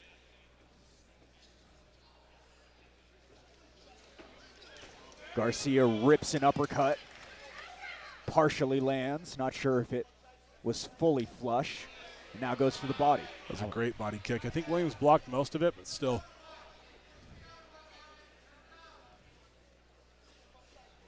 Yeah, Ammon needs to find a way to get inside of Keepers, and he's got to watch out for that. That's probably why he's not shooting in there.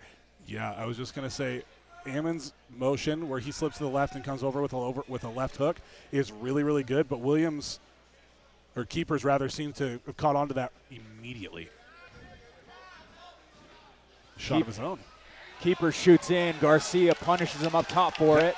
He might be hurt. Keepers might be hurt here. Ammon hit him, and he immediately backed up. Garcia counters back again. He's got to close that distance. Can't let Keepers get comfortable back out here. in range. You know, that's the thing with Ammon. He can be out of the fight, but he hits so dang hard.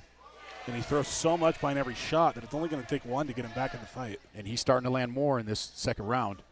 And not only that, I don't mean to sound like a homer here, but Ammon Garcia is so strong-willed. His mental game is so strong. The way he speaks of himself, the way others speak of him, it seems as though he's unwavering. But Daniel Keepers trying to come back into this one in round 2. Keepers just landed a hard shot. It turned Ammon's head all the way around, and he didn't even skip a beat. Quick sprawl, attentive by Keepers as Garcia tries to run the pipe. Looks like Ammon might finally get him down here. That was an amazing sprawl by Keepers. Keepers opens up the back to Garcia, making his weight well known up against the cage. And just like we talked about, Garcia, he's never out of the fight.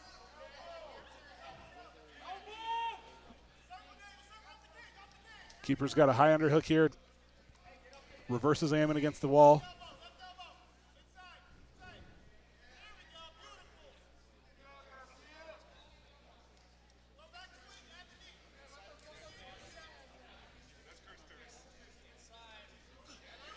Keepers trying to lift off, gets Garcia down to the canvas. 90 seconds to go, round 2.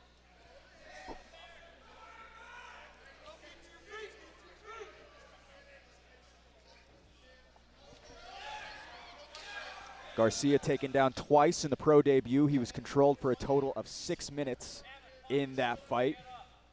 Did break his hand in the opening round of that as well, Jason. Doesn't seem like he has any sort of injury ailment right now. Yeah, other than the left eye. Fair point. and like Andrew said, he wasn't taking these type of shots in that fight that he's taken tonight. He's taken a lot of more damage tonight than he did in that first fight.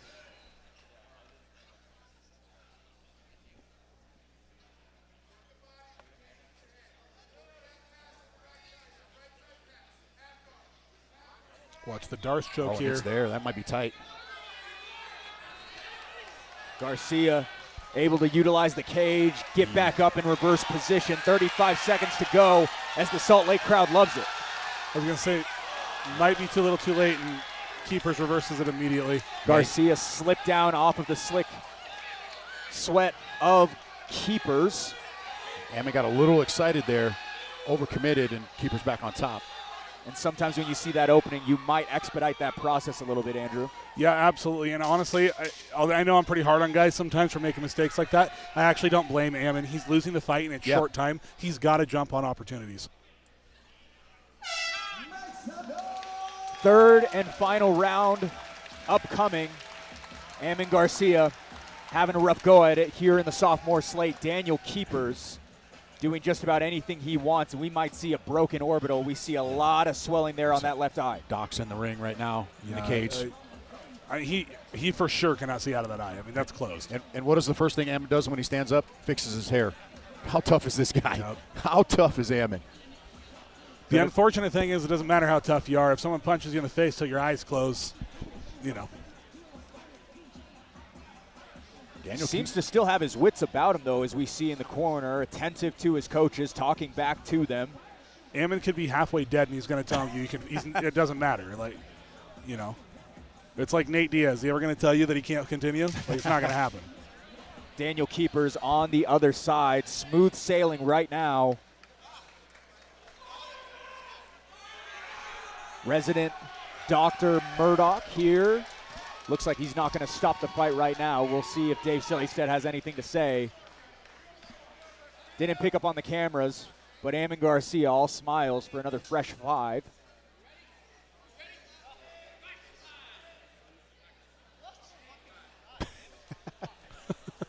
Oh, Doc's coming back in to check that eye. Yeah. Uh-oh. Yeah. He's like, he's not quitting. Yeah, Ammon Garcia not happy to see the doctor. We might have a riot in here if this fight gets called, because Ammon is not going to want to go out like this. Tough to see. Immediately started to protest. Oh, he's calling the fight. I think he's calling the fight. He can't see, right? This is tough. He's saying he can see. I don't think he can see, but he's saying he can see. Whatever. Yeah, I mean, let the kid fight. Doc Murdoch says green light. Cage is locked as we head into this final round in our co-main event. We'll have to take Ammon's word for it. I don't. I love the authenticity you bring to the booth, Andrew. Thank you.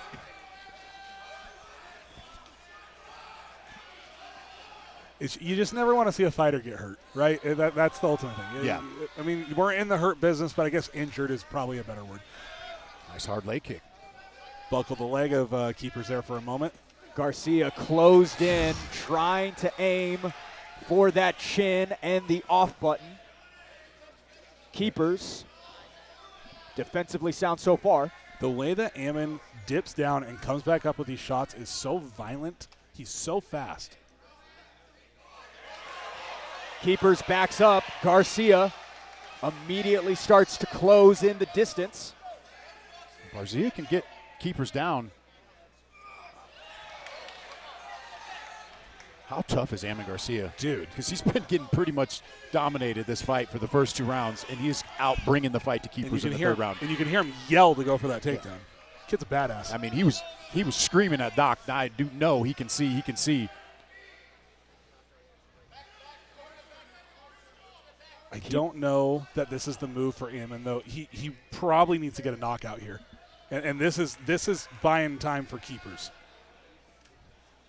Yeah, if I'm Keepers, I stay here for another 3.5 minutes. Great. But go back home to Vegas with a W.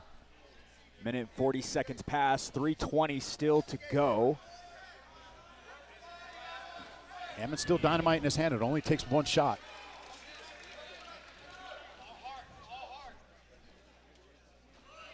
Daniel Keepers never been knocked out in his career. He has been submitted, and he has lost by a decision.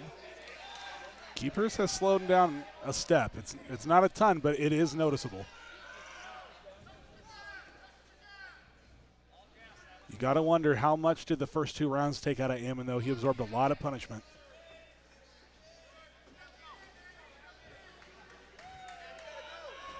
Completely swelled shut is that left eye, but still wide open on the right side. Trying to track something down is Garcia, about halfway through round 3. Not a lot of urgency out of the side of Ammon Garcia's corner. Nice jab by Keepers. Yeah, and this is a very good idea for Keepers. Keepers acrobatically makes his way to the top, showing off a little bit of his wrestling as Garcia has 2 minutes to turn this thing around. Card stacked against him, Andrew. Yeah, and the crowd didn't love that, but it's hard to, what do you want him to do? You want him to stand in front of a guy that's explosive and hits as hard as Ammon Garcia when he's got 2 rounds in the bag? Yeah, smart move by Keepers.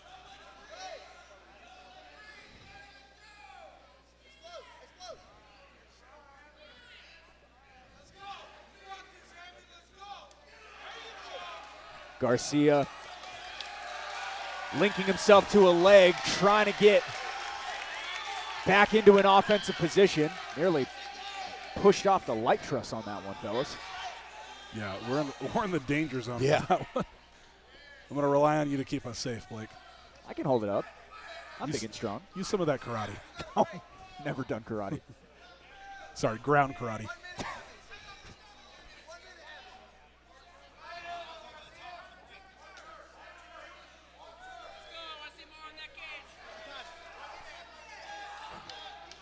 Not sure if it picked up in the mic, but Dave Selyustad calling for a little bit more urgency from Garcia. I think Garcia turned and said, I'm trying. Dave's like, I want to see someone die. Go. 50 seconds to go before we get back to some scorecards. Nice knee by Ammon on the inside. Keeper's doing a good job of just closing the distance. He doesn't want to give an Ammon an opportunity to land one of those big shots. No room to breathe as Keepers continues to drape himself over the top of the local fighter. Now Hail Mary shot for possibly a guillotine. Keepers peels it off, and that might close this one out. Yeah, keepers feel safe, and so he's starting to unleash here a little bit. You gotta love Ammon Garcia though, and I will be a bit of a hometown guy, whatever. He tried to win the fight to literally the very last moment. A lot of times guys will be down, they know they're not going to win, and they'll kind of just allow themselves to lose the fight and not get finished. Ammon was trying to finish the whole time. Yeah, not Ammon Garcia. He's going to keep coming forward. He's going to keep trying to finish in the fight. He's a fighter's fighter. That being said, the fight does belong to Daniel Keepers, and he had a great performance. Looks fantastic as he embraces John Wood and the Syndicate crew. I know my opinion is not worth much, but I do think Syndicate is now the top gym in Las Vegas, the gold standard down there in Nevada. Oh, you're going to put them over Extreme?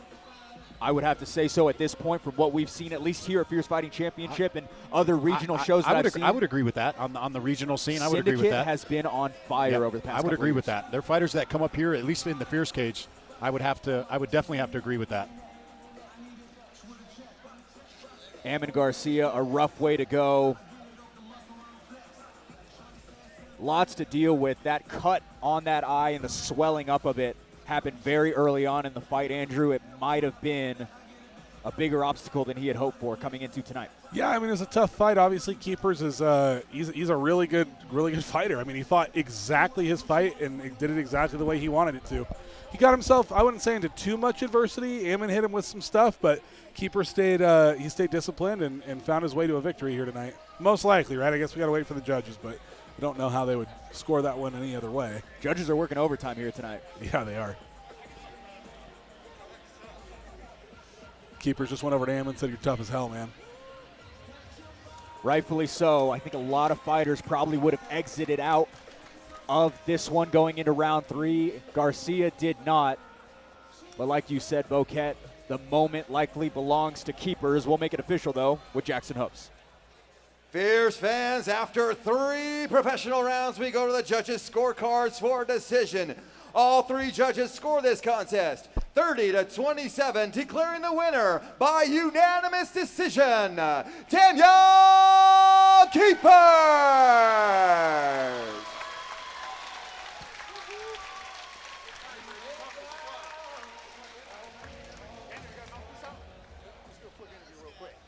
Ladies and gentlemen, here with your winner, Daniel Keepers. Daniel, you come up here to enemy territory to Vegas. You fight a tough guy in Ammon Garcia. Did the fight go as you planned it to? I knew he was going to be tough, but he was a little tougher than what I expected. But really quick, I want to give all glory to God first. And I want to give a huge shout out to Coach John, who's been standing in my corner since becoming a father, losing my mother. These past few months has been crazy. Almost pulled out of this fight because it's just crazy having a little one and all that. And Coach Danny for fucking sticking by me this whole way through being out here in Utah in enemy territory. You're 3-2 now, dominant performance tonight. Are we going to see you back in the Fierce Fighting Championship cage? Whatever my coaches think, whatever my manager think, I'm always training, I'm always trying to be better. I'm around the best coaches in the world, best teammates in the world that push me day in and day out, and I got a great family behind me, so it's whatever, whoever, whenever. As long as my coaches give it a nod, I'm ready. I love it. Any family, friends, sponsors you want to give a shout out to? Everybody that know me, that's connected to me, that love me, that support me, you know who you are. I don't really need to give a shout out, but I do anyways. I love all of y'all, and man, God is good. Congratulations once again. Give it up for your winner, Daniel Keepers. I fought top guys. There's levels to this shit. Don't come in here fighting cans and then think you're going to come here and take me out and make your name off me. John Poppy has been posturing for a fight with Mike Jones for quite a while. And there's the finish. John Poppy. I mean, he fought a tough guy and made it look easy tonight. On the button, it's Mike Jones getting it done. What a performance from Mike Jones tonight.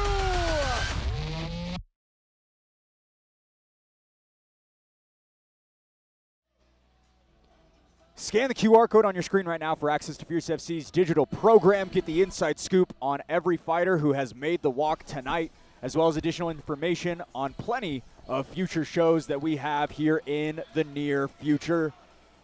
Fellas, we just saw it.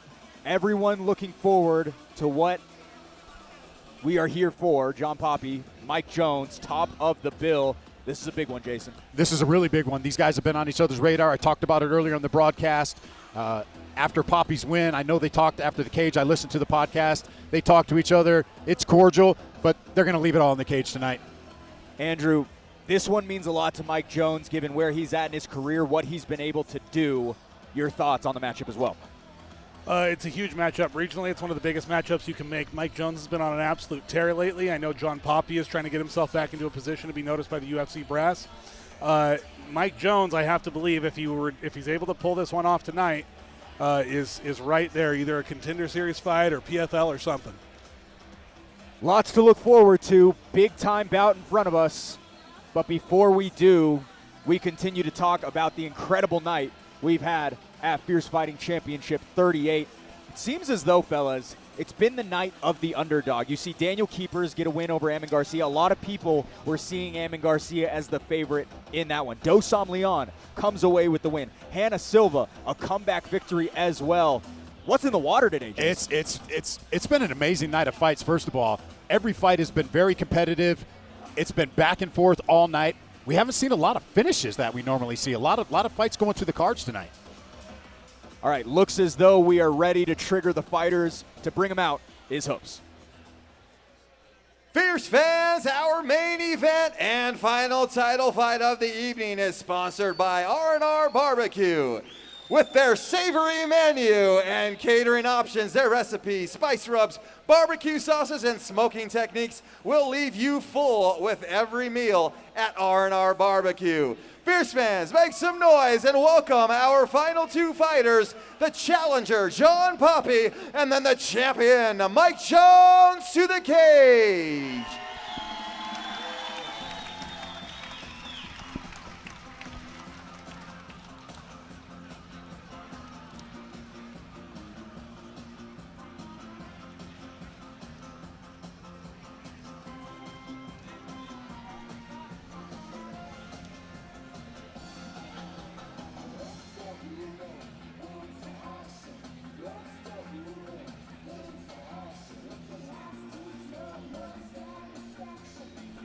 Pro Walk number 20 for a title, back once again, is John Poppy. Jason, primarily characterized by his grappling, but let his hands loose in November to set him up for a first-round finish over Cole Schaefer. Yeah, he got a huge win against Cole Schaefer, who is coming off a few wins in a row. He gets a dominant performance, and now he's fighting a teammate of Mike Jones. And I don't know necessarily a teammate, but training partner of Mike Jones. I know they've trained together in the past, so. See you right there on your screen. UFC middleweight Chris Curtis star studs the corner for Poppy tonight. A near and dear training partner for him at Extreme Couture. Some of the best names in the state fall there, Andrew. Yeah, I mean, obviously it's a great gym, right? You got Sean Strickland, Chris Curtis, litany of guys. You have a ton of really good coaches over there. He comes from a phenomenal gym. No shortage of studs over in that place. Yeah, and Jason, it's interesting. It took some time, but they finally make it here tonight. John Poppy broke his left foot back in July, leading to a canceled bout versus Mike Jones for the middleweight title last year. Yeah, I know, like I said, I know these guys have been on each other's radar. This fight has been in the making for quite a while now, and we're getting ready to see it here in a few minutes. John Poppy turned 35 yesterday. Interestingly enough, 4 fighters on this card have had birthdays this week. Amin Garcia, John Poppy, Daniel Keepers, Braden Peterson, all blowing out candles this week. Just a weird coincidence over anything else. Yeah, very interesting.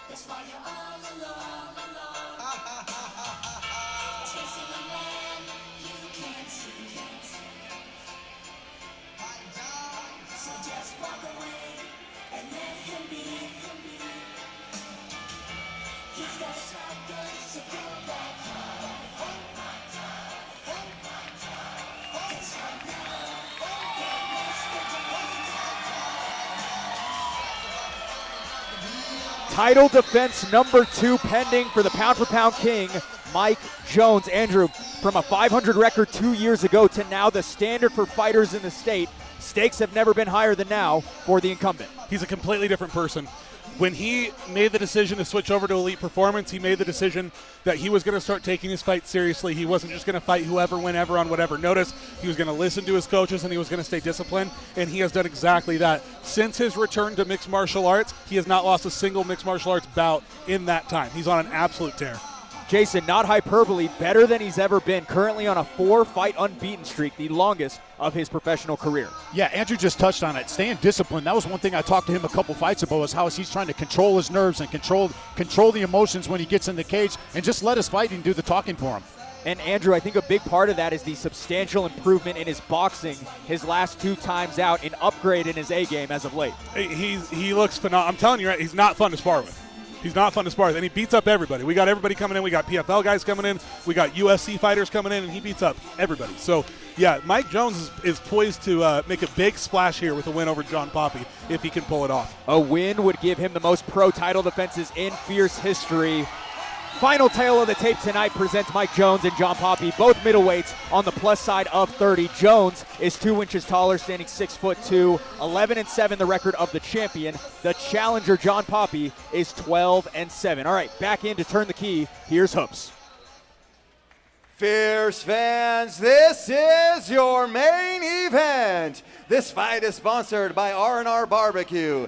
And when the fight begins, the referee in charge will be Tyler Tomlinson. This fight is scheduled for 5 5-minute rounds for the Fierce Fighting Championship Professional Middleweight title.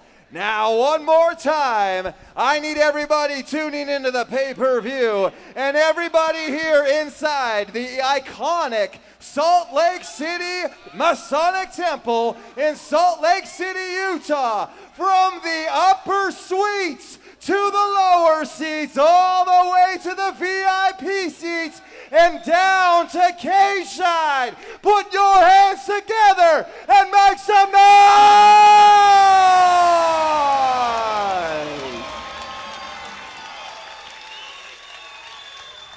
Introducing the challenger, fighting out of the blue corner, holding a professional record of 12 wins and 7 losses. He stands 6 feet tall and weighed in at 184 1/2 pounds. Fighting out of Extreme Couture MMA and Zangief Jiu-Jitsu, hailing from Mesa, Arizona. Fierce fans, make some noise for John Poppy!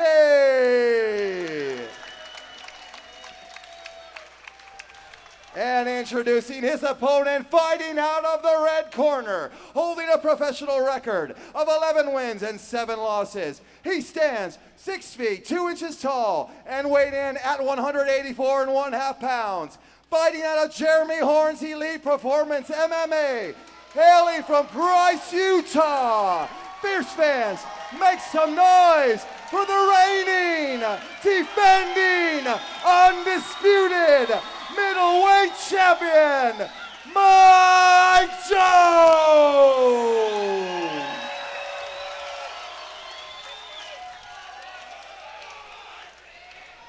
All right, guys, pro fight, pro rules. Listen, obey my commands at all times. Protect yourself at all times, or I will stop the fight.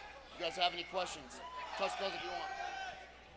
Middleweight gold awaits. Mike Jones dons the red gloves, John Poppy in the blue gloves. This middleweight title bout is brought to you by R&R Barbecue, 9 times Utah's best barbecue team and still the best to ever hit you in the lips. R&R Barbecue, an official sponsor of Fierce FC. No glove touch, right to business. 2 very grizzled veterans of the sport.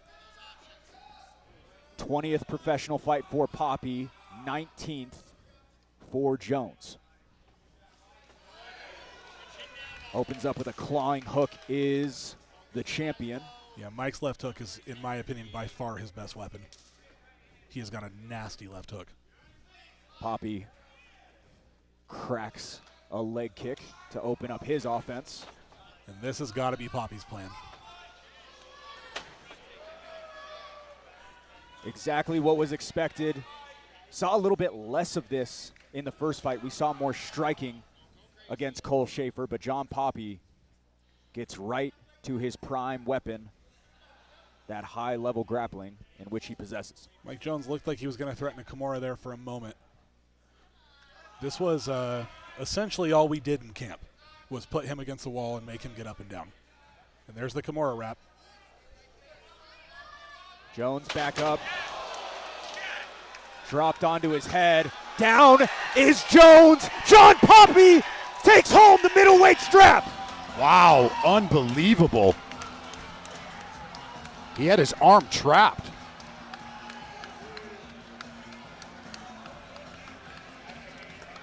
I think what happened was Mike trapped his own arm when he went for the Kimura attempt. Poppy lifted him up, and Mike couldn't stop himself from hitting his head on the mat. John Poppy is your new Fierce FC middleweight champion. A little bit of pause in the action. Mike Jones fell straight on his head. Tyler Tomlinson darted over to see if he was okay. It was essentially the crown of the head that he fell on. Scary situation.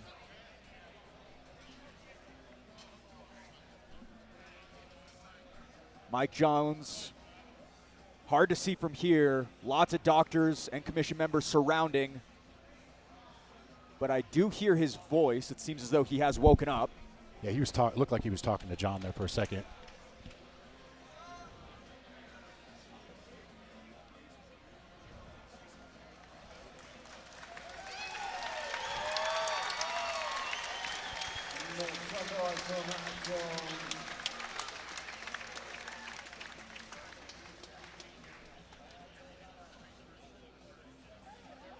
Jones seems to be getting his wits back about him. Not the way in which you ever want to see any fight conclude.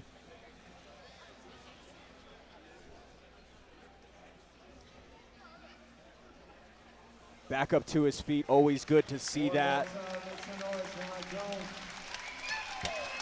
Poppy's taking off his gloves.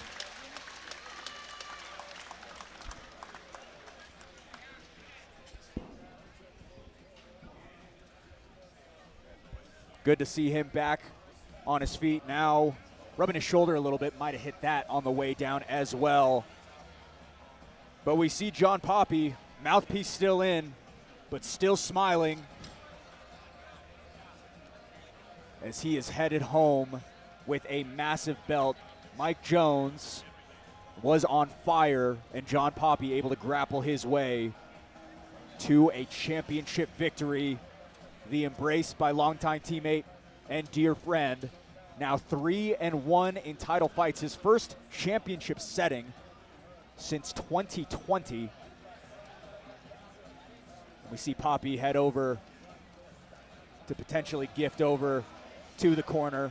We see a smile from Mike Jones alongside Chris Curtis. Good to see the faculties are still intact, Andrew. Yeah, I mean, obviously, like, that's a scary moment, right?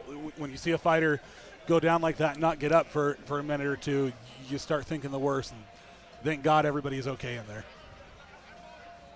I was saying before in the last fight, or the fight before, like, obviously people are going to get hurt. You never want to see anybody get injured. All right, prime to belt the winner. We're going to kick it back inside to Jackson Hubs. Fierce fans, referee Tyler Thomason has called a stop to this contest at 1 minute 15 seconds of the very first round, declaring the winner by knockout and new undisputed middleweight champion, John Poppy.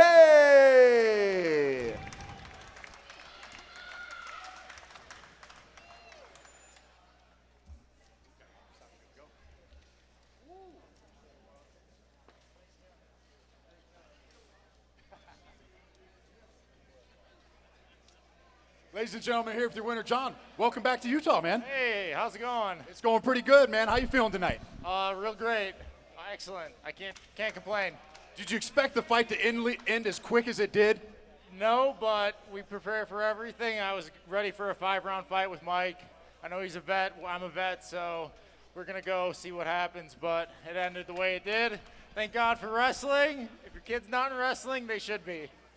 Well, I know you're not going to complain about that. I know she took the gloves off, so you're trying to tell us something? No, I just don't like wearing gloves. Fair enough, fair enough. So, they're not on the floor, they're over there. I just don't like wearing gloves. All right, you're the champ now. Are you going to come back and defend the belt? That's what I want to know.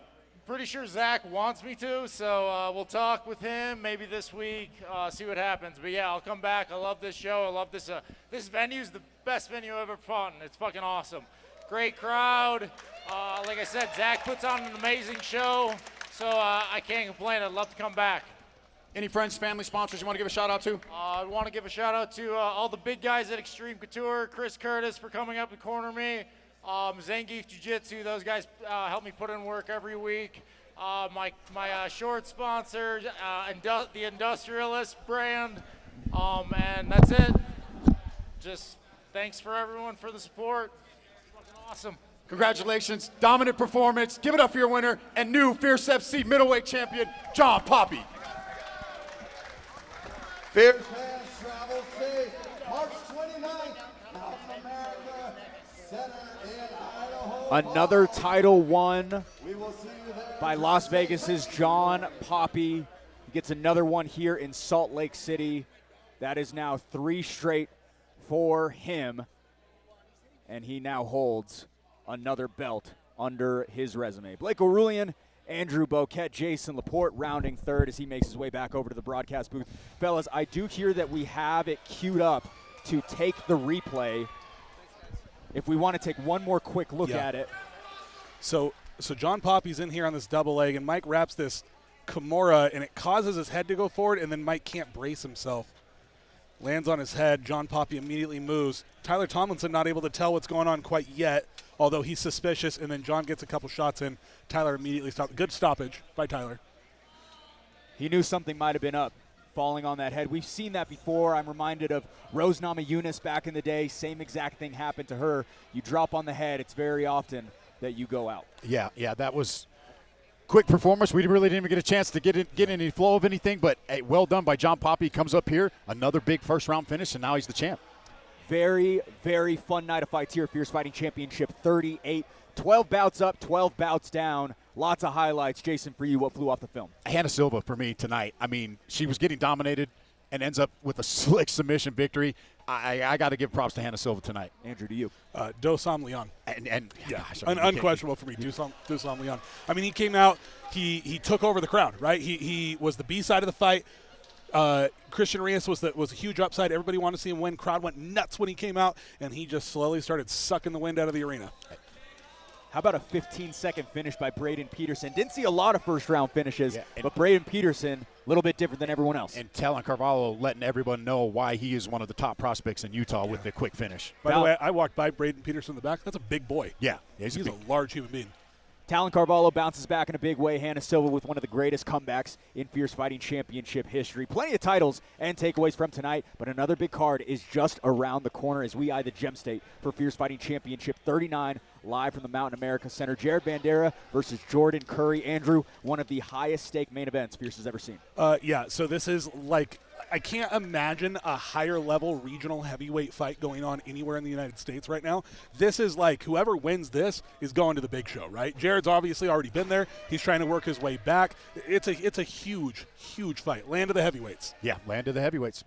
Perfect that you say that. 2 other professional heavyweight bouts precede the 2 amateur title fights. Jason Ergel versus Tyler Call for the amateur middleweight title. Sterling Rich and Drake Anderton for the amateur light heavyweight title. And plenty more. Jason, it's going to be fun. Yeah, that's going to be another stacked card. I'm excited to get back at the Maverick Center.